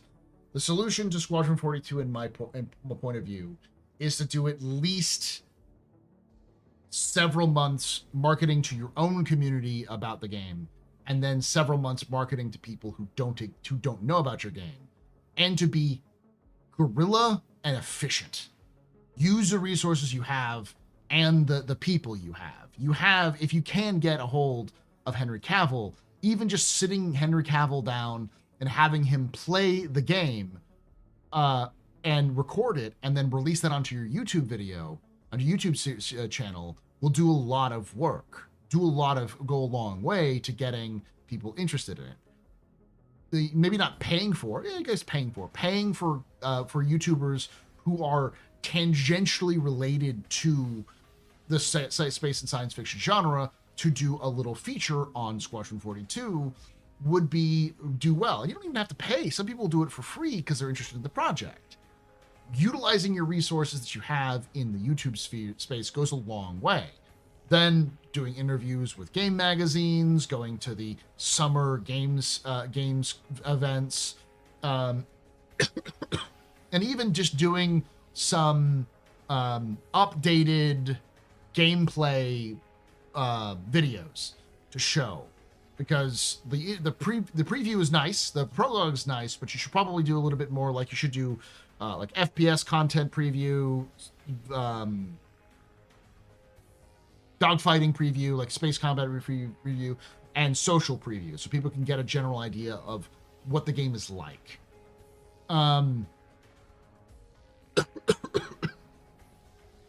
But would Henry Cavill be willing to participate in such an event if you paid him? Also, it's Henry Cavill. If you said, "Hey, do you want to play the game that that you were in 10 years ago?" You know, for a YouTube video, I guarantee you he'd be more amicable. Remember, he was the one who volunteered to be in Squadron 42. who are the randoms to say at what point CIG needs to be GTA 6 needs to be content complete to be ready for November. We've never made a blockbuster game. Same for games media folks mostly. The thing about GTA 6 is not necessarily that we have a lot of information that supports it being done or not done. We just have a lot of information that they fired like 30 fucking people, and a lot of rumors from very well-vested sources that those people are sort of maliciously complying with development and not necessarily fully utilizing development. And that at least a few of the people that they fired because of the union, of them trying to unionize, were vital to the creation of the game. Like, they knew things that other people didn't. So there's enough rumors that were from verified sources that seems to indicate that there's chaos at Rockstar, at least enough that it's causing consternation. So the idea that they might slip from 2026 to 2027 is still very viable if they haven't solved this solution. They were fired. They were fired for sharing information, which a lot of people think is they were talking to each other about their salaries.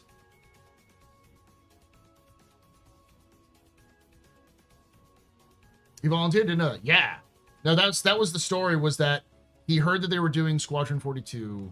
He was a big fan of Star Citizen because he's a huge PC gamer. So he knew about Star Citizen.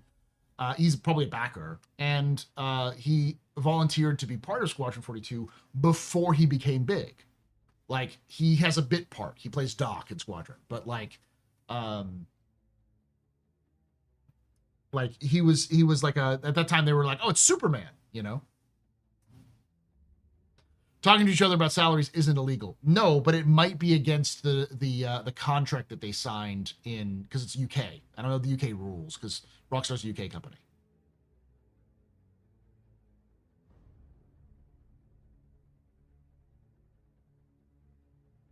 It's under protected speech in the US, not in the UK.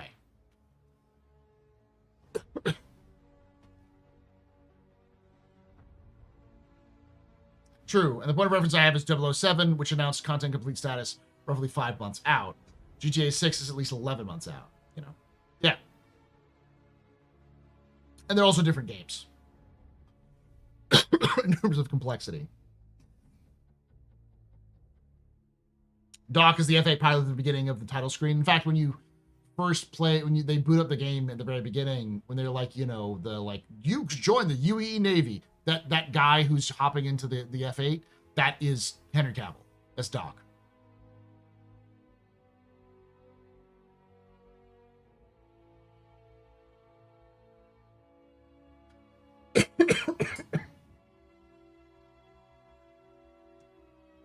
It causes people to complain that they're making less money than people doing the same job. It does, and that tends to get people to say, hey, that's fucked up. Maybe we should try to change that. And decide to organize together to make sure that people who are doing the same line of work get paid the same amount, which is, you know, scary to a company like Rockstar and Take-Two, who make fuck you amounts of money and don't want to have to spend fuck you amounts of money on the people that made the game in the first place.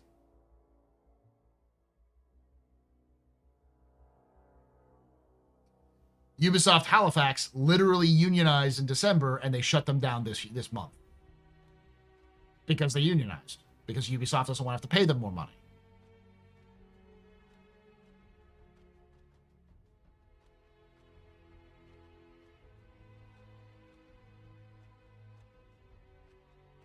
UK likely has better labor practices than America, not worse, I would assume, in some cases. And it's at least being brought up to the fucking parliament. Like we know, you know, it's serious when the parliament of the UK is actively discussing the situation with Rockstar's firing. It was brought up on the floor of parliament. So it's a political issue that's being discussed. And if obviously it's not going away because we're talking about it. Now, there's a reason why we're talking about it, because we're connected, but we're not the only ones. There's plenty of other gamers and game companies that are talking about it the same way because of the bugaboo that is the giant shadow that is GTA 6. You can't not talk about something like this. We'll see. So we're expecting marketing campaign around May, October, as mentioned previously. That's what I would hope for. An announcement date for an announcement date. So basically, an announcement date at Invictus to say, hey, we're going to announce the announcement date at the Summer Games Fest, so that they can do a thing at Summer Games Fest, which is the big sort of PC gamer reveal. It'd be a nice little bonus to get the people who are not Star Citizen fans interested in it. It'll send the Star Citizen fans to watch PC Game Fest, so it gives them a little bit of a boost. And then you'll get the Star Citizen fans talking about it because it's going to be announced at PC Game Fest, which gets more buzzed for it, that kind of thing. Then you go to all of the summer conventions and you release it in the fall. Now, another great time to release it would be August or September. Those are like, Baldur's Gate 3 released in August.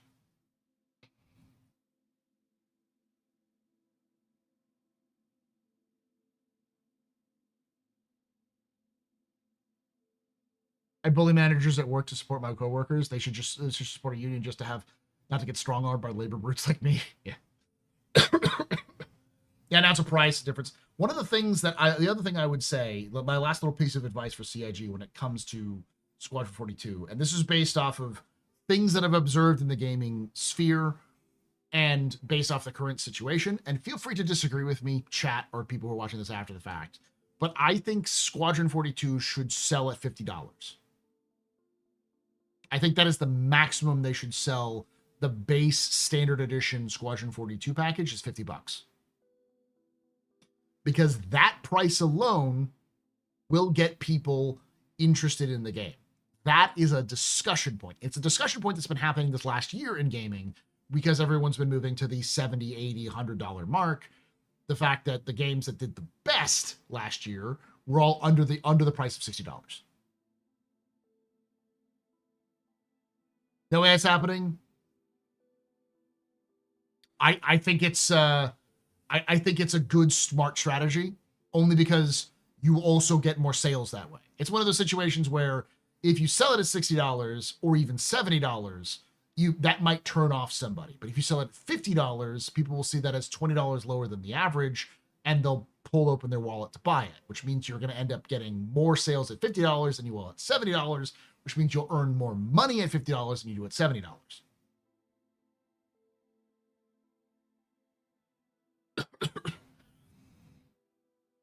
It's a 40-hour single-player game. Yeah, $50 is fine for a 40-hour single-player game. It's a single-player game, not a multiplayer game. That's a fine price. And you can also sell special editions at $70 and at $100. You can do the beyond just the single game package, and people will still sell them. But you sell the base pack at $50.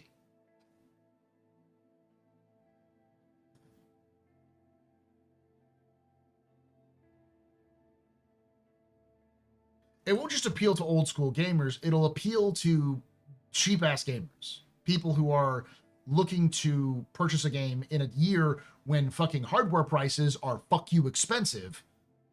That would go a long way as well. It's the retail version of the Laffer curve, yeah.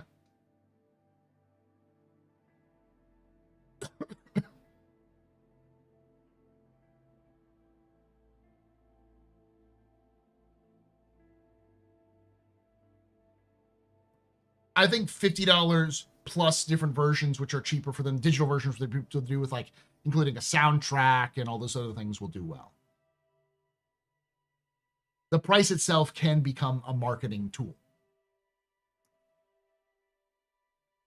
I think cheap ass gamers are going to wait for it to go on sale. Of course they will, but putting it at $50 will drag some of those who would already come into it.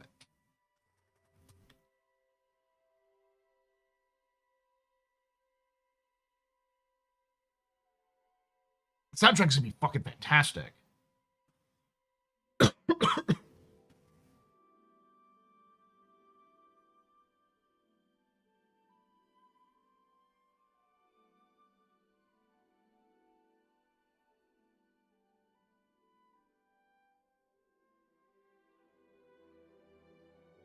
I think you close more doors than you open at $70. I think putting at $70 is a risk when you're a brand new IP that nobody's ever fucking heard of. You know, there's an arrogance to selling Squadron at $70 that I don't think CIG's earned. I think that's a risk because, like, yeah, they need to make $127 million, but selling a game at $70 and you only sell 100,000 copies, or not even that, like 10,000 copies, then you're fucked. You know?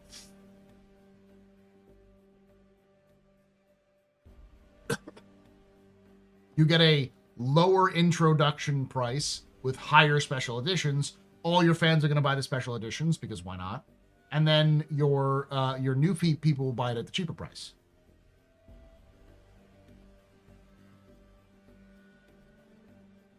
Baldur's Gate 3 is $70.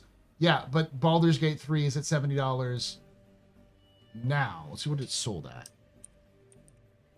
It's also Baldur's Gate 3. Put it that way. It's got a 3 in the title. You know, it's the third Baldur's Gate game.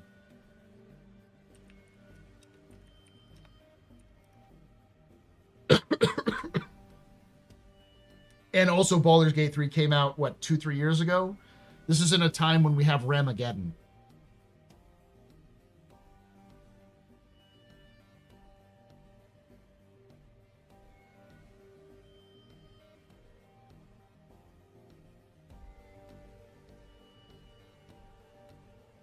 And Baldur's Gate 3 is not $70, it's $60.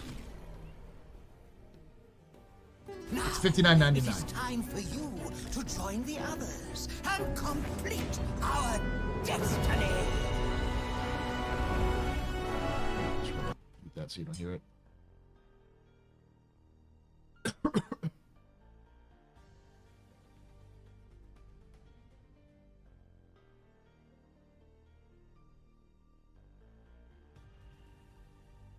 It also had D&D behind it. It had Wizards of the Coast and all that kind of stuff, you know.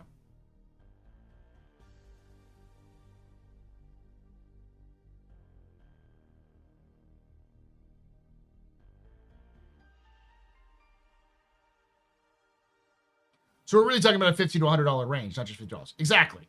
But you could, like I said, if you have the range of like a $50, an $80, and $100 game, where you have the 50 is the cheapest version people can get, and the $100 gets you all of these cool digital stuff, and maybe even a copy of Star Citizen. You know, pretty good deal there.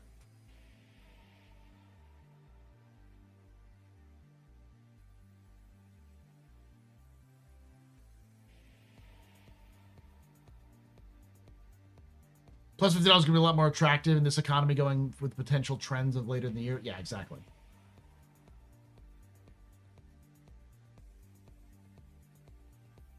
BG1 and 2 were niche as fuck. BG3 was a breakout hit. It was a breakout hit, but it was helped by the fact that it already had an established fan base who were super psyched about seeing it. It had been in early access for a long time. It's a lot of similarities with Star Citizen. It was released in a time when no other games were being released in August. But it also had, like, a lot of going into it. It had a lot of other things were going into it.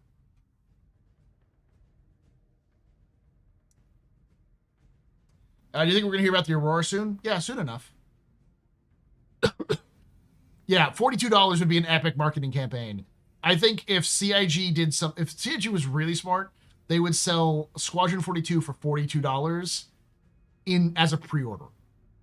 So between now and the release, or whenever, between the release of the pre-order and like a month before the release, it's $42 to pre-order the game. I mean, it was $45 for a long time, so.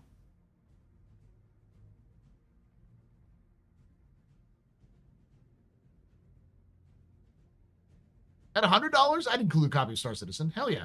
For $100? At that point, it's basically you're paying $5 more than you would have if you just paid the $45 the $50 version, you know? You paid $45 for both games. Exactly, yeah. Like, it's $90 normally, so $100 would make sense. They also have the ability to upgrade their higher tier versions of the game. People like it, similar to how games can buy different base version and then premium versions. I've said it before.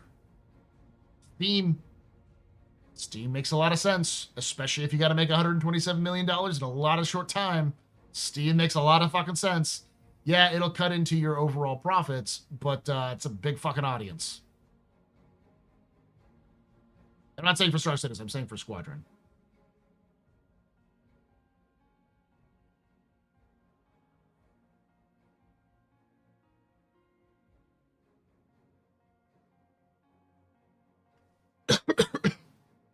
The question is CIG going to do any of these smart things? That's why I left it here, because I'm going to wrap this up and go to bed. But the reason why I said what I said was because I'm hoping, this is all my suggestions for CIG, because I didn't want to just leave it off as being negative. These are things like, I'm like, if you did this, I can almost guarantee you will benefit from these factors.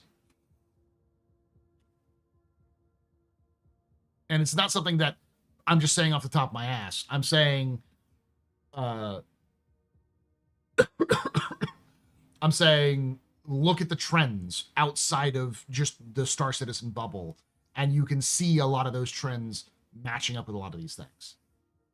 They get a Spectrum boost? No, because I mean, like, it doesn't really matter. If CIG watches or doesn't watch my show, I know some people at CIG do. I've heard producers watch my show. I know people in the Austin studio watch my show, which is nice. Thank you. Hello. Especially if you're working late at night and listening to this. I'm sorry, I've just dumped on you all night. You know, pass this along. Pass these things along. In the sense that, like, they can improve this. They could nail this. Because I really want them to nail it. Because if they nail it right, I think they'll do very well at the sales, when the sales come in. Because the important thing about Squadron 42 is that it's a good game. If it's a good game, it will always do well long-term, because CIG doesn't have as much of an incentive as a need to make immediate amounts of money back. Because while the callers could exercise their pullout in 2026, I think they'll exercise it in 2028, because that's the maximum payout.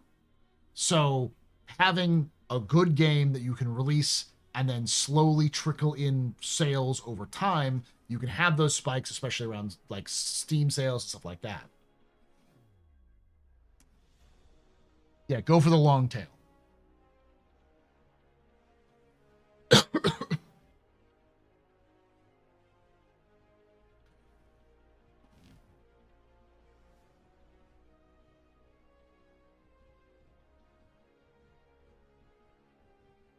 They just never gone with lower price when they could set it higher price. They're fucking allergic to volume sales. Yes and no. It's just because you said fuck.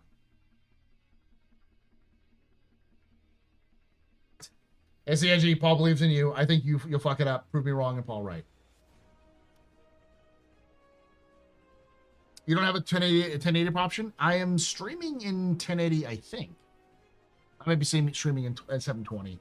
I had a lot of problems with streaming at a 1080 60. I can get it, but every so often it'll desync the shit out of my computer. So feel better? Yeah, I'm fine.